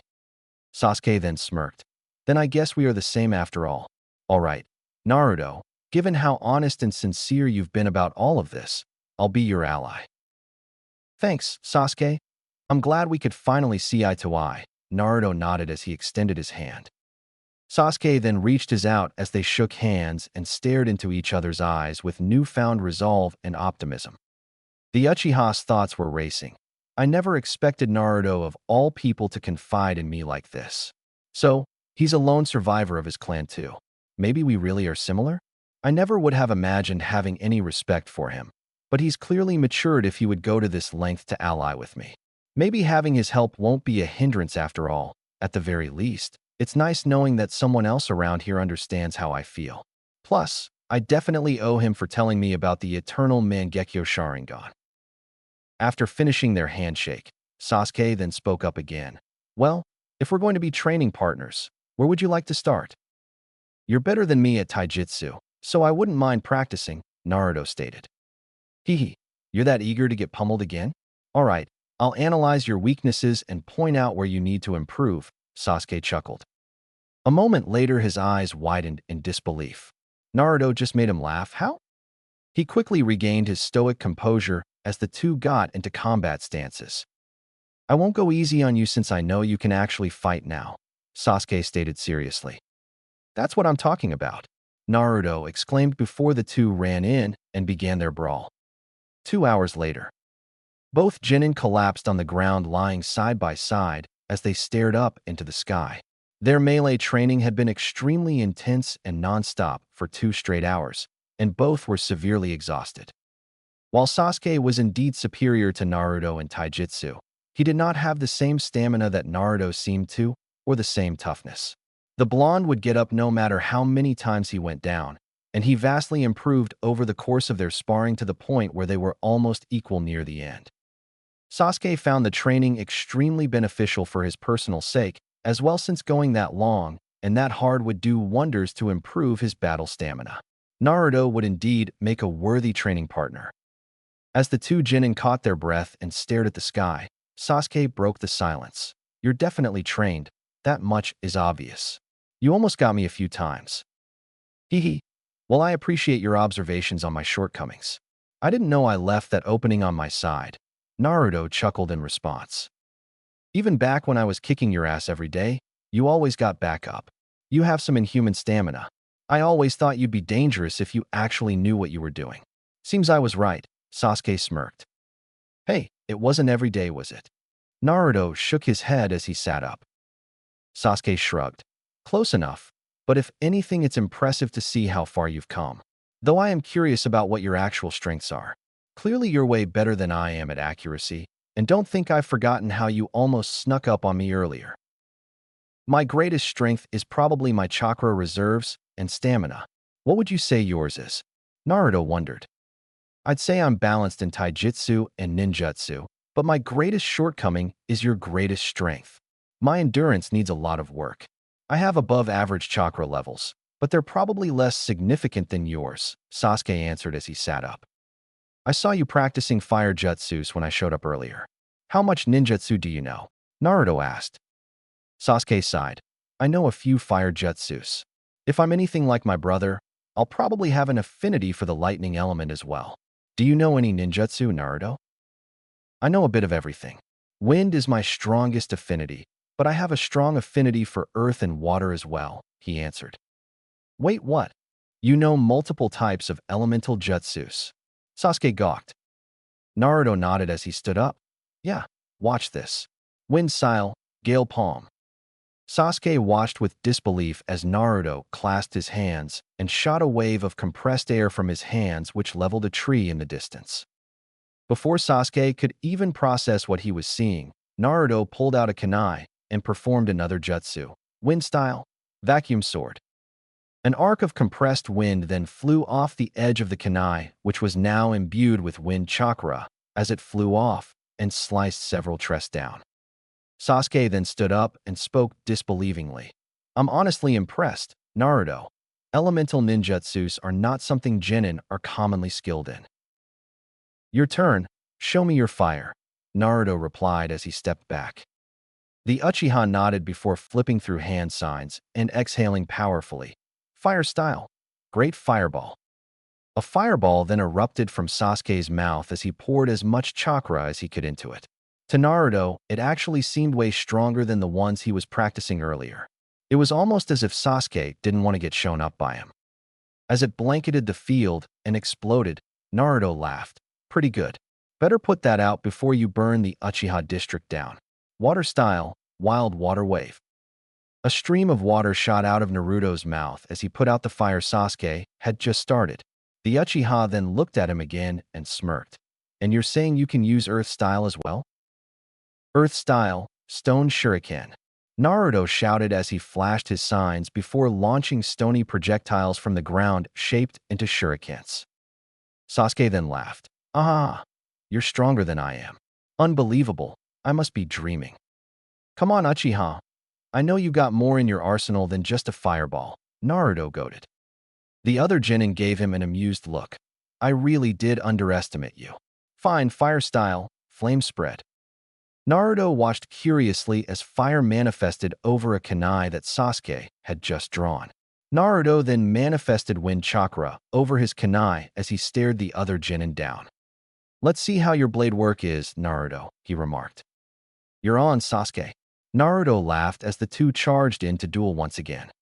Later that evening, to Naruto and Sasuke's surprise, the two genin would spend the rest of the day training together. They sparred, showed off various skills, and analyzed each other's strengths and weaknesses. While he wasn't too happy about the idea of revealing some of his arsenal to Sasuke, Naruto found the Uchiha boy's commentary on his skills extremely helpful. Sasuke really was a smart guy since he was able to identify quite a few flaws in Naruto's combat styles or suggest theoretical counters that other shinobi would have for them. While it certainly wasn't anywhere close to filling in the void Tobirama left behind, Naruto was truly grateful for the assessment from his peer. As beneficial as it was to Naruto, Sasuke would actually benefit way more from this day of training together. Not only did he learn a lot about Naruto and his capabilities, but the blonde genin truly earned his respect after seeing just how diverse of a range he had in ninjutsu. To Sasuke's utter disbelief, Naruto had actually been able to identify what his elemental affinities were. They were, of course, fire, which he already knew, but Sasuke also had a major affinity for Yin and lightning and a decent affinity for earth as well. Naruto spent the latter half of their time together teaching Sasuke several minor jutsus from earth and lightning that he knew. While he certainly didn't have nearly as strong of an affinity for earth as Naruto had, Sasuke was able to pick up a few extra techniques that he would be practicing in his spare time. To his complete surprise, though, Naruto knew several lightning jutsus. The blonde genin wasn't that proficient at them yet, but he was able to demonstrate how to do them after showing Sasuke the hand signs and writing down the instructions for them. After finally managing to get a lightning jutsu down, Sasuke could only stare in disbelief as he watched his static strings technique fizzle out with electrical static over the ground. He then turned his head towards Naruto. "So, you really have an affinity for every element? That's seriously impressive. My affinity for fire and lightning isn't nearly as strong as yours. You have a strong affinity for both of those elements, and I have a minor affinity for them just like you do for earth. My strong affinities are for wind, water, yang, and earth. We're kind of opposites in a way. I'm sure when you get your Sharingan, you'll definitely be way better at this, and you can eventually copy jutsus with it. Let me know when you get your Sharingan, and I'll let you copy all of mine," Naruto explained. "You would do that?" Sasuke seemed surprised. Naruto nodded. "Why not? I don't stand to lose anything by making you stronger." "This was really beneficial training, Naruto. I don't say this often, but thanks. I never expected you of all people to be helpful at teaching me ninjutsu. You're definitely more reliable as an ally than my lazy sensei. I'd like to continue this in the future. I get the feeling you know a lot more than what you've shown me today," Sasuke remarked. Naruto nodded. "Sure thing. Though I'm not nearly as good at fire or lightning. You have a prodigal affinity for those. I'll have to just write down what I know about the more advanced jutsus in those schools for you to practice. I look forward to us being able to go all out with full ninjutsu arsenals." "Huh. I'm kind of amazed you would want to make me stronger. I might actually start showing you up again if you teach me all of that, or let me copy all your skills," Sasuke laughed. The blonde rolled his eyes as he put his hands behind his head. "Yeah, don't start getting full of yourself just yet, Sasuke. Besides, have you ever heard the term, iron sharpens iron? The two of us can make each other stronger. We'll hold each other accountable. So don't start slacking in your training. I'm only going to get stronger, and I expect my training partner to do the same. Go ahead and write down those advanced lightning and fire jutsus for me right now. I'll make sure to master them before our next bout," Sasuke requested eagerly. "That's the spirit, and don't forget, the only easy day was yesterday," Naruto nodded. "I like the way you think," Sasuke nodded with approval. After writing down the techniques Tobirama taught him and whatever else he knew about fire and lightning jutsus for Sasuke to study, Naruto finally took his leave. After the blonde left, Sasuke looked down at the scrolls and papers in his hands as a strange euphoria filled him up. He felt a very peculiar optimism and motivation welling up deep within. Just knowing that there was someone like him was validating and made him feel good. Naruto was someone stronger who was willing to help him train and achieve his goals, someone he could genuinely respect and confide in, someone who he could measure his progress against, someone that would motivate him to keep getting stronger. Iron sharpens iron, huh? Don't go sleeping on me, Naruto. I'll pass you up again in no time. Sasuke spoke to himself as he looked up and went back to training. Naruto barely made it halfway down the street of the Uchiha district before sensing that someone was watching him. It was extremely faint. Someone's close. How long have they been there? Jonin level at least? Umbu maybe? They usually mask their chakra presence, but this seems different than usual. Was I caught off guard? I might have been distracted while I was with Sasuke and didn't notice them before. Naruto thought concerned. The presence was then joined by 3 others, all sharing the same extremely faint chakra signature. Naruto then touched the ground and closed his eyes. Where are they? He quickly detected the signatures, all grouping up and moving closer. Based on their briskly increasing pace, it seemed apparent that they knew he was onto them now. Naruto then sighed as he continued out of the Uchiha district. One of them stopped masking their chakra as much. They want me to know I'm being followed now. I should probably go confront them away from here so that Sasuke doesn't get involved. I got careless. How could I forget about the regular Umbu patrols? After leaving the Uchiha district, Naruto decided to walk to an isolated area near the forest and simply just leaned against a tree with his arms crossed. He then turned his gaze to where the 4 Umbu stalkers were all gathered and patiently waited. Seeing the Genin looking in their direction, the Umbu patrol finally revealed themselves as they all stealthily landed near him. 2 were in front, and the other 2 flanked him around the tree. All 4 were wearing masks, and they were deathly silent as they stared down the Jinchuriki, radiating as much cold intimidation as they could. Naruto could tell that they were surprised by his perception, but he had a bad feeling that they actually wanted to talk to him in the first place. "Naruto Uzumaki, you've been summoned," one of them spoke. It was a man, and he spoke almost emotionlessly as the 4 Umbu stood like deadly statues around the young blonde. "Unless it's the Hokage, I don't see why I have to answer it. This isn't typical Umbu protocol," Naruto replied stoically. The Umbu traded looks with one another, but their expressions were impossible to read due to their masks. 3 of them were male, and 1 was female by the looks of it. Their ages were impossible to guess as well, but the woman and one of the males seemed like they were young. The woman was probably in her late teens or early 20s, and the younger male was most likely around his age. At their closer proximity, Naruto could get a better read of their chakra. These guys don't seem like regular Umbu. Some of them have weird chakra. Artificial maybe. They don't have the usual Umbu tattoo on their shoulders either. Is it a different division? Are they imposters maybe looking to kidnap me? Please come quietly. We will release you after you answer our leader's summons. He has questions for you. That is all I'll say. The one who spoke followed up calmly. The obvious squad leader was the one speaking. Naruto examined him more closely. He wore the mask of a white cat which had green markings on the cheeks and above the eyes. It also had 2 red crescent moons outlining the outer edge of each eye socket. Another one of the male members, who looked older, had auburn hair which was half-tied in a short ponytail. He had a similar build to the first man, muscular but slender. His mask was that of a bear, and it had a green vertical stripe on the forehead. Naruto recognized what the stripe meant though. Sensory Umbu had those to signify their status, at least the ones in Konoha did. Of the 2 younger-looking members, the third male had medium-length black hair and pale skin. His mask was a plain ovular shape with a neutral frown on it and red, antler-shaped markings up the sides. This younger male appeared to be Naruto's own age. The final member was the girl, or woman rather. She had a snake-shaped mask.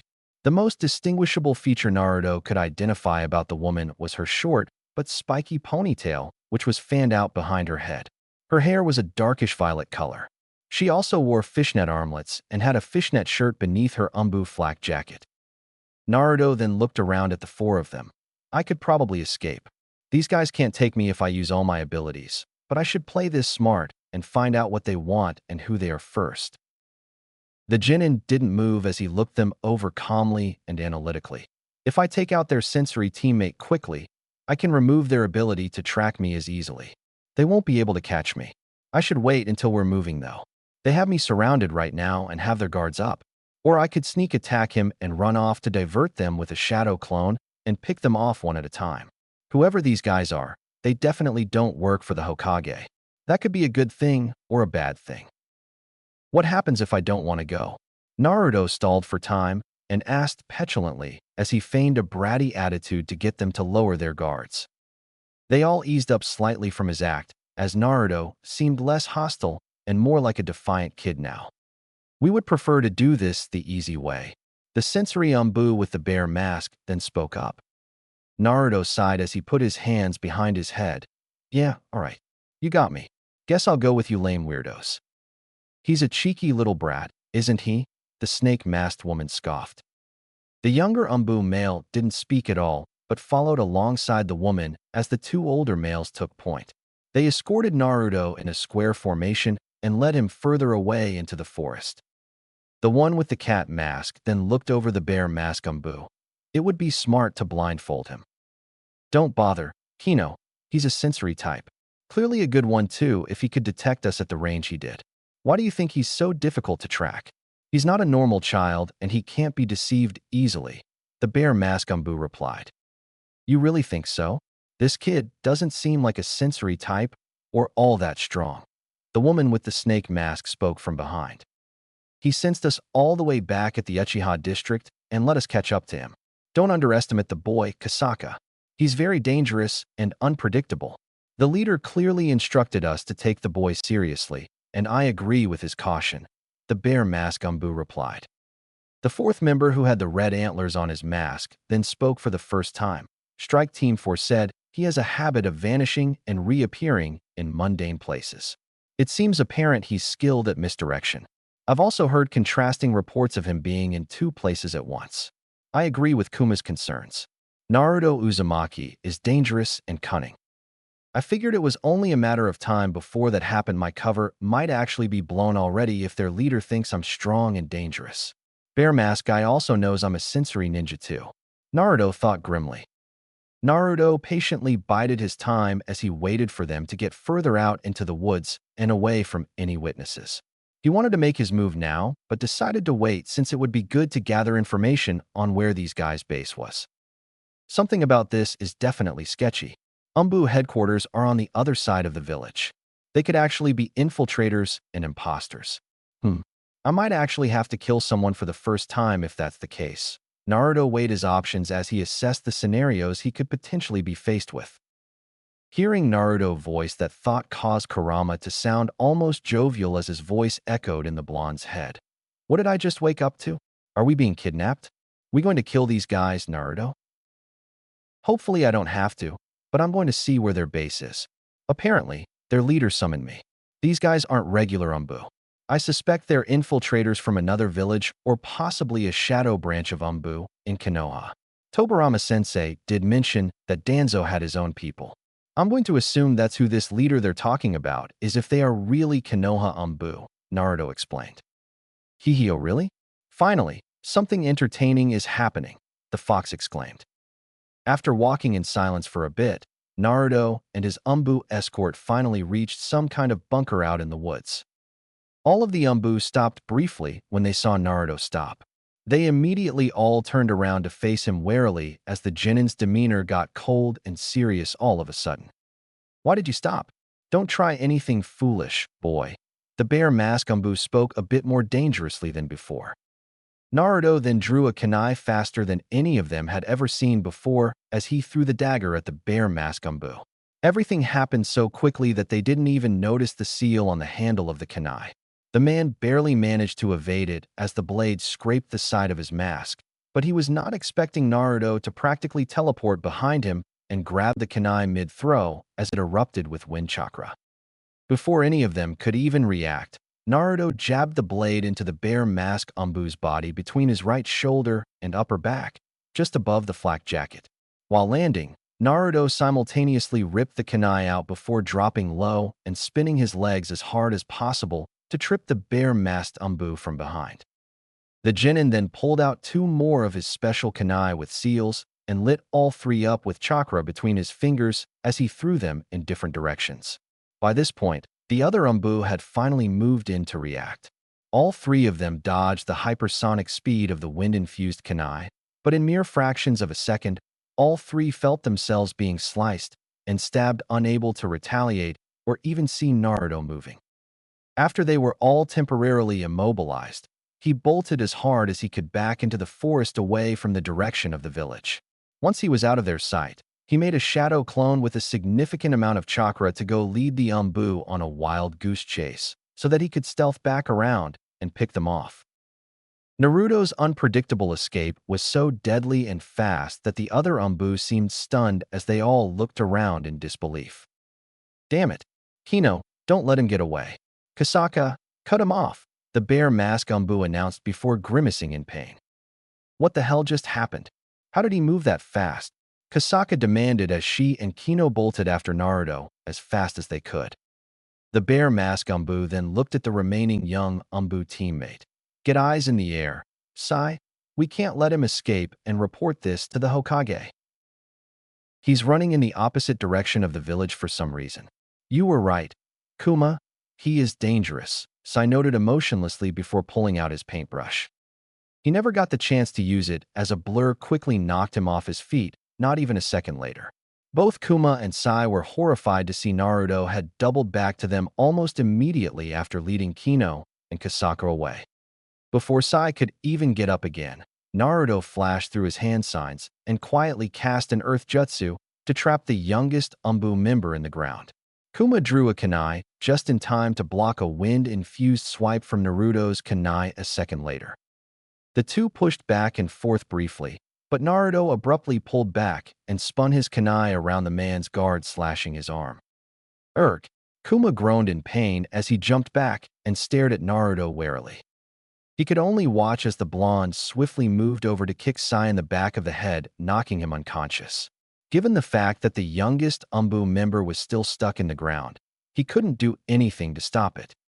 Kuma then looked around urgently, as if expecting Kino and Kasaka to come back, but they didn't for some reason. Naruto didn't move for a moment as he glared at the man and spoke. Wondering where your friends are? Did you take them out already?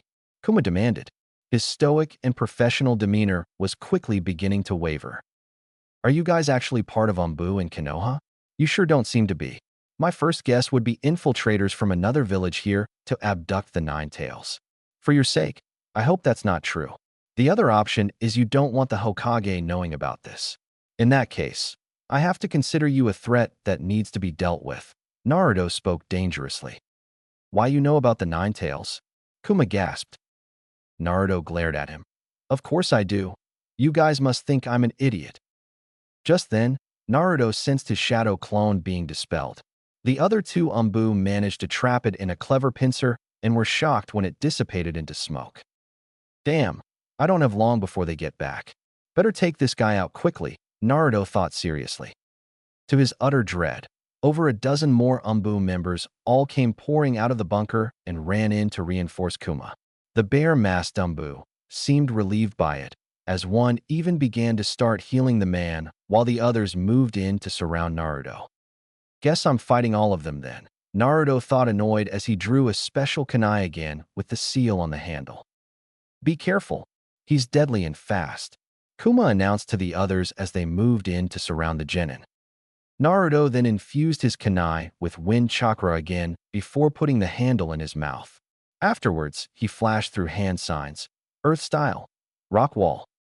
A wall of earth shot up to block the Umbu in front of him, which gave Naruto just enough cover to battle off the ones coming in to flank him.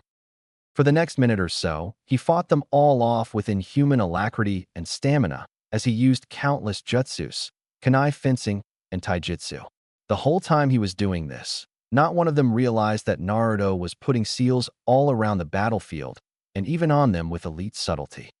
Just when it seemed like they were beginning to overwhelm him, Naruto threw out a smoke bomb obscuring everyone's vision. The blonde then used flying Raijin to warp around the battlefield, picking off all the Umbu that were obscured by the smoke.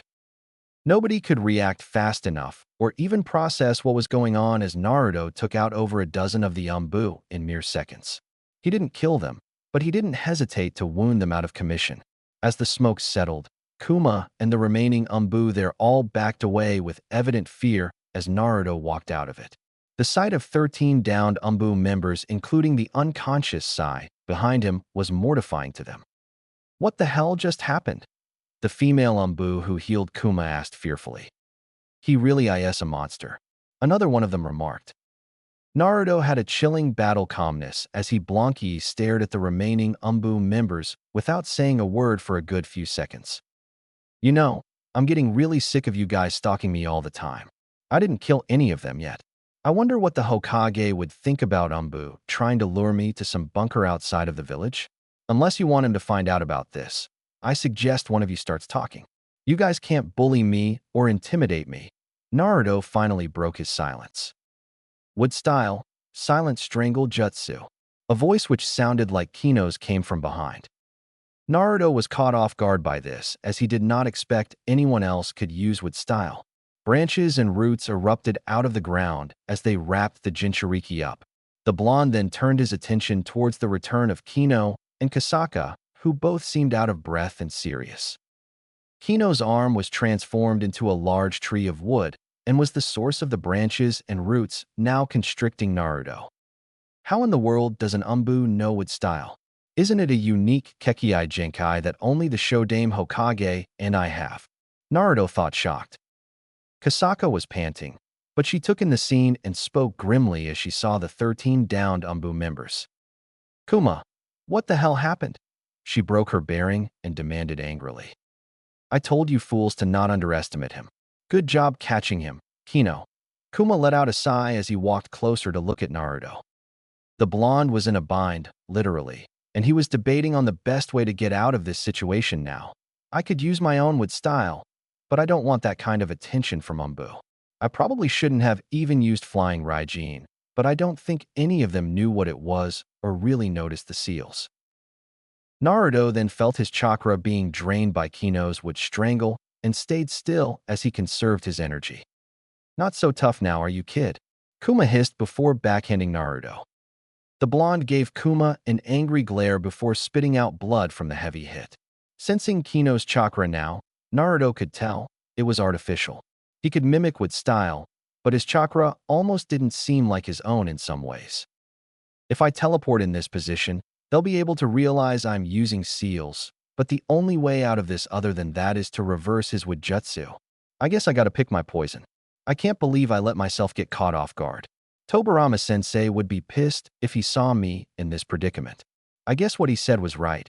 I'm not invincible, and even the toughest of people can get killed if they're careless. What was I thinking trying to fight an Umbu squad? Maybe I made a mistake, but it's not like I can keep my abilities a secret forever. It's okay to use them for serious reasons, Naruto thought as he glared between Kuma, Kasaka, and Kino. I was not expecting the kid to be this strong.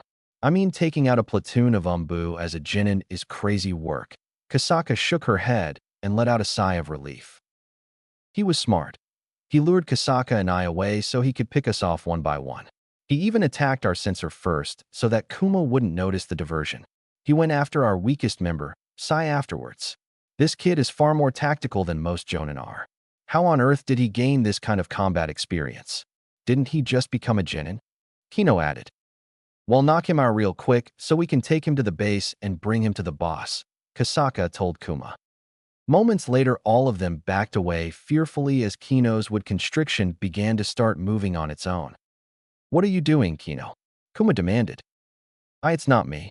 He's moving it himself with his chakra, he announced in disbelief as Naruto broke his arms free and began to cut apart the roots and branches with wind chakra. How many damn tricks does this kid have up his sleeve? The other female Umbu member demanded. Wood style, deep forest emergence, Naruto shouted after clasping his hands.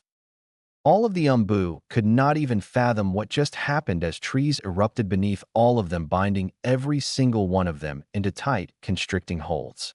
Naruto made sure to localize the jutsu so it wouldn't spread too far or draw attention from Konoha, but he successfully captured all of the remaining Umbu members before they could even react.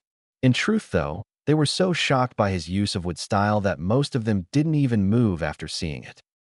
Manipulating the trees with his chakra, he had all of the conscious Umbu members dragged into one place as their restraints began to tighten to a crushing force. They were all grunting and groaning in pain as the blonde genin stared at them with lethal eyes. Wood style? That's impossible. He can use wood style? One of them shouted in disbelief. Erg, this can't be happening. Kuma began to gasp in pain as thorns emerged around the tree branches and would constricting the Umbu and piercing into their bodies. Naruto then casually walked over and began to rip off their masks one by one almost dramatically as he took in the horrified and disbelieving expressions of the elite shinobi. He also made sure to backhand Kuma as payback for the man hitting him earlier. After doing that, Naruto examined their faces. He didn't recognize any of them personally, but he would remember them for the future. Kasaka's jaw was dropped, and she looked at Naruto in actual terror as he stared at her briefly. Huh. You're that lady I always see at the dango place down the street from Ichiraku Ramen. I thought I recognized your darker chakra. So, you guys really are Konoha Nin then? Naruto then glanced at Kuma. I've seen you in the Hokage Tower before, usually with Danzo or the elders. You're part of the Yamanaka clan, right? I'm guessing Danzo is your boss then? That was my other guess about who you guys worked for. I'll definitely remember your faces. If you all don't leave me alone, I might actually have to start killing people. I'm getting sick and tired of Umbu stalking me everywhere. How are you able to use wood release? Kuma demanded. Naruto answered the man as he looked at Kino now, who had a rather plain appearance. I don't know why you're so surprised. Your buddy over there can do it too. I'm hardly impressive considering the prodigies that rose up in this village like Minato Namikaze or Itachi Uchiha. Even the Sannin and Old Man Hokage were legends. You guys are also kind of sloppy. That winged T-Viper formation was out of sync. And don't even get me started on how you didn't once think to try a wolf fan pattern or a rotating sentry formation to attack me. I wasn't expecting another wood-style user, but his chakra seems artificial. He won't be able to use it against a natural wood-style wielder like me. The other female Umbu member who had longer hair then spoke up confused. How do you know Umbu tactics? Maybe the fox told me. Who knows? You guys think I'm a demon brat, so why are you so surprised that I'm actually a monster? I don't really like grand shows of force, but I could wipe out all of you by myself if I really wanted to, even without the QB. Keep that in mind the next time you try giving me orders or acting high and mighty. I know you can't kill me because of the fox, but I could definitely kill you guys, Naruto replied almost darkly as he was hoping to scare them. It clearly worked as several of the stoic Umbu members recoiled at Naruto mentioning the fox. They were even more shaken than before. Kuma wasn't since he heard Naruto mention it earlier, but he still seemed gravely concerned. Kasaka gritted her teeth and glared defiantly at Naruto. Arrogant little brat. You think we're weaklings compared to you? You tell me. If this is the best Umbu has to offer, then I'm probably one of the top shinobi in this village already, and I'm only 13. If the other villages realized how weak Konoha was right now, we'd be in serious trouble. If I actually saw you as my enemies, you'd all be dead right now. I'm not going to kill you, but I will remember your faces and I will put you down if you ever test me like this again. You can tell your crippled old boss to come talk to me himself if he has something he wants to say. Naruto replied dryly. Before anyone could say anything else, the sound of clapping caught Naruto's attention. He then spotted an older black-haired man with bandages covering part of his head and one of his eyes. One of his arms was also bandaged in a sling. I wouldn't have believed it if I didn't see it for myself. The voice of Danzo caught everyone's attention. The conscious Umbu there all looked mortified and embarrassed as they saw the man walk up with a very uncanny smile on his face. Naruto couldn't remember ever seeing Danzo looking happy. Please release them, Naruto Uzumaki. You proved your point and your strength. There is no need for us to battle. You will not be reprimanded, and we will not report the events of this night to the Hokage or anyone else. If anything, I'm impressed by this unprecedented display of power and guile. I severely underestimated you and your ability to protect yourself, Danzo stated as he walked up calmly. To everyone's surprise, Naruto actually did release them, causing all of the Umbu members to slump down and grimace in pain. Every single one of them looked humiliated as Danzo turned his gaze over them and back towards Naruto. You know, you could have just walked up and asked to speak to me, old man. Sending a shady Umbu squad to pick me up without any indication of what they wanted was too big of a risk for me to trust. You almost got these people killed for nothing, Naruto scoffed at him. I actually sent that squad to bring you to one of our root bases here in the hopes of recruiting you. After witnessing your impressive display of power, I'd say you're clearly the type of shinobi Konoha needs right now. Obviously, the Hokage would not approve of it, which is why this cloak and dagger situation was necessary. Fuyamanaka here believes you're a gifted prodigy, and you proved that just now by taking down an Umbu platoon by yourself. I am pleased that things ended up this way. My men needed to see just how vast the gap of power was between you and them. Nothing you said was wrong. Konoha is too weak right now and it needs stronger weapons and stronger ninjas, Danzo stated plainly.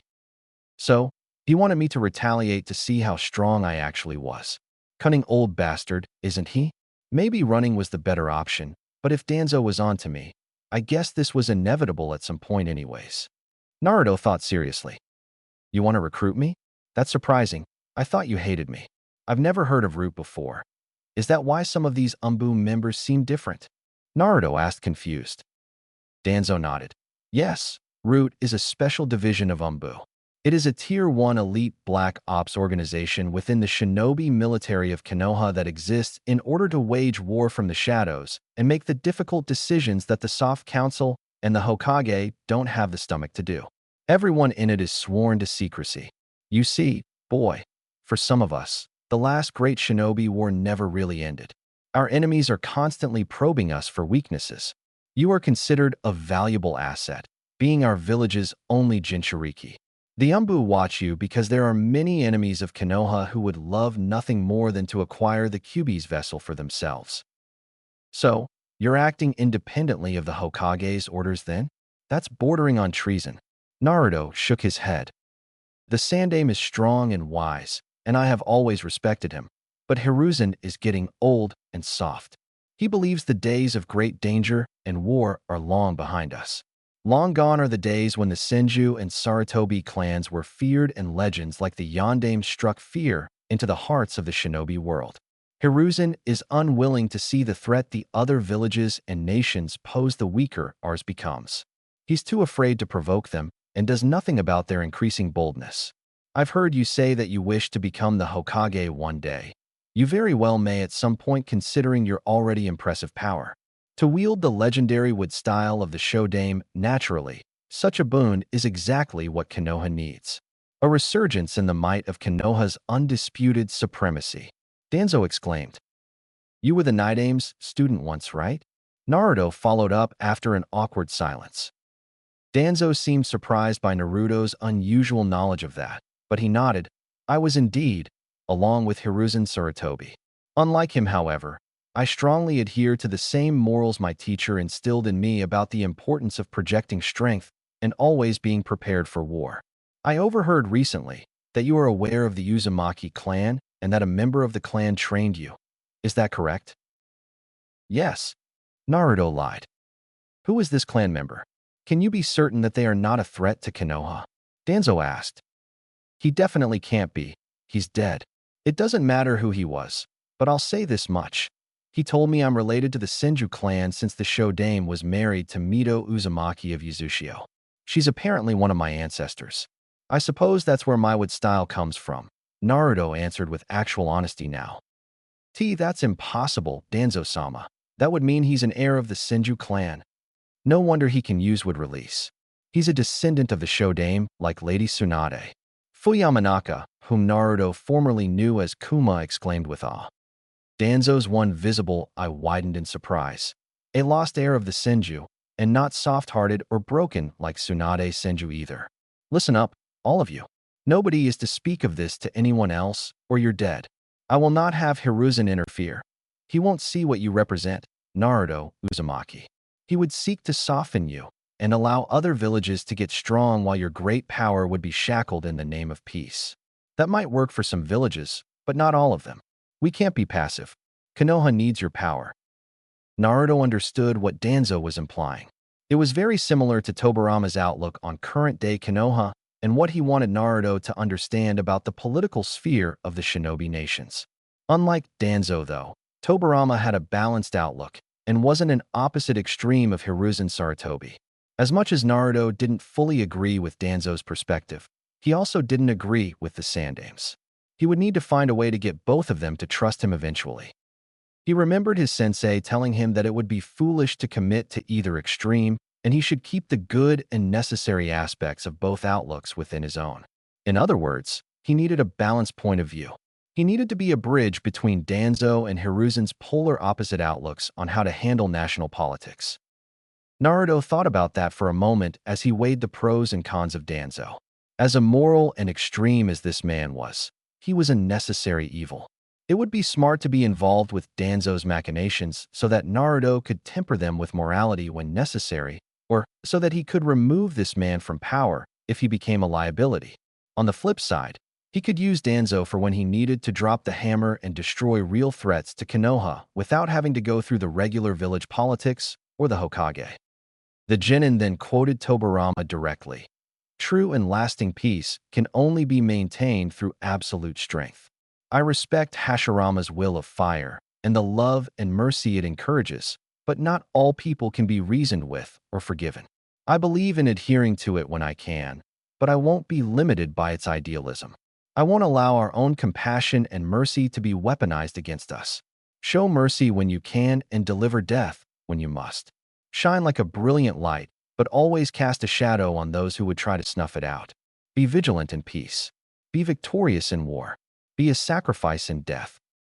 Danzo looked like he was seeing a ghost as his visible eye widened as far as it would open. The man stared at Naruto incredulously and seemed at a loss for words. How did the Jinchuriki know those words? He remembered Tobirama Senju saying something almost verbatim many decades ago when he used to run missions with him and Hiruzen. The way Naruto said it actually reminded him of Tobirama Senju. The tone and delivery were almost exactly alike. The look in Naruto's eyes spoke volumes about how seriously he meant those words and how well he actually understood them. This was unprecedented and unbelievable. Danzo expected he would have to fully manipulate the boy to do his bidding, but Naruto already seemed to have the mindset of a proper shinobi without even going through the indoctrination of root training or experiencing any wars for himself yet. In addition to that, Naruto was extremely powerful, but he kept his powers a secret. He was a real shinobi, someone Danzo could actually respect. Where did you learn those words, Naruto Uzumaki? I remember the Night saying something very similar to me when I was barely older than you are now. Danzo spoke after a long silence. The blonde shook his head. Does it really matter where I heard them? All that truly matters is I believe them. I have a ton of respect for Grandpa Hokage, but I actually do understand why you undermine him. He lives up to an ideal and believes the legend of Konoha's past is enough to protect it from dangerous threats. He isn't willing to get his hands dirty anymore and puts his hope in the younger generations. In spite of that, though, he's done nothing to truly prepare them for the horrors they could potentially face in war. Plus, the older he gets, the bolder other villages will become.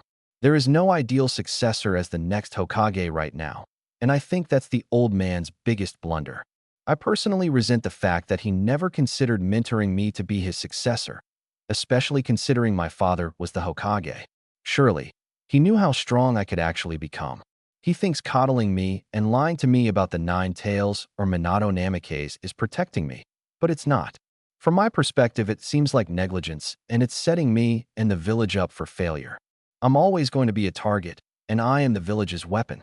He should have trained me himself to be his successor. That's how Hokages were made in the past. Tobirama-sama chose Hiruzen Sarutobi to be his successor. The Yondaime Hokage was chosen because he was a feared and powerful killer, but he also carried the will of fire and showed temperance. You seem to have missed the point about what your sensei said to you all those years ago. Tobirama Senju believed in a balanced outlook because he saw what pure idealism did to his brother. I understand perfectly well who I am and what I represent. I don't fully believe in the Sandaime's vision or yours. I believe in the same thing the Nightaime did. The real will of fire. Wait, what? He's the Yondaime's son too. Kasaka gasped in disbelief. Many other Umbu there also seemed surprised by this information. They knew he was a Jinchuriki and that he was a Senju heir now, but being the son of the legendary Yellow Flash was even more unbelievable to them. How do you think I took you guys down so fast? I wasn't joking. I really could kill all of you if I wanted to, even without the Kyuubi's power. I didn't plan on revealing myself for a while, but I won't squander the opportunity to make a point here. If you really care about the village's prosperity and safety, then you'll help me instead of trying to shackle me. Naruto shook his head at them. Almost all of the Umbu there looked petrified as they finally realized just how lethal Naruto Uzumaki really was. He could use flying Raijin like the 4th Hokage, would release like the 1st Hokage, and he had the 9 tails power. This boy was without question an S-rank shinobi and way beyond any of them. You are quite knowledgeable and insightful for a boy your age. Truly, I am impressed by your outlook and wisdom on these serious political matters. I won't ask how you learned about your relation to the Yondaime. But it seems apparent that you are indeed one of the most powerful shinobi in the village, and you know how to be subtle. I'll interpret your confession of this information to be a sign that you see some benefit in working with me. Am I right to assume that? Danzo followed up after recovering from his surprise. Naruto sighed. In spite of your extremist views, I actually agree with you more than the old man Hokage when it comes to dealing with threats and doing dirty work from the shadows when necessary. If you help me out and don't get any crazy ideas about betraying me or the Hokage, then I'll be your weapon, and we can work together for the betterment of Konoha. If you aid me in that mission, I will afford you all the privileges and powers of an Umbu and lay the groundwork for you to become the Hokage one day. I will also relent in my undermining of Hiruzen. It won't even be necessary if I have someone like you willing to protect the village from the shadows, Danzo stated almost excitedly. I get the feeling this guy wants to be the Hokage. He probably means after he dies or something. People like him speak of noble intentions, but his ultimate goal is probably for power. He needs you a lot more than you would need him. I don't think it was a good idea to play your hand so early. He'll only seek to find ways to control us. He'll be a lot more dangerous if he has leverage over you, Kurama pointed out. Even so, as immoral and shady as Danzo is, it'd be really useful to have him in my back pocket.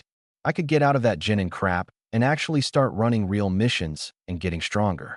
He might want to use me, but I can use him too. Tobirama-sensei always said that it's best to keep your enemies close. Besides, as bad as Danzo is, at least I know he prioritizes Konoha's prosperity. We can play his game for now. Plus, it's like you said, he needs me and you, so we have leverage here. It's not like he can kill us, and if he gets out of hand, we'll be his deterrent, Naruto deduced logically. Just be careful trusting anything this old man says. Something about him seems dangerous to me. He isn't like those other delusional ninjas that adhere to some morally righteous code. This man seems like he would do anything to get what he wants. He's clearly a threat to us if he isn't shaking in terror at the thought of trying to work with you, the Nine Tails noted. So, you want me to join Umbu then, and do what exactly? Would I be allowed to go on missions? Naruto asked. Danzo nodded. Of course, given your evident loyalty to the village, I would trust you to run Black Ops missions with Root. Someone with your power could have easily escaped long ago if you wished, and it's clear you embody the might and priorities of a proper Senju heir. These missions would be off the record, of course, and away from the prying eyes of the Hokage and village council. To keep up appearances, though, it would be best if you could remain with your Genin team and run local operations for now. Once you start doing C-rank missions, I'll assign you special tasks and have you meet up with a strike team while outside of the village. I will even ensure your Genin team gets missions close to the ones you'll do with Umbu. How you'll slip away is up to your discretion. There is a particularly delicate matter that I would like your help with immediately. We can speak of that matter if you choose to accept. Tell me about this mission first. I want an idea of what I'm actually signing up for before committing to this blindly. Naruto decided to test his luck and probe. To his surprise, Danzo sighed before answering. There is a girl in Takigakure, the waterfall village, named Fu. She has the same given name as my left-hand advisor, Fuyamanaka here, but no clan or family name that we know of. The waterfall village is quite weak, and its leader is by all accounts not the most respectable figure politically. His health has been declining drastically, we hear, and his son Shibuki is a craven chunin who will probably be unable to maintain the village's independent sovereignty on his own. As you may know, the land of waterfalls is weaker nation bordering the land of earth. Given Takigakure's proximity to a Wagakure, the entire village could easily be overwhelmed in an attack, and this girl could be taken due to the incompetence and weakness of its leaders. We must ensure that does not happen. What's so special about this girl? Naruto shook his head. She is a Jinchuriki like yourself. She is in danger of being captured by another nation if she remains there. One of the most efficient ways we can strengthen the village overnight would be to gain a second Jinchuriki for Konoha in addition to yourself. This girl is the container of the Seven Tails and would make a vital asset. If we don't intervene, IWA will get her instead, Danzo explained. Naruto went wide-eyed. Another Jinchuriki? Yes, as you may or may not know, our greatest rival IWA has two of them already, the Four Tails and the Five Tails. Kumo has the 2 tails and the 8 tails, and they are our other greatest rival. Both of these nations are very close to Taki. A trader amongst Takigakir's ranks by the name of Suin recently informed IWA that his village is in possession of the 7 tails. He offered to help them infiltrate his village in exchange for being placed in command of it. He has agreed to be their vassal as well and to trade half of Taki's resources to IWA. Surely, I don't need to emphasize the dangers IWA would pose to the Land of Fire if they gained such a close front to us, as well as Taki's resources and a 3rd Jinchuriki, Danzo continued. Naruto looked shocked by this information. This was a huge political dilemma, and for whatever reason, he felt a sense of dread at the thought of IWA subjugating Taki and having 3 Jinchurikis. From all the history books he used to read, and from all of Tobirama Sensei's talks about the political breakdown of the great shinobi nations, Naruto perfectly understood why Danzo considered this mission such a priority now and would even be willing to ask him for help. In case you're curious, Kiri has the 3 tails and the 6 tails last I heard, and the Kazakage's son Insuna has the 1 tails. If IWA were to acquire the 7 tails in addition to having the 4 and 5-tailed Jinchurikis, then they could topple the balance of power among the great nations and truly threaten us. The best course of action is to remove this Jinchuriki girl from Takigakure and to defeat the IWA forces invading it. Our nation is at a disadvantage only having 1 Jinchuriki, especially given how dangerous and uncontrollable the 9 tails is. I would of course place the girl under your supervision as her fellow Jinchuriki. The girl is a Genin, I believe, and she could easily assimilate into Konoha given the proper motivation. I imagine Taki would give her to us gladly for saving them from IWA as well. Danzo tried to sell the idea further. The blonde looked down almost disbelievingly. This is big, an Umbu mission to go abduct another Jinchuriki and protect a foreign village. Old man Hokage would definitely not approve of something like this. I really detest the way mortals like him describe us as weapons. Still, I wouldn't mind having the Nanabai around to talk to. As much as I don't trust this Danzo, I can't deny that he has a point. Jinchurikis are often targeted like this. You could do a better job protecting that girl than some pathetic lesser village could. Plus, the Nanabai would listen to me after we assert dominance. We'd have a proper ally. Well, at least what I'd consider an ally. Kurama offered his input. All right then, I accept. I'll join your little Black Ops squad. Though I have to wonder, how would you explain it to the Hokage if another Jinchuriki just ended up in the village? I mean, people would notice that, wouldn't they? Surely news of Taki being attacked would reach him here too, right? Naruto asked. Danzo frowned as he gave Naruto an intense look. I will be responsible for covering that problem. This operation is particularly delicate. It will take another month to fully put together, and I will ensure your Genin team receives a C-rank mission to the border there when we are ready to launch it. We know that IWA plans to attack Taki within 5 weeks to acquire the 7 tails and depose of its leaders. Your squad will retrieve the girl. I want her to return with your Genin team as well to cover up our involvement and to make it seem like the girl is a refugee. What if she doesn't want to leave her village? Naruto asked. The old man shook his head. You convince her by any means necessary. Explain the dangers she'll put her village in if she stays. Offer protection from IWA as well. From what I understand, the girl is your age. She is emotionally unstable and likely impressionable. She'll trust another one of her kind you. Naruto looked down for a moment before responding. It sounds like this mission can't really happen without my help. It can, but your involvement would make it much easier. Our initial plan was to protect Taki and abduct the girl where she could be detained in Root headquarters, Danzo stated. The Genin's eyes got dangerous as he leered at Danzo for saying that. Naruto's expression lightened slightly as the old man continued. However, with your help and cooperation, we can assimilate her into Konoha and trust her so long as you take responsibility and watch over the girl. If you can convince her to come willingly and to join Konoha, then I won't need to detain her. Her Jinchuriki status would only be reported to the Hokage himself. This mission was one of the main reasons I intended to recruit you, Danzo elaborated. Naruto's leering gaze dissipated after hearing that, but he was still frowning. I'm surprised you trust me to leave the village. You seem like the controlling type who wouldn't want to risk my capture in a high-stakes mission. Your perception is not wrong, boy. To be honest, I have always been wary of the idea of you leaving the village for extended periods of time as a shinobi. I considered it liability.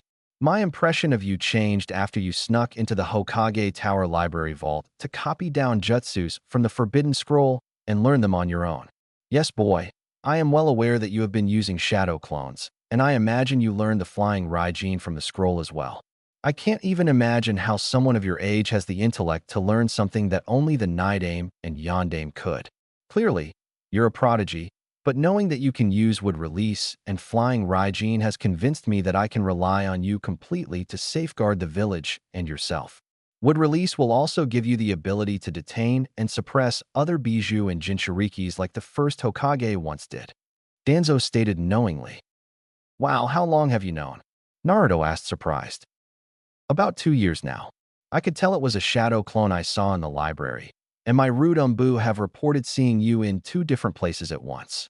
Given that library's proximity to the scroll and the fact that the Nidaime's Happuri was missing from the vault, it didn't take long to realize it was you. Danzo explained. How come you never told the Hokage then? Why didn't you expose me? Naruto wondered. Danzo shook his head. I respected the fact that you kept it a secret and trained in secret.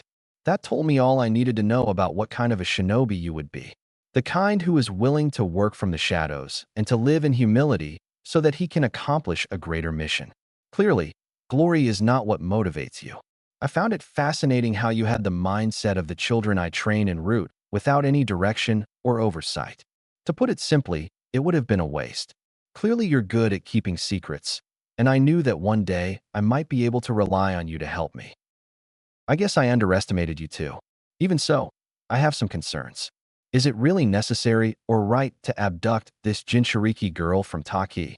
Also, if we slaughter an army from IWA, won't that start a war? Naruto got the conversation back on track. Danzo sighed. It possibly could, but war is guaranteed if IWA gets more weapons and a closer front to us. We must be the ones to strike first. Not to mention, IWA and Kumo are not the only threats we have to worry about either when it comes to Jinchuriki. Recently, my best scouts have heard reports about a dangerous organization called Akatsuki, which has been looking into targeting Jinchuriki. The girl would be the easiest target for them to go after first. You must see the bigger picture, Naruto Uzumaki. This is a difficult decision that needs to be made. Better that she be here than in the hands of IWA or some terrorist organization with missing mean. What else can you tell me about this Akatsuki group? Naruto asked. They are a terrorist organization that arose from the last great shinobi world war. The group originated in Amigakure and was led by 3 vile terrorists by the names of Yahiko, Konan, and Nagato. This group primarily recruits powerful missing mean into its ranks. You may know of one, Itachi Uchiha. The missing traitor Sannin, Orochimaru, is also a member of this organization. They are incredibly dangerous and are all S-rank criminals and threats, Danzo stated sternly. Sasuke's brother is part of that group. What do these Akatsuki guys want with Jinchuriki? Naruto asked. The old man frowned. We're unsure, to be honest. They haven't gone after any just yet, but I suspect it is for the same reason the greater nations would want them. These people are terrorists who want weapons of mass destruction so that they can topple nations. The group is currently doing mercenary work across the continent. IWA has been hiring them regularly, but as far as we know, they don't know as much about Akatsuki as Root does. Akatsuki, huh? Well, when you put it that way, I guess I don't really have a choice. That foot girl will be in danger if we don't get her. Just tell me what you need me to do and when. Naruto sighed. Good. Effective immediately. I am promoting you to Umbu and you will be assigned to Division 1 and Strike Team 2 of Root with Captain Yamato, Fuyamanaka, Anko Mitarashi, and Sai. They were the squad that brought you here. Their Umbu names are Kino, Kuma, and Kasaka. Sai has no other identity, so you may use that name for him in any context. Never use each other's real names on missions. You will be given a mask and a uniform closer to the time of the mission. I am also willing to give you any code name you wish. Danzo nodded with approval. Naruto thought for a minute as the thought of Tobirama's younger brother filled his head. Call me Itama. Danzo's visible eye widened. An interesting choice. Is there any particular reason you chose that name? It was the name of the first and second Hokage's younger brother. Apparently, he died around my age to the Uchiha clan. I figured it'd be a way to honor the Senjus. Naruto shrugged. Danzo then smiled again, which was still uncanny to see. Very well, that will be your Umbu name. The old man then turned around as he spoke one last time. I will send Kuma to contact you whenever necessary. Also, for the time being, we should not associate with each other in public. This mission and others will not be possible if the Hokage becomes aware of them or our cooperation. Your absolute discretion is necessary. Considering how long you've concealed your true strength, I will trust you to be a proper agent without the normal incentives implemented en route. I look forward to us working together for the betterment of Konoha. Naruto nodded as Danzo returned to the bunker and sighed a moment later. I hope this doesn't blow up in my face. Working with that guy is going to be a serious risk. Even so, getting the Nanabai here is worth doing whatever pointless nonsense he wants in exchange for now. I'm concerned about this Akatsuki group he mentioned that was preparing to go after Jinchurikis. We should definitely try to investigate that as well. This human, while slimy, has the power and authority to help us accomplish our own objectives for the immediate future. Just be ready to kill him one day, Kurama added. After Danzo left, many other Umbu began to pick up their masks and depart behind him. Every last one of them had their gazes affixed to Naruto, as if they still couldn't believe what just happened. Well, I should probably go home and get some sleep. Things are getting a bit awkward here now, Naruto thought as he turned and began to leave himself. He barely made it 3 steps before Fu Yamanaka, Captain Yamato, and Anko Mitarashi all walked up to him. They still had their masks off and all of them had injuries. Their 4th member, Sai, was still unconscious as well. I look forward to working with you, Naruto Uzumaki. Your intelligence and battle prowess are truly impressive. I agree with Danzo-sama. You are indeed a prodigy if you can use the Yondame's legendary flying Raijin. Also, you have my apologies for all that transpired tonight. We were simply following orders, and I bear you no ill will.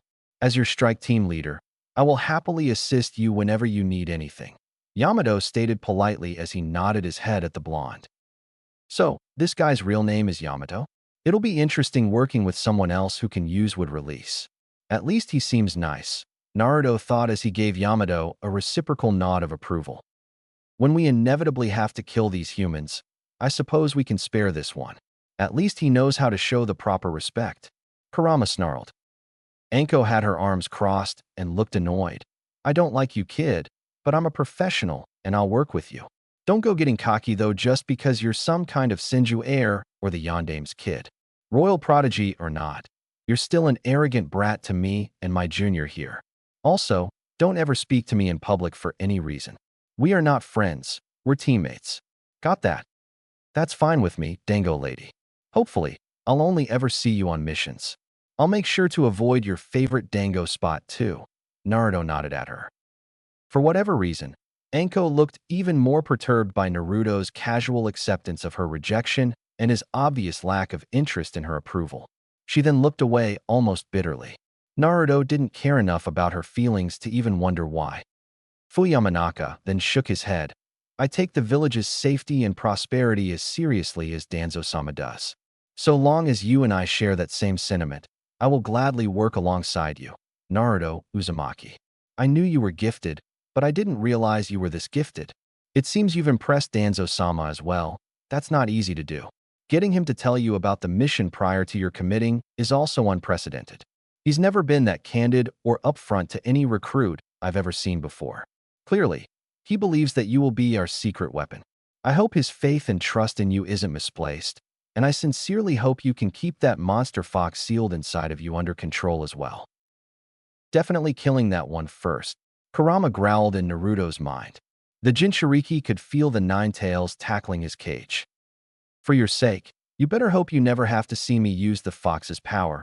I won't think twice about killing all of you guys or Danzo if you try to screw me over in any way. I'm doing this for the greater good of the village, was all Naruto said in response before walking off and leaving the 3 Umbu members of his new strike team alone. That's what I'm talking about, Naruto. Put them in their place. The fox exclaimed approvingly. Fu then sighed before looking at Yamato.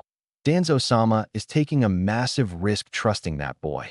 Even if he is powerful, can we really trust him? It's obvious we can't control him, and killing him is out of the question too. I mean, it's possible that not even your wood release could contain the Kyuubi's power if he unleashed it. The fact that he can counter with style is the most dangerous thing about him as a Jinchuriki.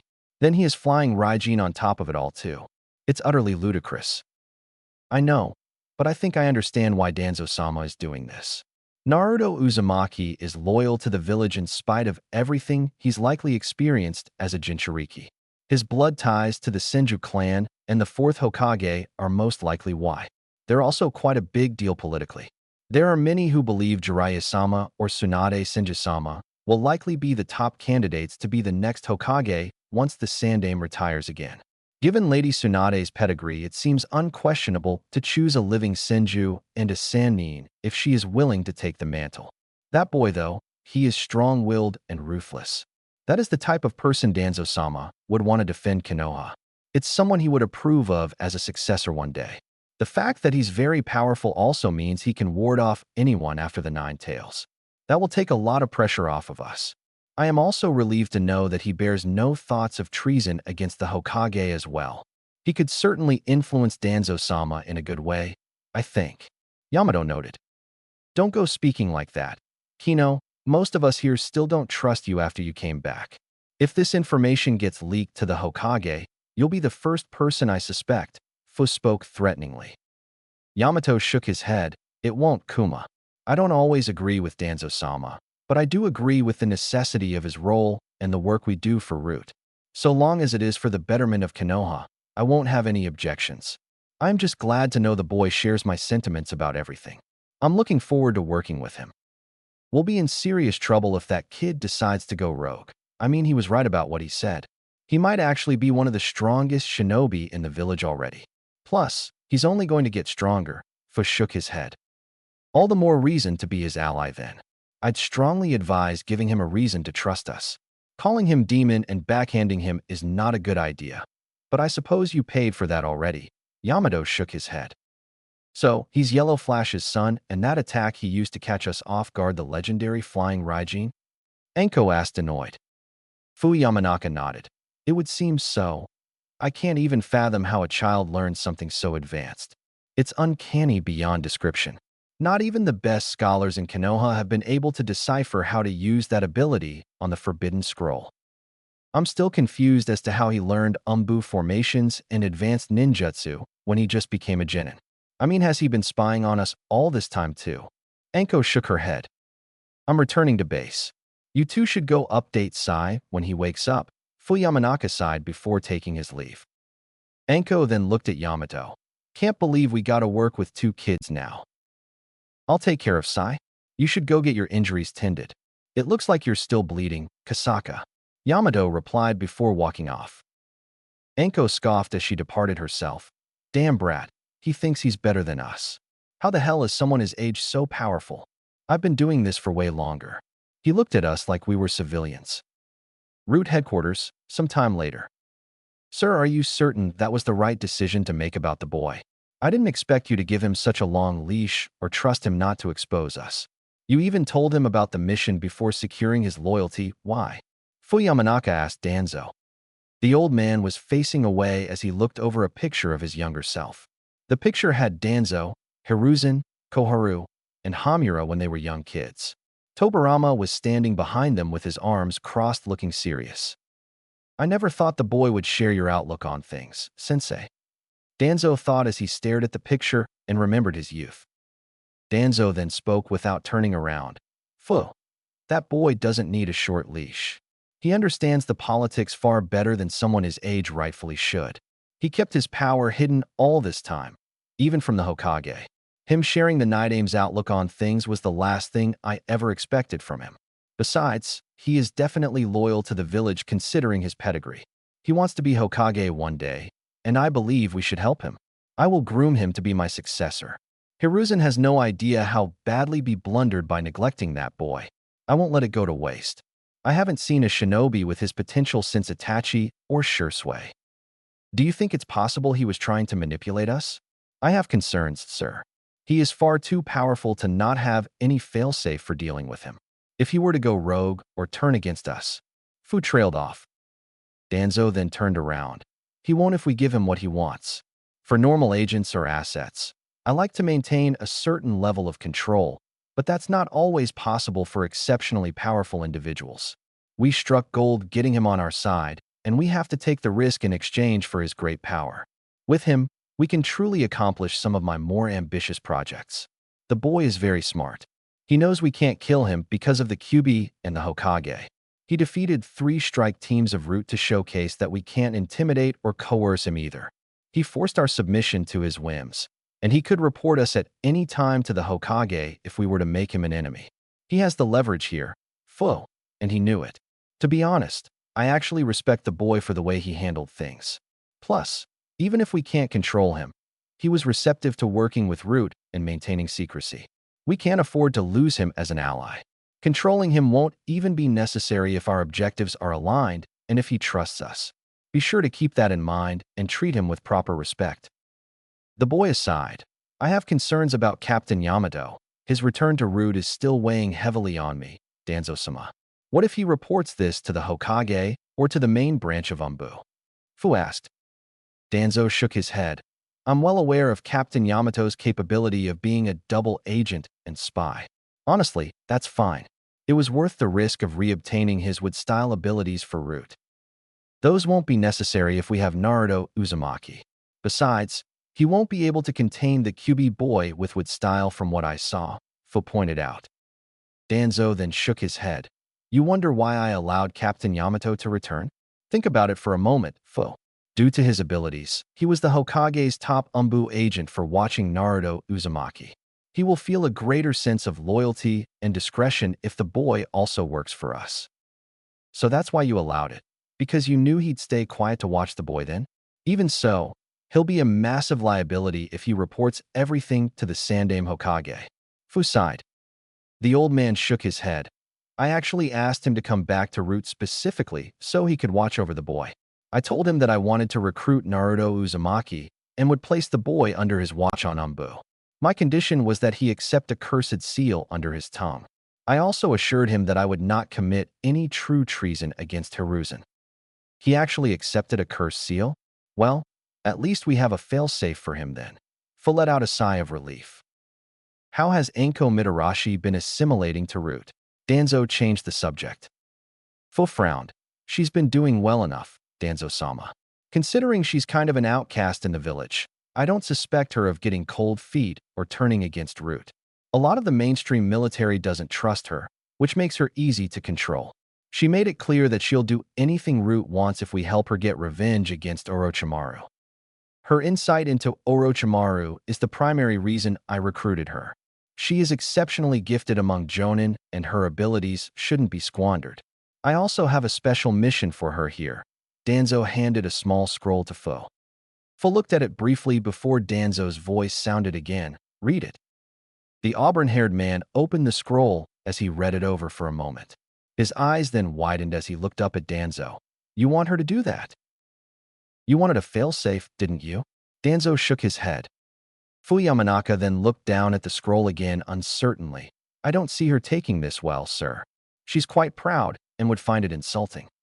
I don't demand anything serious or immediate. She has time. Just make sure she's aware of what her secondary role on your strike team will be, Danzo stated seriously. The Umbu bowed his head. Yes, sir. I will deliver it to her at once. I would prefer if we waited until after the Jinchuriki retrieval mission to give her that scroll. I just wanted you to be aware of it ahead of time, Danzo stated sternly. As you say, Danzo-sama, the man nodded. You're dismissed, Fu. Danzo sighed before walking off. Fu then looked down at the scroll in his hand briefly before closing it and placing it in his pack. A moment later, he bowed his head once again before leaving.